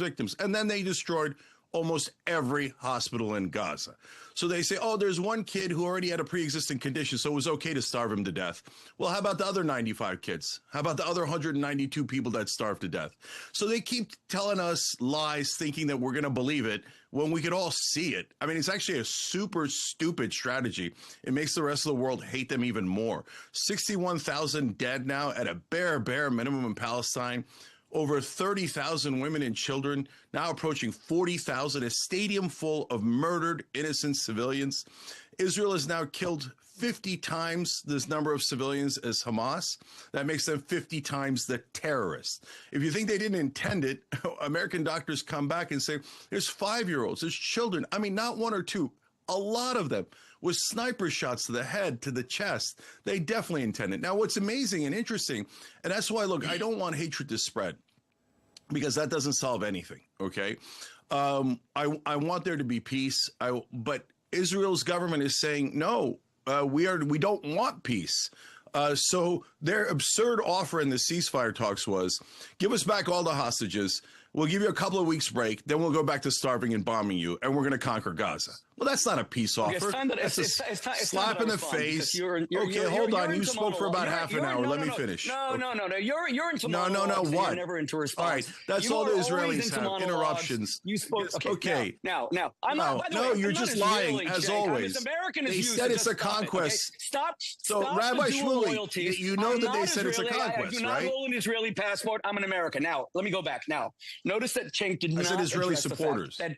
Note you said Israeli. We can go back and tape. You lie all the time, but it's on frickin' tape and it'll air tonight. Now listen to me. Number one. I don't really care. You support the Nazis of the current Israeli regime. So what do I care which particular Nazi you support? I want everyone to notice. Number one, Cenk did not respond to the fact that his show is named after the Young Turks, who every historian on earth agrees.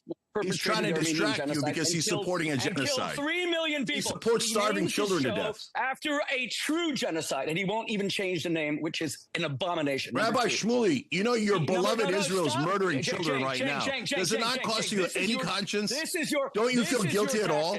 I am going to respond with fact because Cenk is an utter ignoramus. I'm going to respond. He says that Israel decided to attack Gaza because it wanted land. Cenk, there was something called October 7th. Israel withdrew from Gaza 20 years ago. They're taking the land, aren't they, Rabbi? Don't interrupt They're taking the land, just like I said they would. It is the 20th anniversary of Israel's withdrawal. Today, exactly. Today. I'll tell you something else. And Israel withdrew. By the way, in your ignorance, you don't even know that Netanyahu at the time was savaged by his political base for voting for the withdrawal from Gaza. The Israeli army sent its soldiers in to destroy Jewish houses, to remove Jewish. You are just such an ignoramus. It's embarrassing. Go back and look at the videotapes on CNN. Rabbi, nobody believes you. You can yell and scream all you want. We have eyes and ears. The point is, you are ignorant of history in a way that is shocking that anyone puts you on the air. Israel withdrew from Gaza in 2005. Exactly today this is the 20th anniversary today, August 6th. I'll tell you something else, which this is the anniversary of. Today is and Netanyahu voted for that withdrawal. Israel did not want any of the land in Gaza. They voluntarily withdrew. They were then savage. Israel didn't want any land. They just happened to steal all of it. They were then savagely attacked with women having their breasts cut off and terrorists playing baseball with them. Israel has done 50 times worse.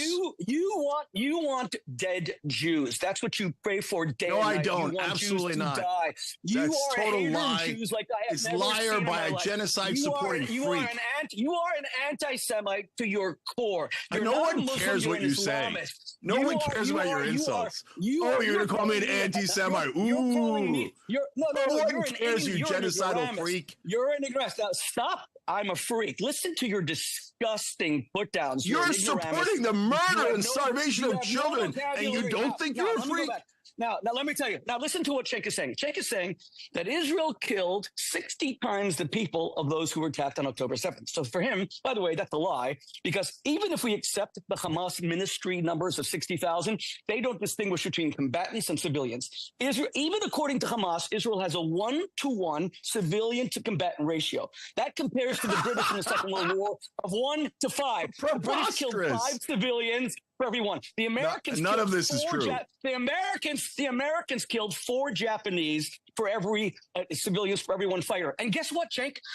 Today is August 6th, 2025. It's the exact 80th anniversary of Harry Truman dropping an atomic bomb on a place called Hiroshima. That killed 150,000 in one instant. You know how many died in Pearl Harbor? 2,300. So you must say that Truman, based on him having killed 50 times the number, was a Nazi as well. So just say it. Harry Truman was a Nazi. If you at least say that now, that Truman, FDR, and Churchill are Nazis, I will at least say, honestly, that you're at least true to your word, you're consistent. Say it.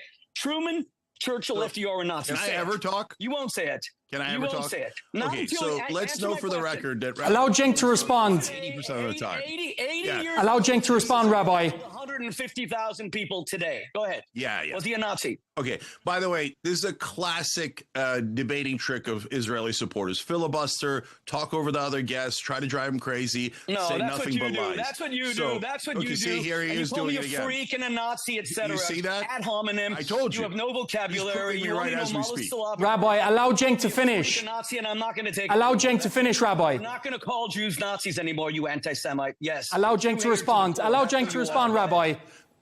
Rabbi, I laugh in your face at your stupid insults. Nobody cares anymore when you use that stupid trick of calling people anti-Semites because they're anti-genocide, because they're anti the murder of Palestinian children. Okay, so here's the reality. Right now, Israel has murdered 1,400 people trying to seek food. Totally defenseless, innocent Palestinians trying to prevent the starvation of their children. And Israel has slaughtered 1,400 of them. Retired Lieutenant Colonel Aguilar, an American Special Forces operative who went there, confirms he couldn't believe it. They're just murdering children right in front of everyone that did absolutely nothing wrong. And their main defenses are, well, it might be a genocide, but it's not a Holocaust. We could have killed them all. We're so nice. We didn't murder all the Palestinians. We haven't murdered all their children yet. We're so nice. And look, we didn't drop a nuclear bomb like Truman did. So and that incinerated babies and grandmothers, etc. We could, but we haven't. Actually, that's not entirely true. The number of bombs that they've dropped in Gaza is the equivalent of 6 nuclear bombs. And the idea that they're not intending to murder, here we go again. This guy, here we go again. Makes things up. So there's no point in debating Israeli supporters because they're genocidal maniacs who never stop talking and who never stop lying. Okay, gentlemen, I want to move on to the next question. No, wait, one second. What is the megatonnage of a singular nuclear bomb? Do you even know? You don't know. What is the megatonnage? You know who explained that, Rabbi? I can answer it.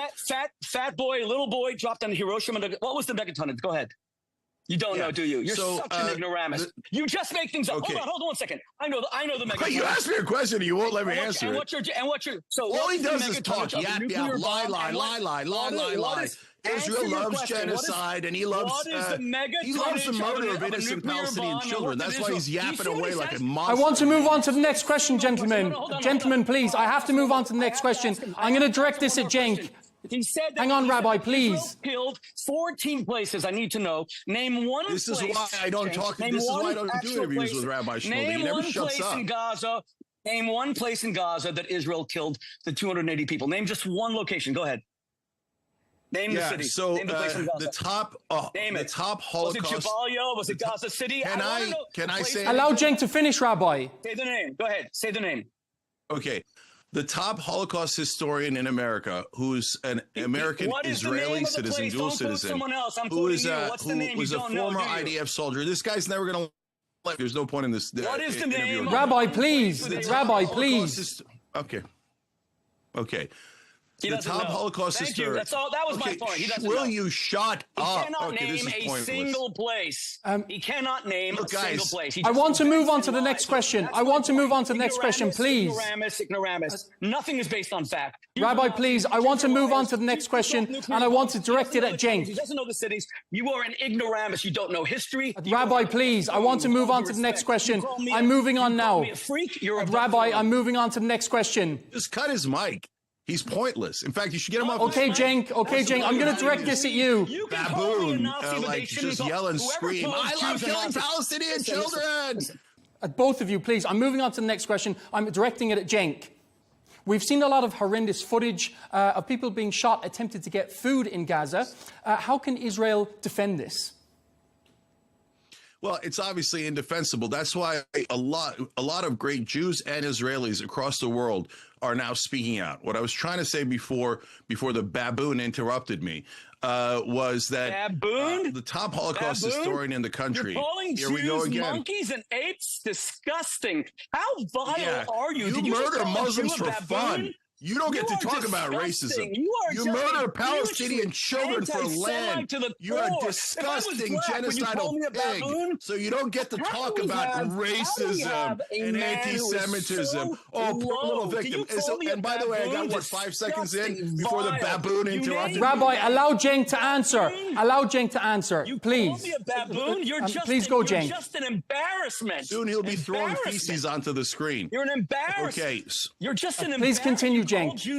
Please, Rabbi. You'll get your time to respond. You'll get your time to respond, Rabbi. This is unacceptable. You will not call Jews monkeys and apes. You are a disgusting, vile Jew hater to your core. I've never met anyone like you. I don't care what you think. You're a genocidal freak. Jews are apes. Disgusting. What does the Nazi think of my language? Oh, I'm so concerned. What does the murderer of children think of my language? Oh, the problem is my language. The problem isn't that you're murdering Palestinian children. I got it. Go ahead. You said Jews are apes. No, they're not. Keep on going, I'm just defending Jews. I was just defending Jews when you interrupted like a baboon. I'm not talking about Jews. I'm talking about you who can't shut up you are and throw a your rancid verbal diarrhea at us 24/7. You are a rancid hater who is so absolutely Everybody hates the Jews. That's your excuse for murdering Muslims. You don't know anything. That's what bothers me. What bothers me is that you don't know history.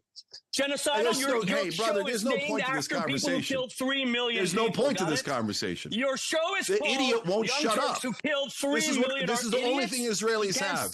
Just talking over people because they're such grotesque liars and murderers. Okay, please, Rabbi, I'd like to ask you a question. I'd like to ask you a question, Rabbi. I didn't get to answer. No, I didn't get to answer. The baboon won't let me ask. He even looks like one.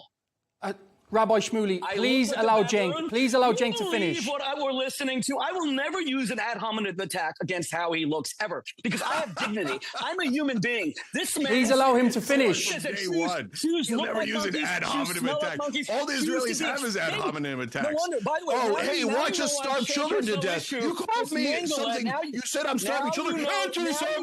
That's all this baboon has. Now you know why he has no issue with Mengele experimenting on Jews, because for him, Jews are apes. I hate the experimented on laboratories. I would have fought like hell to save Jews from the Holocaust. If you were a German, you would have cheerleaded and said, "No, they're lying about Hitler." That's what you would have said if you were a German, because that's what you're saying now in defending the genocide and murder of Palestinian children. Credibility.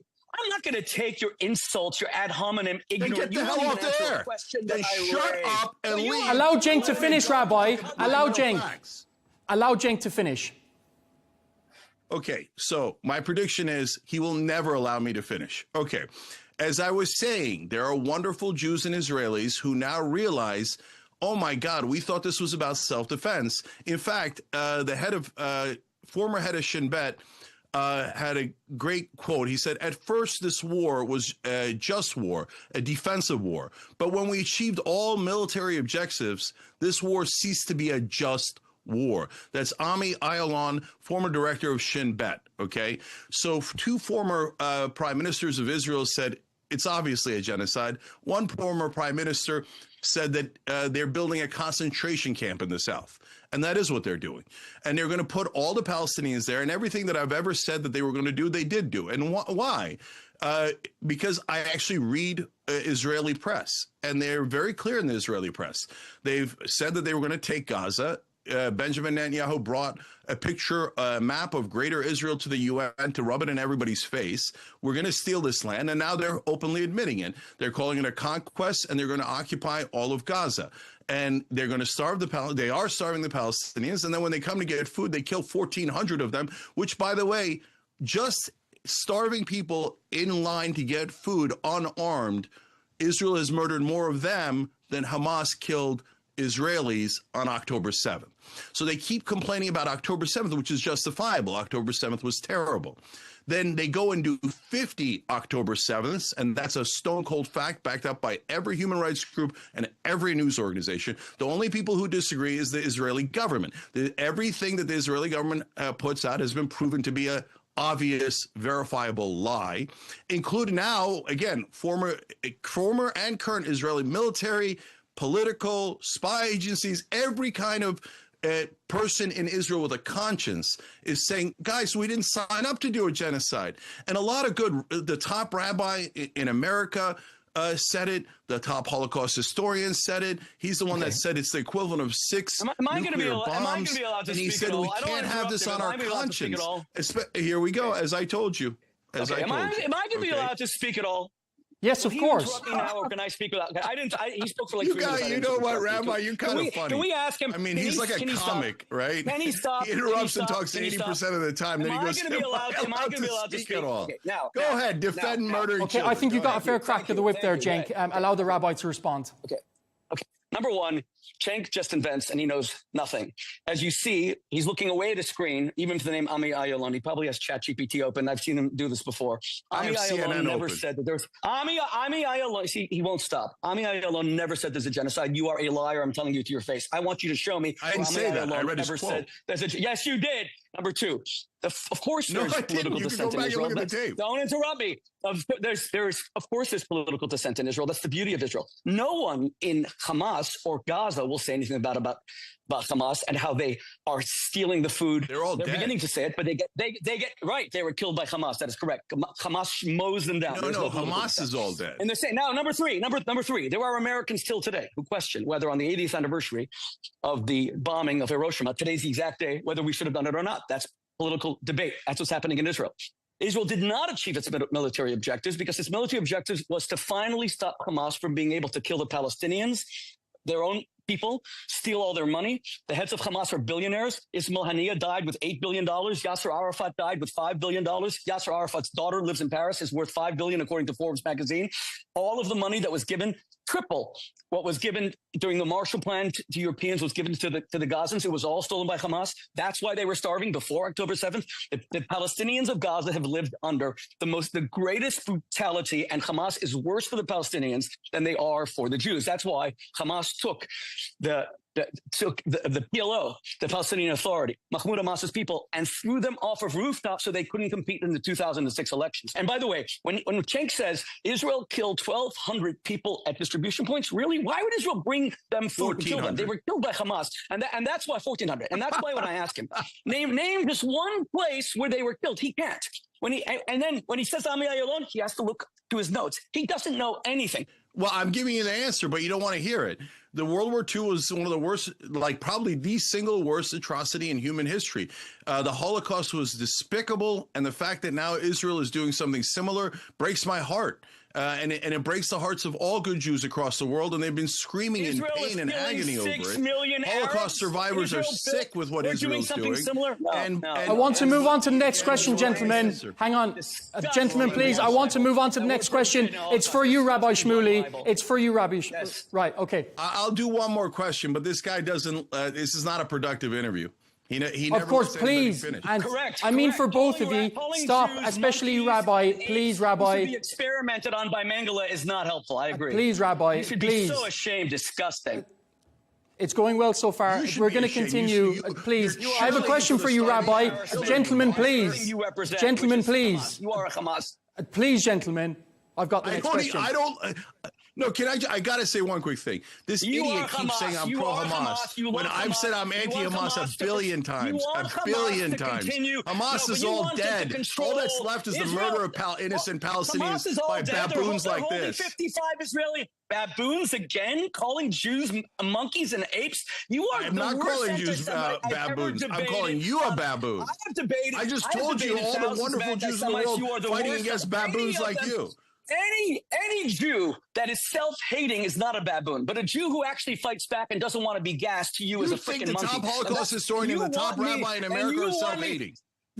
You think two former Israeli prime ministers are self-hating? What do you mean? You said the most famous. I want to move on to the next question, gentlemen, please. You said the most famous rabbi in America. I'm the most famous rabbi in America, thank God, according to ChatGPT. But let's say that's not true. You said the most famous rabbi in America. Rabbi Rick Jacobs leads the largest Jewish denomination in America. Rabbi Rick Jacobs is the head of the Reform, very woke, ultra-left Reform Judaism. That's who you were quoting? Why it's did you the say number one denomination, the largest denomination in America. Orthodoxy He's now smearing is the other Jews. by far, okay? I'm moving on to the next question now. Gentlemen, Rabbi, please. Stop. So, both of you stop. I'm moving on to the next question. Disgusting. Right, I'm moving on to the next question. Cenk, is a two-state solution impossible now? So actually, I don't think it is. I mean, look, obviously, Netanyahu, Ben-Gvir, Smotrich, the current Israeli government have no interest in a two-state solution. They literally voted to never allow the Palestinians to have a state. They literally are saying that they are going to conquer and occupy Gaza and take it for Israel. So we've seen this over and over again. But I think that there is a way to do a two-state solution. Obviously, it requires the American government to stand up for Americans and for decency and not for Israel. So we can get into how AIPAC and the Israeli lobby completely control American government. But my guess is my rabbi will start screaming and hollering as usual. But look, I have a really important message for the people of the Middle East. If your leaders pressure America and Israel to get to a two-state solution and finally get a true independent and free state for the Palestinians, you should build statues of them and honor them, because it would be a great achievement of theirs. There's been a lot of reports that Benjamin Netanyahu intends to reoccupy Gaza. I'm going to direct this towards Rabbi Shmuley. Has this been his plan all along?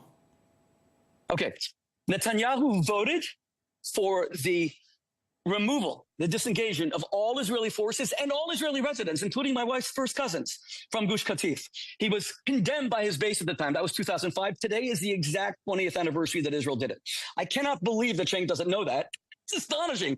Just Google it, Cenk. Of course I know that. Voted, that was a stupid Israeli trick. For that. Okay, Netanyahu voted. Yeah, it was a stupid Israeli trick for 20 years. They played a game. This is the kind of imbecility that we're hearing from this man who doesn't know history. Now, Netanyahu How much more land are you going to steal? It was done by a right-wing government under Ariel Sharon, someone I knew personally. He destroyed his reputation doing it. You're going to steal Gaza, aren't you?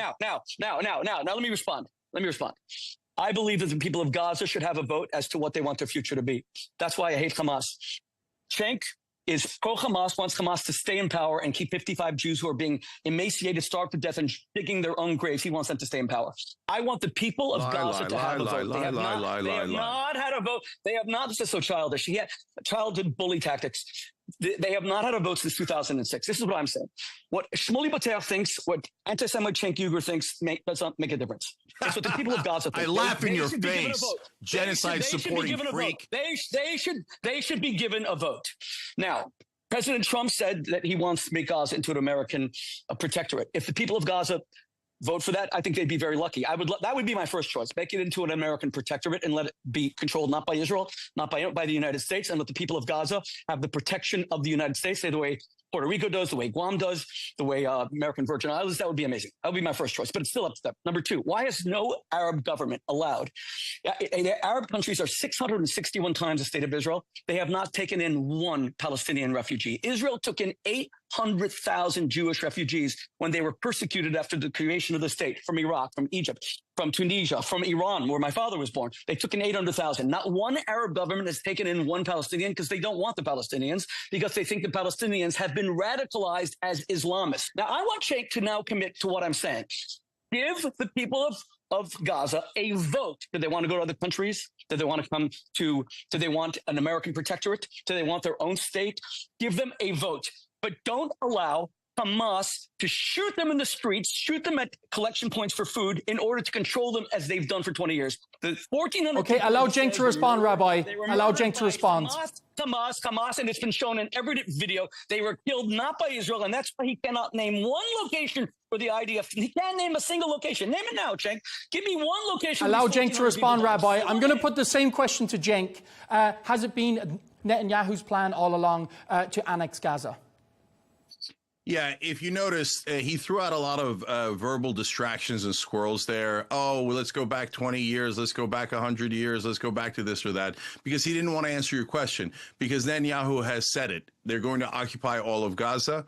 They call it Judea and Samaria. They're calling it a full conquest. This is, let's be honest, a nation that was formed through land theft. Then in 1967, it attacked all of its neighbors and stole more land. And they did a peace deal with Egypt. Here we go, the interruptions.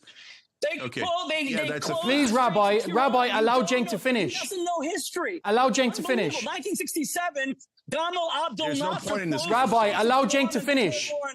Please, Rabbi, you'll have your turn after this. Allow Cenk to finish. Allow Cenk to finish. You'll have your time to respond after this. Please, go on, Cenk. So after they attacked all their Arab neighbors in 1967, and you could all look it up, it's a fact, they then stole the Sinai Peninsula, the Golan Heights, West Bank, Gaza Strip. They brutally occupied those areas for 58 years. They claim they're a democracy while they keep 5.5 million Palestinians as hostages and prisoners. They don't have any rights. And then they did this comical trick of, oh, we left Gaza.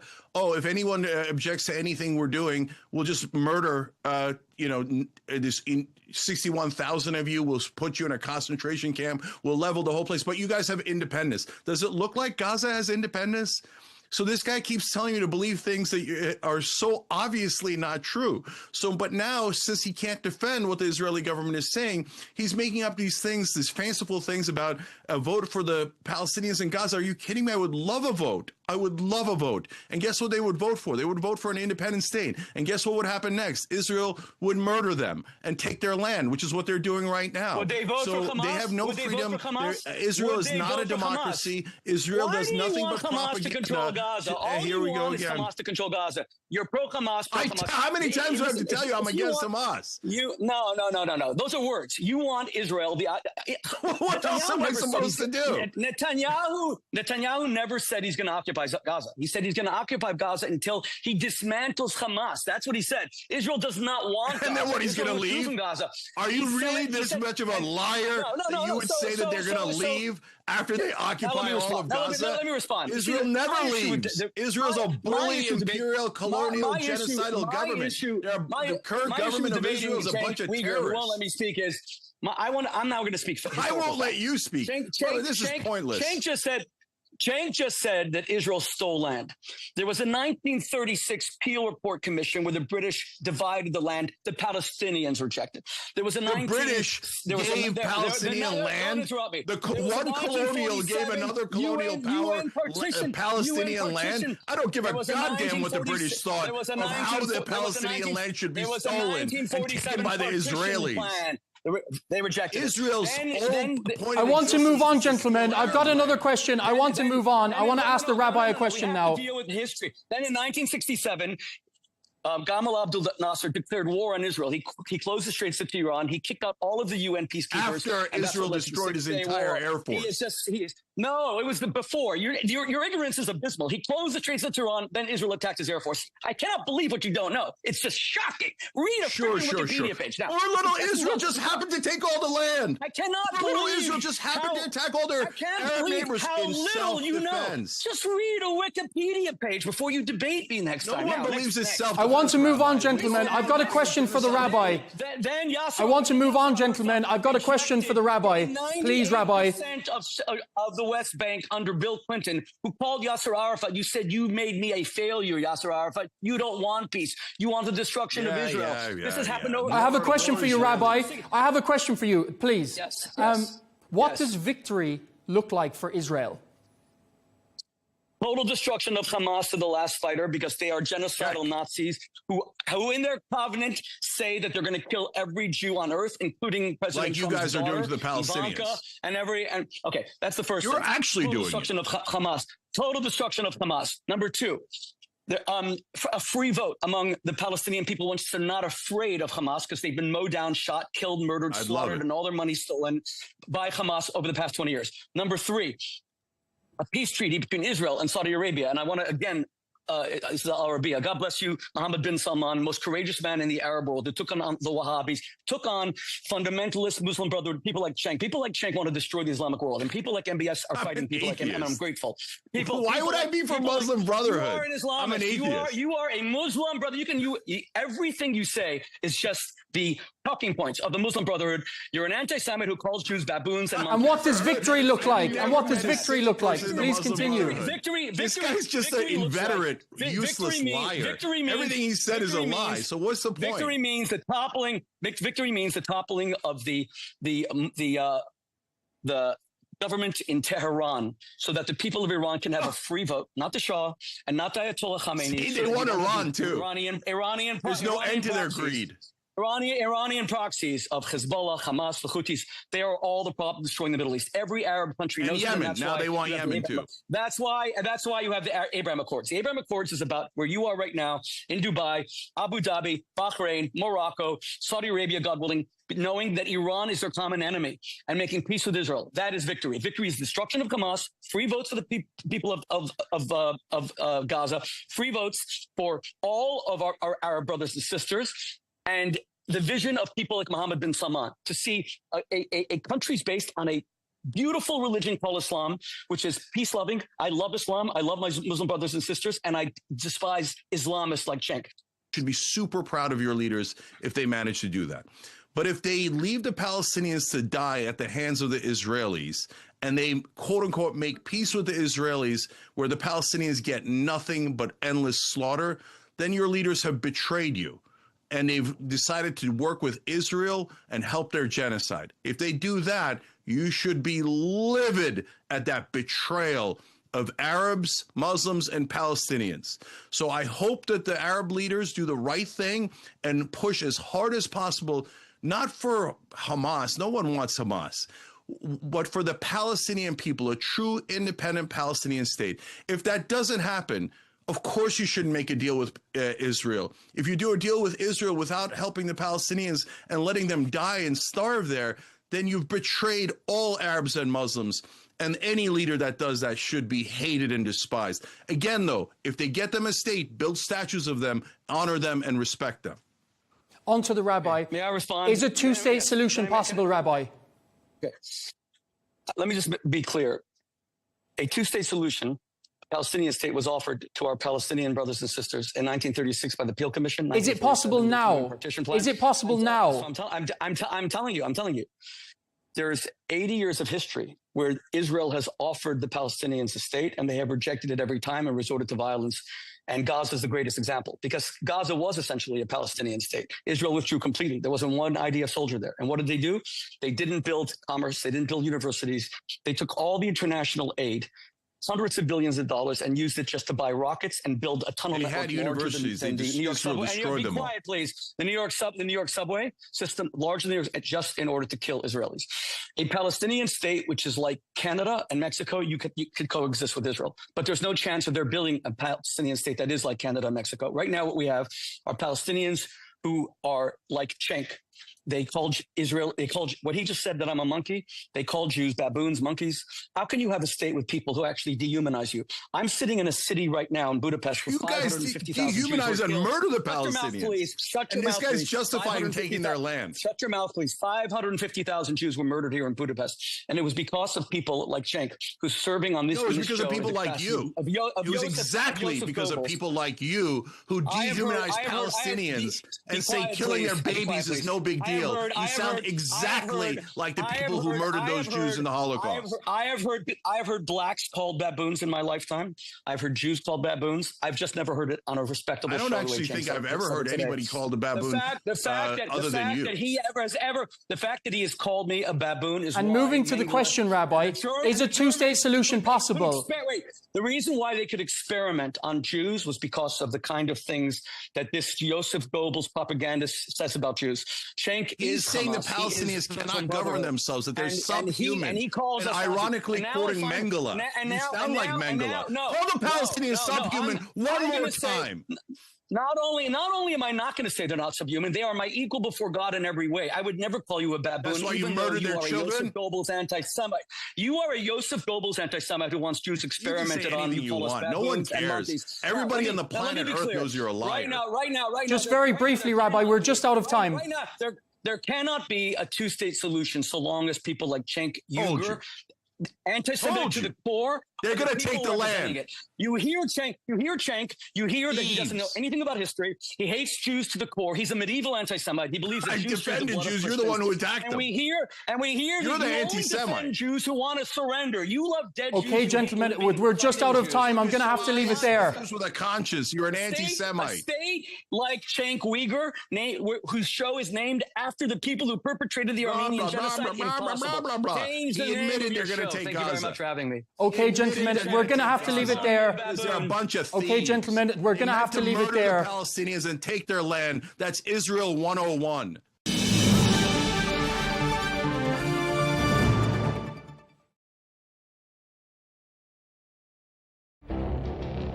It feels like decades are passing by in a matter of weeks. Seismic shifts in the world order. Never, ever will be part of America. With so much happening and so much noise. Whether it's political upheaval, Canada has been ripping us off for years. economic shifts, or social movements, And no one wins from tariffs. I think America can be more friendly to the rest of the world. For in-depth analysis and all the latest developments across the globe. To have an inclusive policy together. The meetings with Hamas gave me some hope. We're in another nuclear arms race. the most important development straight to your screen. Welcome to the dressing room. I'm on my own. I need backup. And an insightful look at the issues shaping our world today. It was not going to happen, that war, and it happened. Join us on Arabiya News, where the world talks.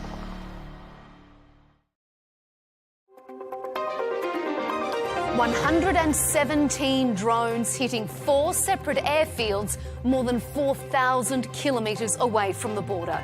Ukraine has just pulled off an audacious attack on Russia's air fleet. The timing of the strike sends a strong message, coming on the eve of the latest round of ceasefire talks in Istanbul. Today, our panel will debate if this is a turning point in the war. You're watching Counterpoints with me, Melinda Nucifora.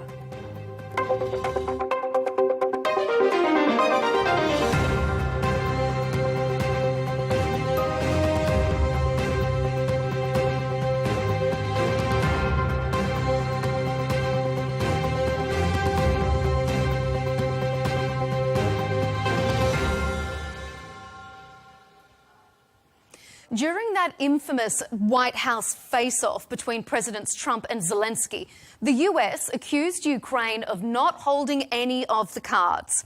Well, it turns out President Zelensky had an ace up his sleeve. For 18 months, Ukraine has been planning a highly secretive, high-stakes attack deep in Russian territory. Using drones worth only about $1,000 each, Ukraine reportedly took out 40 prized Russian bombers, causing about $7 billion worth of damage. Our Operation Spiderweb yesterday proved that Russia must feel what its losses mean. That is what will push it toward diplomacy. And when Russia takes losses in this war, it's obvious to everyone that Ukraine is the one holding the line, not just for itself, but for all of Europe. But is it enough to give Ukraine an edge, even just in the short term, during this protracted stalemate? It will certainly have changed the dynamic around the negotiating table as talks resumed in Istanbul on Monday. Ukraine will use this show of strength as a bargaining tool, but it could backfire, giving Russia and the US more ammunition to accuse Kyiv of derailing the peace process. There's no sense that the talks will end the war anytime soon. And at the same time, Europe has turbocharged defence spending and Western allies have given Ukraine the green light to use long-range weapons. So, if anything, an expanded conflict may be on the horizon. On this episode of Counterpoints, we'll debate if Operation Spiderweb is a turning point in the war, what impact it will have on negotiations in Istanbul, and has Europe left it too late to up its own defences? Well, to discuss the prospect and potential of both conflict and peace, I'm joined by Sergei Markov, a Russian political scientist and former close advisor to Russian President Vladimir Putin. Major Jonathan Shaw, the former UK Special Forces Chief and a former Assistant Chief of the Defence Staff of the International Security Policy. And rounding out our panel, Cenk Uygur, host and CEO of the Young Turks, an independent American media organisation. Gentlemen, thanks for joining us here on Counterpoints. Well, from the long-term planning, the execution, to the timing of Ukraine's drone assault on Russia's Serbian airbase, it was shocking. It really came as such a surprise. And it certainly demonstrates a military that's much more capable and much more coordinated than many gave them credit for. But on the other side of the battlefield, there are also signs that Russia's summer offensive is about to kick off. So, Jonathan, let me ask you, first of all, you're a military man with vast experience. What do you make of the latest attack? Was it a good move? Did it make strategic sense for Ukraine to do this operation at this time? Well, we got a better clue on that with the benefit of hindsight, but at the moment it looks like it's a telling comment just before peace negotiations recommence. It sends a very strong signal to Russia, but particularly the world, and in fact, particularly to the United States, that the Ukraine is going to fight its own war for its own reasons and is not going to be dictated to by its so-called allies like the United States. And I think that's really significant. And also, to anyone who thought that the game was over, that Ukraine was finished, I think it's a very interesting development. The fact that people are saying it took 18 months to plan must have certain people thinking, well, if that one's just come to fruition, what else have they got planned there? What else is brewing? And I think it sows that little seed of doubt in people's minds. And if you're going into a negotiation, it's always useful to sow the seeds of doubt in the opponent's mind. Cenk, I'm going to come to you with to pick up on some of the US points that Jonathan said there. But Sergei, is Russia now thinking, what else does Ukraine have up its sleeve? If this has been 18 months in the planning, as Jonathan said, is Russia preparing for something potentially even worse? Of course, this attack was a big failure of Russian army and big success of Ukrainian army. So as British, because traffic of these drones cannot be done by Ukrainian army. The Americans already told many times that it's not Americans help Ukrainians, so who else? British. So this was a Ukrainian-British attack against Russian nuclear potential. It's from Russian point of view. And Russia didn't give a response because Russia afraid of nuclear escalation. But Russia wants to stress that leaders of Great Britain are moving all the world close to the nuclear catastrophe. And it's extremely irresponsible political behavior of British government. Okay, Cenk, Cenk, hold fire, because Jonathan, I want to ask you, Jonathan, to respond though. Was this Britain? Was this a British attack, not really just a Ukrainian attack? I very much doubt it, but I don't know. I just think it's highly implausible. I mean, historically, it's what Sergei says echoes comments he's made about nuclear escalation and foreign interference over many years, in fact, throughout the invasion. I think he shows a naive faith in the power of the British state, which I wish I could believe in, but I just don't think we'd do a thing like this. I think this is Ukraine actually doing what it's doing and doing it very well. Cenk, what's your take?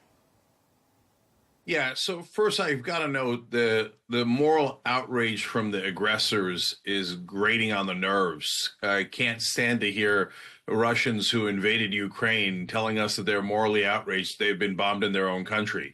How many times is Russia going to do that before we laugh at their idea that they're outraged? It's like Israel kills 30,000 women and children and then claims they're against terrorism. So now that we've gotten the morality out of the way, the practicality is much more difficult. I want this war to end very badly. Already way too many people have died. And let's be honest, America has spent too much money on it. So at this point, I don't know if this helps bring the war to a closer end, because Russia's worried about lack of leverage and realize that perhaps this war is not as winnable as they thought, or it makes peace negotiations more difficult because it makes Russia dig in. But the goal of America should be peace. Make sure that we end this war no matter what. So let me ask you then, Sergei, is this a turning point in the war for Russia? And do you think it could prompt a more serious response? It's absolutely, from military point of view, this attack was very interesting for everybody. I think, by the way, that American and British militaries now very much concerned about possible attack of the Chinese or somebody else against their military base, because it's open, I would say, new front for the all militaries. But on the practical, it has absolutely almost zero influence on the battlefields, because few reasons. Zelensky told that 40 jets have been fired. Of course, this is a lie. As I was told that something about 10 jets have been fired, almost fired. Among them, only half of them real strategic bombers and half of them transportation jet. It's one. Secondly, Russia, it means that it's something about 3% of Russian fleet of strategic bombers. Also, these strategic bombers are not used intensively on this war. Only possible 10% of them use on the Ukrainian front. It's first of all because the main problem is not amount of bombers, strategic bombers. It's amount of the rocket missiles. It also, and it's how this rocket missile is expensive for the use. From military point of view, this successful attack of Ukrainian army will have absolutely no any result.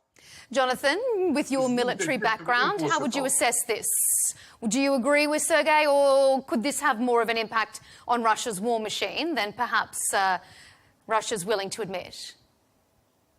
No, I broadly agree with Sergei. I think the war will carry on. It will not prove decisive. I think the major influence is the psychological one, and militarily it will just be another response, and Russia will respond. Well, the Ukrainians must be expending Russia to respond, and my understanding is that subsequent to the attacks, Russia has mounted attacks across Ukraine. So this is to be expected. Cenk, do you think this is going to backfire potentially on Ukraine? Is the backlash going to be worse than maybe anything that they've gained from this strike? So, look, I don't know about that. And Sergei seems to be saying that this is an absolute outrage, but at the same time, it's no big deal. So he's probably got to make up his mind on that one. And I hope that they put it under the category of no big deal. But this going back and forth is reprehensible. And look, again, morally, it's very clear. It's all the Russians' fault. They invaded, and the invaders have the moral responsibility to end the war, to end their occupation of Ukrainian territory. That one is easy and obvious, and no amount of Russian propaganda will change that. Then the question is, yes, but what do we do now? And I think that America needs to, and Europe needs to put all of their leverage into ending the war. This is not going to help the people of Ukraine, and it's not going to help the people of Russia, who are, obviously suffering because of this war, economically, militarily. And by the way, we should all note that drones are changing the landscape of the military entirely. And now, including the U.S., we all have to be worried that drones can just nullify the trillions of dollars we all spend uselessly on defense? Okay, before we move on to our next segment, Cenk talking about drones changing the game. Sergei, is it changing the game? Is Russia having to rethink its war strategy now when it sees what Ukraine can do with drones worth only a few $100s? I think the thesis that drones change the game and the style of war is very important. And of course, now, as I have information from the front line, now something about 5 drones against 1 soldier on the front line. Of course, this is absolutely changed situation also, which is very important that it's on the very long distance from the front line, something about 30, 40 kilometers. It's all, in fact, front line as well. But not this exactly case. So what is this man's case? These drones have been moved by big automobile quite close to the airfield, and then they attack this airfield. It means that they, in fact, this is important information that another, for example, nuclear power station can be attacked and so on. And it means that Russia, not only Russia, I think all other countries now will need to have very big rocket missiles, anti-rocket missile system for the many thousands of different positions on the territory. Of course, it will be very costly. Now it will be extreme boom of this anti-rocket missile system in Russia and also everywhere. This is partly changed, but on the front line, it's they already used drones. All sides of this war try to produce drones as much as possible, and the style of the drones also as much as possible, because troops, armies need, dozens and possibly hundreds of different source of the drones for the specific issue. This will be very much developed, but it's not connected exactly with this accident. Okay. I want to say. I'm going to move on to our next segment because I've got a question for you on that, Sergei. The latest round of talks have just wrapped up on Monday in Istanbul. They lasted less than 2 hours, and that's not hugely an encouraging sign. A new prisoner exchange has been agreed to, but nothing else concrete seems to have come out of this second round of Istanbul talks. Sergei, you've been speaking with members of the Russian delegation that were in Istanbul. They offered a 2 to 3 day temporary ceasefire, which was rejected. Is that fair? And what sense were you getting from them about the talks? It's very simple. I'm really just told with members of the delegation just before this, a couple of them very good friend of mine, and Russia agree with temporary ceasefire. Fully agree, but Russia against unconditional ceasefire, temporary ceasefire, because Russia believes that this ceasefire will be used by Ukrainian army, who is failing this war step by step. It will be used for a few things. First of all, moving a lot of arms of Western countries. That's why Russia conditioned no arms from Western countries to Ukrainian army. Then it will be used for mobilization. You should understand that Ukrainian men, they don't want to go to this war, and more than 1 million of them hide away in the different places. It will be ceasefire. It could be argued that the same could be said for Russian fighters. Cenk, you're shaking your head there. What have you got to say to that? Yeah, this brother's talking about how the Ukrainian men are hiding. Are you kidding me? You guys had to bring in North Koreans because you didn't even want to fight the war that you started. So it seems to me that the Russians are the ones that are running from the war, and I don't blame the citizens of Russia. I support the citizens of Russia. I blame the leadership who dragged them into this war and got them killed for no reason at all. What are you trying to reconstitute an empire? And this is all about Vladimir Putin's ridiculous ego, and you're here supporting it. And what I'm hearing from Sergei makes me believe the Ukrainians did the right thing, because he's just said, oh, the Ukrainians have no ability to continue the war. Well, they just showed you that they do have an ability to continue this war. So you better get to the peace table. And he's saying that he doesn't want a ceasefire. So again, it appears to be completely the Russians' fault. I desperately want a ceasefire. I want citizens and even soldiers on both sides to stop dying. I don't want any more deaths or violence or war. And I can assure you that the American voters do not want more war. So look, if he's serious about it and Russia is serious about it, they should get to the peace table right now.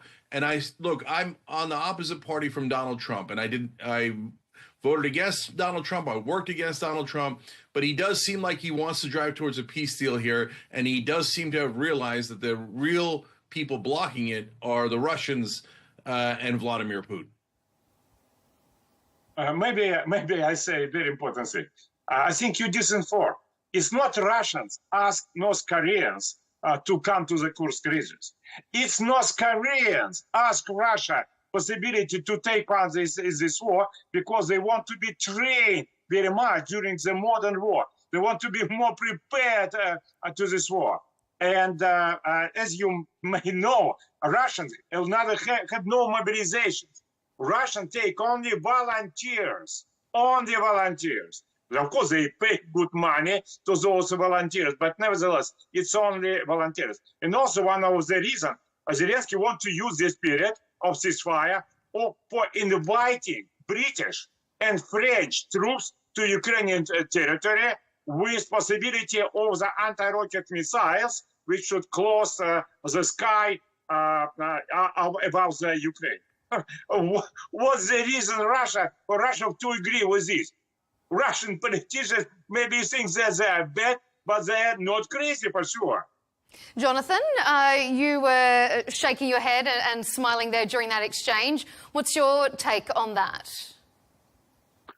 The mobilization issue is an interesting one. I mean, Sergei is of course right that Vladimir Putin has not mobilized Russian society because that would affect his key base in Moscow and St. Petersburg, which is why if you look at the videos of the people who are actually doing the fighting for the Russians and who are dying for the Russians, they tend to be people from the Russian Empire. And let's be quite clear, Russia is not a country, it is an empire. It grew over about 400 years when it grew, starting with Peter the Great and working all the way through. And it took a long time to conquer the landmass that we now call Russia. But Russia is not a unitary state. And most of the people who are doing the fighting are from the Far East and to the uninitiated Westerner like me, look more like Chinese than they do like Russians. And that's the reason that Vladimir Putin has not mobilized Russian society, because he doesn't want to mobilize his own key supporters in Moscow and St. Petersburg. At the conclusion of the talks in Istanbul, President Zelensky, who's in Vilnius in Lithuania, not in Istanbul, Turkey, renewed his calls for additional and tougher sanctions on Russia. But it seems that the current sanctions aren't even working. Recent analysis found EU member states have paid Russia 209 billion euros for energy imports since the war began. So, Jonathan, you're in the European security context. Are Ukraine's Western allies, particularly in Europe, letting Ukraine down? Yes, very much so. I was appalled when I read those statistics. You're absolutely right. We are still paying Russia to keep its war going against us. So I think that is a very serious point. And it is interesting that this far into the war, we can still talk about hardening sanctions and how we actually do it. One of the interesting side effects of that is that the Chinese will have noticed how mealy-mouthed the West are in imposing sanctions, which means that the threat of Western sanctions on China for invading Taiwan, that threat has now been reduced, because I think the Chinese have seen the Russians as being the masters at evading sanctions. Cenk, there's all this talk about maybe Trump will impose this new sanction package that Lindsey Graham is pushing for in the US. It's like all this stick and carrot game, but the stick never comes out. Do you think that Russia has no concern about tariffs? About sanctions? Yeah, I'm worried about it because we all have to get serious about peace. And so if you're going to do that, you have to sanction the country that is causing the great majority of the violence. We should, by the way, again, do that for Israel as well. We should take away all their funding and actually sanction them. And we should do likewise for Russia. And there's no reason not to do it. And by the way, Europe has a greater responsibility here. We are helping to defend Europe. So Europe continuing to buy energy from Russia and not seeking other sources, well, is greatly counterproductive. So do you mean it or don't you mean it? Is this a horrible moral crisis, which I think it is? I think what the Russians did is terrible. But if the European countries are claiming that it is, they should help to finance this war in an even greater way, and they should stop buying from the Russians, obviously. Sergei, have the sanctions pinched at all, or is Russia not phased? Of course, sanctions is the best thing. Sanctions stolen my money, my personal money. I lost because of them, because of sanctions. And there's a lot of people also in Russia, including, first of all, in the high class and the middle class, they lost all money because of this. Also, they want to go to the Paris, to the, Greece, to travel, and the fact that they cannot do it, it's a bad thing. But at the same time, we're proud that because of geopolitical sanctions, our economic growth is 3%, American economic growth 2%, and European growth is 0%. It will be continued. It's big stupidity of Western countries. And I think Donald Trump understands very well that anti-Russian sanctions of the United States move Russian economy close to the Chinese economy. And Chinese economy, its main strategic challenge to the United States of America now and for the next years and decades. That's why anti-Russian sanctions against the United States, it's stupidity of Joe Biden team, and Donald Trump repeated it many times, he says this. And if it's difficult for me to imagine that by having such idea, Donald Trump can start new sanctions against Russia. It's just to continue stupidity of Joe Biden. Cenk, Russia has reiterated its red line that Ukraine should never be allowed to join NATO. And the US Special Envoy, Keith Kellogg, said again recently that Ukraine's membership is not on the table. But that seems to go against what we've just heard from the Alliance's Secretary General, who said all 32 members are in consensus about Ukraine's path. So who's playing politics here? Who's not telling the truth? Yeah, well, this situation is incredibly difficult because on the one hand, we told the Ukrainians that we would protect them if they gave up their nuclear weapons after the Soviet Union fell apart. And so here we are protecting them. So I'm glad that we're keeping our promise. On the other hand, this can't be a war that continues indefinitely. And I know that bringing NATO close to Russia's borders does aggravate Russia. And I don't think that that's a wise policy. So if there's a peace deal to be made here where Ukraine does not go into NATO and Russia withdraws from some of the territory, I could certainly live with that if both sides can live with that. Look, obviously this should be stated that the war could end immediately and we could have complete peace if Russia withdraws. But Russia doesn't want to withdraw from their invasion. They want to grab more land. So again, they're clearly the guilty party here. That's not in question. The question is how to end it when Russia wants to keep more land and the Ukrainians don't want to give it up. And it's a very, very difficult question. Would I have pushed for Ukraine to enter NATO before the war? No, I didn't think it was a good idea to do that. Does that mean that it's the Ukrainians' fault or the West's fault? No, it's always the fault of the aggressor, which in this case is clearly Russia. Jonathan, what do you think? Would you have pushed for Ukraine to enter NATO before the conflict, and has that changed now? What's your take on what Cenk has been saying? You mean before 2014? Yeah. You're talking about?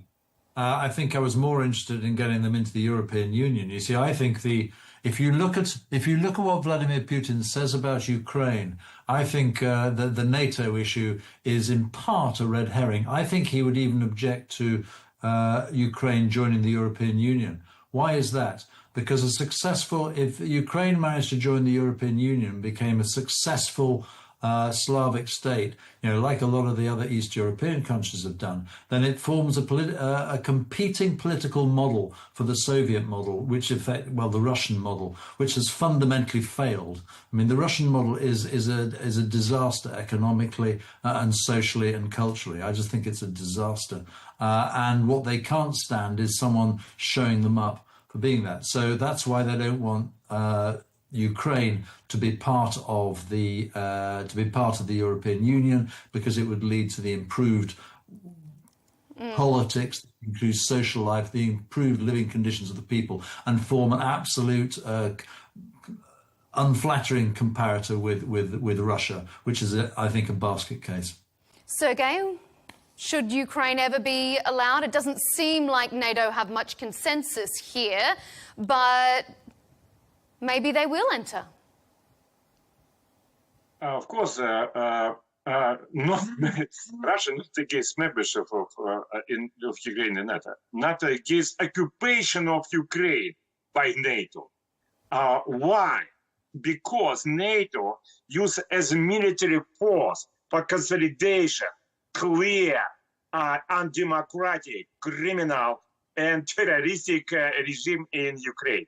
And its main goal to change identity of Ukrainians by using terror against it. It's exactly what Russia demands to stop, first of all. That's why stop political repression against Russian language. Stop political repression against Orthodox Church, which combine identity. Stop political repression against Russian culture. Russia say, we believe that there should be no restoring of monumentum to the Lev Tolstoy and Fyodor Dostoevsky in Ukraine. It's what we fight it for. And you fight it for, and so your country's gentlemen support absolutely clear and democratic regime. I know that your government are lying that Ukraine is a democratic country now. They know that they are lying. You know that they are lying. Everybody knows that it's absolutely clear not democratic regime. And from our point of view, most important, not exactly Ukraine, most important that Europe already not democracy. If they can support absolutely clear repressive regime, they're ready to continue. It means that they're ready to... Cenk, what's your take on that?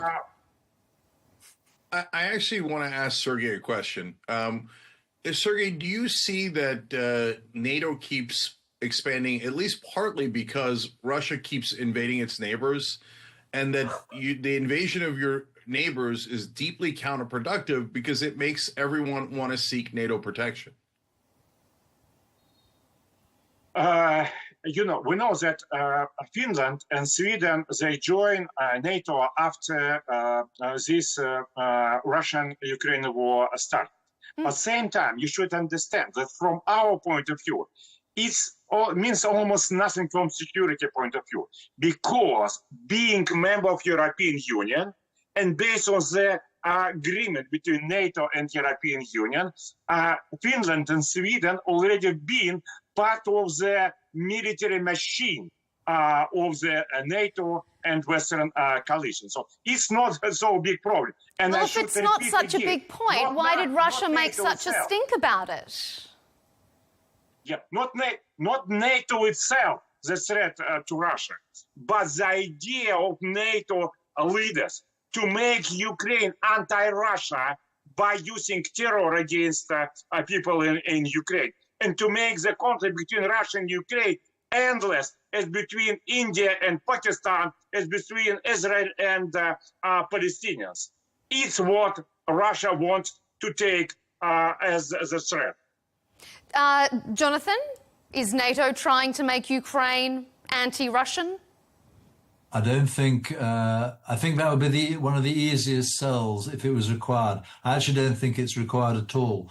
For most of the Ukraine, in all the censuses taken before 2014, showed that Ukraine was split. There was a small section on the eastern edge, which had been traditionally part of the Russian Empire, but the western part, all the way of Ukraine, which had been part of the Polish-Lithuanian Empire or Commonwealth for 400 years, until Peter the Great was given Ukraine by the Polish state back in sort of the late 17th century. That's the sort of split in the country. So it was already the case that most of the country was Western looking, and there was a slip on the eastern side that was Eastern looking. But once the invasion happened, what we find is that the majority of, in fact, the vast majority, almost complete, even the Russian speakers on the east of Ukraine suddenly rebelled against the Russians. And as Sergei himself has admitted in an interview, he said the Ukraine was expected to switch sides, but Ukraine did not switch sides. And that's a direct quote from you, Sergei. So you would agree that the Russian attack was based on a false premise, i.e. that the Ukrainians all wanted to be liberated and that you'd be greeted as heroes. Completely the opposite has happened. You've been rejected as terrorists, as infiltrators, and it just feeds back to, if you're talking history, the Holodomor, when Stalin starved to death. Is it something like 20 million people in Ukraine before World War II? Horrific. So I think there's no need for NATO to sell anti-Russian feeling to the Ukrainians. They have that in spades. Sergei? I told many times that a lot of Ukrainians like Russian, but of course nobody like Russian rocket missiles with striking your city, and from which you have to hide away in the basement. But same time, I want to stress there are now it's impossible to say about preference of Ukrainians, because look at the Germans, they fight for Adolf Hitler when Adolf Hitler already killed himself in Berlin and so on. Same Ukrainians, they live under the now totalitarian, new modern totalitarian neo-Nazi regime. So they have no freedom to express their opinion. It's exactly one of the things which Russia demands. And you can compare, for example, how free Russia and Ukraine. It's very easily. I'm quite active in different media. And before this Ukrainian war, during 8 years on Russian TV, I took part in different shows every day on every Russian TV channel. You could see some Ukrainians who express opinion of the Ukrainian government every day, many times on Ukrainian TV during 8 years. No one person can express Russian opinion. Of course, you accept it's most difficult for you that Ukraine is not democratic country. If democracy and freedom come back to Ukraine, you will see they will like Russia again. Well, what do you think about that, Cenk? I feel like by the look on your face, you have an opinion. Yeah, I mean, it's hilarious to see someone supporting the Russian government talking about freedom. Putin has totally ended democracy in Russia. It's now unofficially a dictatorship, and he seized all power. And if you question him, you wind up tripping out of your window or having a bathtub fall on top of you. So the idea that Russia is free is preposterous, run by the dictator Vladimir Putin. So he denies freedom to his own people. He denies freedom to the people he invades. So, brother, you got no leg to stand on there at all. So, look, these two warring sides have to come to a conclusion. Do they want peace or don't they want peace? So, for example, in Israel is saying, no, we don't want peace. We want Gaza. We want to take that land. And they reject every peace deal. And in this case, look, I think both sides are intransigent. I don't want Ukraine bombing deep into Russia. I don't want to escalate this war. I don't want to get dragged more into the war. and I don't want to keep financing it. I speak on behalf of, honestly, a majority of Americans, right? At the same time, Russia keeps being more and more aggressive, and they keep dragging us back into the war. So Russia has the ability to end all of this by simply getting to the peace table and executing a peace deal so that both the Russian people and the Ukrainian people can have peace. Jonathan Shaw has had to depart our panel, so we thank him for his contribution. Staying with us, of course, is Sergei Markov. You were just wanting to respond to a few points, Sergei, that Jonathan and that Cenk had raised before we had to lose Jonathan from our panel. Go ahead.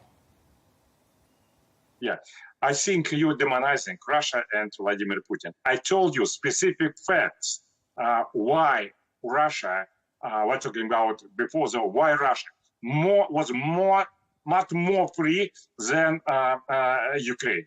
You just used very demonizing words. So let's talk using facts if we want not just to go military propaganda. We should explain people. And democracy, I think, is the main solution for Ukraine now and the main security guarantee.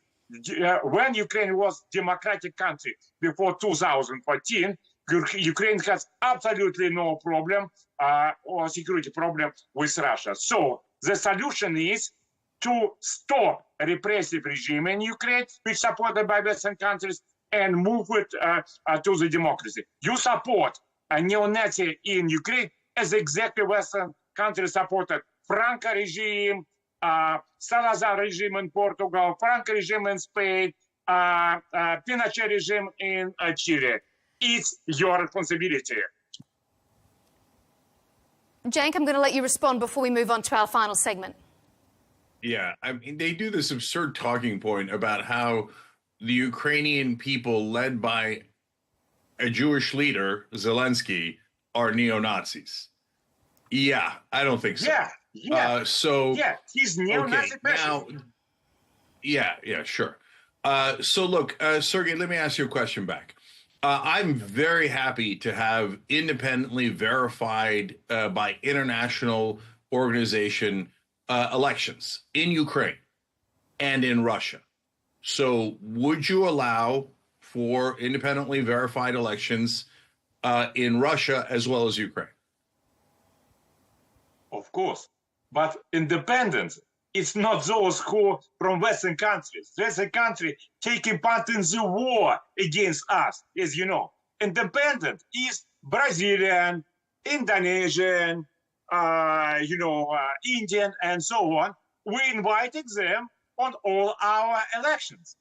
And, as a member of Council of Europe, I've been part of the different monitoring election team. I'm sorry, they are not independent. They fully depend on, so-called Western coalitions. Is the problem that no independent international organizations? Okay, I'm going to move it on to our final segment here before we get too bogged down in elections. Germany's chief of defence has warned NATO members to prepare for a Russian attack within the next 4 years. Germany has already upped its defence spending, reversing years of neglect, but as have other European countries. But you can't just flick a switch. That kind of military ramp-up takes time. Cenk, do you think this is just fear-mongering, or is this a very real possibility? And is it then something that the US is going to have to foot the bill on once again? Again, we're in a difficult position here because I don't want any more military-industrial complexes in the world. They have a financial incentive to drive all of us into wars. So the idea of Germany rebuilding their military is a frightening one. On the other hand, I understand why Europe wants to defend itself, especially as America grows very tired of the wars. And so it puts us in a difficult situation, and there are no easy answers. But if I'm the Germans, do I want to protect myself against the Russians? Of course I do. I mean, the Russians show an insatiable appetite for conquest. And every time they have an excuse, just like Israel, they made us do it. They made us take their territory. It's the Ukrainians' fault that we had to invade them and kill them and take their land. No, it's not the Ukrainians' fault. It's your fault. And so if I'm the Germans, I start to get a little nervous about my, historic adversary, Russia, which has always had expansionist dreams and now has put them into effect. So, I mean, Sergei, I think you'd have to agree, the Germans and the others would be crazy not to be worried about your imperial expansion. First of all, Russia had no imperial intention, but at the same time, I think the war between Russia and NATO could be very easily, and not in the 3 or 6 years, but even this year. But it's because aggression from NATO. If NATO countries will send their troops to the Ukraine to take part in the war against Russia, this war will be started. And it's exactly the plan of Zelensky and Papi Macron and Starmer. They want to use ceasefire for sending their troops to the Ukrainian territory, and they want to say anti-rocket missile system to set up them in Poland and Romania, saying, look, this anti-rocket missile system will defend our French and British troops. Then Zelensky provoked new kind of war, and as a result, the fighting will start between troops and French and British troops on one hand, and Russian troops on another hand, and also from Romania and Polish territories. And as a result, Russia will have to strike against a military base on the Poland and the Romania territory. So that sort of rhetoric, then, you wouldn't think it was too far out of the realm of possibility for Europe to be preparing to be attacked by Russia? They will be prepared, probably, for this. It could happen this summer, not in the summer yet. This summer, according to Zelensky's plan, the war between NATO and Russia should start. You think Zelensky wants a war between NATO and Russia? Of course, very much. Russia doesn't. But Russia doesn't want to have a war. Russia doesn't want to have this war, and Russia many times told to the Western countries, if you send your troops to take part in Russia against Russia on Ukrainian territory, you will be situation in war against us. It's very dangerous. It can lead also to the nuclear war and to the total catastrophe. That's why what do you think? Russia repeating many times. Is Zelensky trying to lead NATO, Cenk, into a war in broader Europe? I don't know about Zelensky's intentions. I do know that we definitely should not use NATO against Russia. So I want to de-escalate the war. I don't want to further escalate it. And using NATO troops is totally unacceptable. Look, as you can tell throughout this interview, my heart goes out to the Ukrainian people. But bringing in NATO troops against Russia would only make things worse for Ukraine and everyone else. Okay, but, it's not helpful to... hold on. It's not helpful to have Sergei threaten Russia attacking Poland and Romania next, perhaps as early as this summer. Sergei, I don't understand how you can't see that people are reacting defensively towards you as Russia continues to not only take land, invade nearby countries, but to threaten Europe itself with an attack. You're making the war more dug in and opposition against Russia more dug in. So you've got to get out of there and end this thing. It's not going to end well for Russia, Ukraine, or anyone else if this war continues to escalate. Of course, it's very dangerous. But, I think where I have to give you response if you will fight against me. You say, you're saying very dangerous that you fight against me. I'm repeating that Russia will target Romania and Poland only if Romania and Poland will give their territory for attacking Russia. The UK Prime Minister, we're talking about whether or not we're going to expand into Europe here. So I want to play you a part of an interview from the UK Prime Minister. The UK PM has refused to rule out the possibility that British troops could be sent into Europe to fight against Russia. Take a listen. We are moving to warfighting readiness as the central purpose of our armed forces. When we are being directly threatened by states with advanced military forces, the most effective way to deter them is to be ready. I'm not sure if you could hear that very clearly or not. Cenk, what do you make of the thought of UK being on a war readiness footing? Does that bring us closer to peace or further away from it? I think all this talk leads to a rise in the escalation of the war. Both sides have to cut it out. So not only in bombing deep inside Russia, which I think, certainly can be counterproductive, and they should not use U.S. weapons to do that. And Russia with constantly trying to take more territory and threatening more wars. So I don't like it when the British or the Europeans do it. I don't like it when the Russians do it.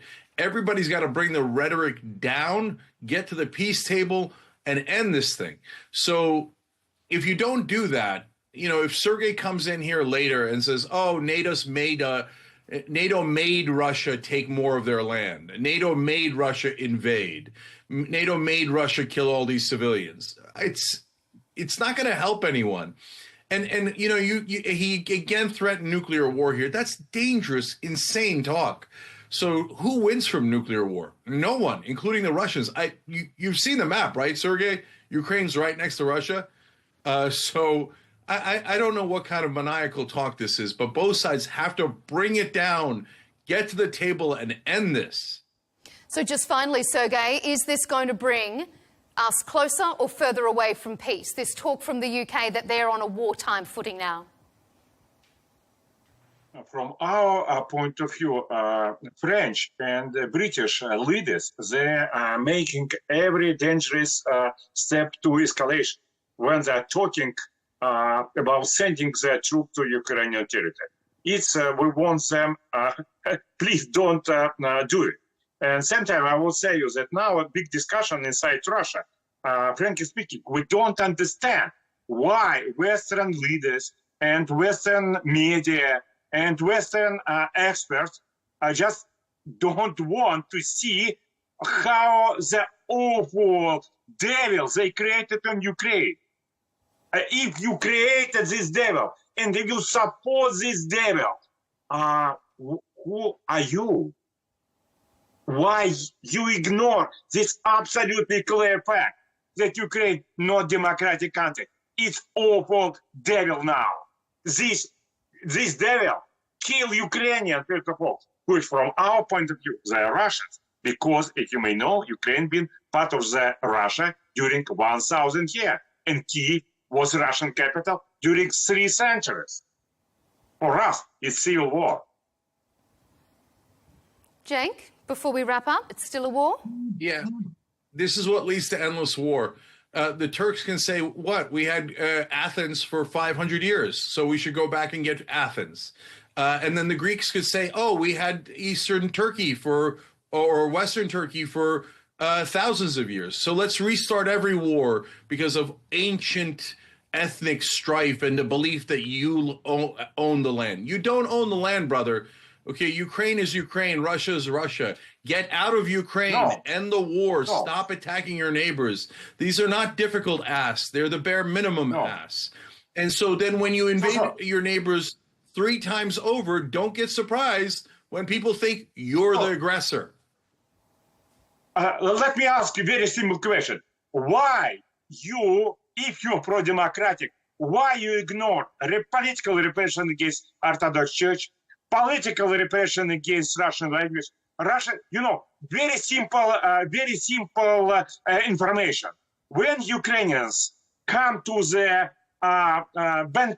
banking machine to take their money, you know how many of them are choosing Russian language for the talking with banking machine?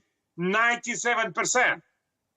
97% prepared to use Russian language. But to be fair, Ukraine hasn't outlawed the speaking of Russian.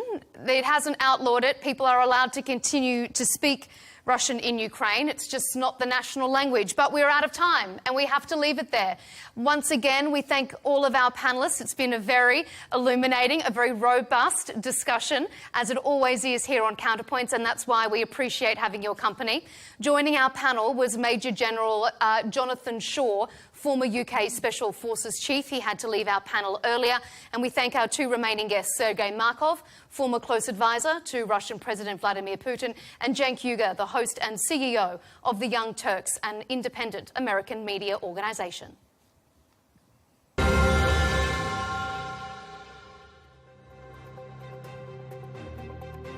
And thanks to you at home for tuning in to Counterpoints with me, Melinda Nucifora. Remember to subscribe to Al Arabiya English on YouTube to keep across all our debates and exclusive interviews. And be sure to follow us on X and TikTok. We'll see you next time.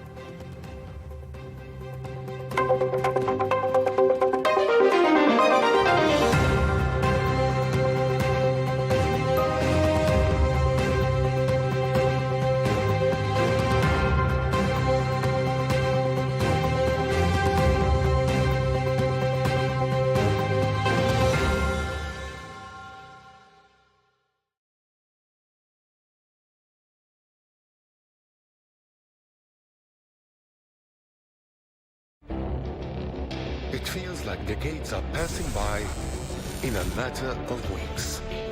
Seismic shifts in the world order. Never, ever will be part of America. With so much happening and so much noise. Whether it's political upheaval, Canada has been ripping us off for years. economic shifts, or social movements, And no one wins from tariffs. I think America can be more friendly to the rest of the world. For in-depth analysis and all the latest developments across the globe. To have an inclusive policy together. The meetings with Hamas gave me some hope. We're in another nuclear arms race. the most important development straight to your screen. Welcome to the dressing room. I'm on my own. I need backup. And an insightful look at the issues shaping our world today. It was not going to happen, that war, and it happened. Join us on Al Arabiya News, where the world talks. Our allies, in many cases, are worse than our enemies. Stay informed and connected with the latest international headlines. There obviously is a risk. From breaking news to in-depth analysis. It would appear that this war is coming to an end. Who buys this stuff? Investors, pension funds. We deliver the most important developments straight to your screen. Iran always wanted to deal with militia. Join us for compelling, expert-driven conversations. A curfew order has been established. And an insightful look at the issues shaping our world today. There are a lot of proposals about European architecture for security. I'm Leigh Ann Gerrans, and this is W News. We dealt with this when I was Chief of Staff in the first term. Where you don't just hear the headlines, you get the full story.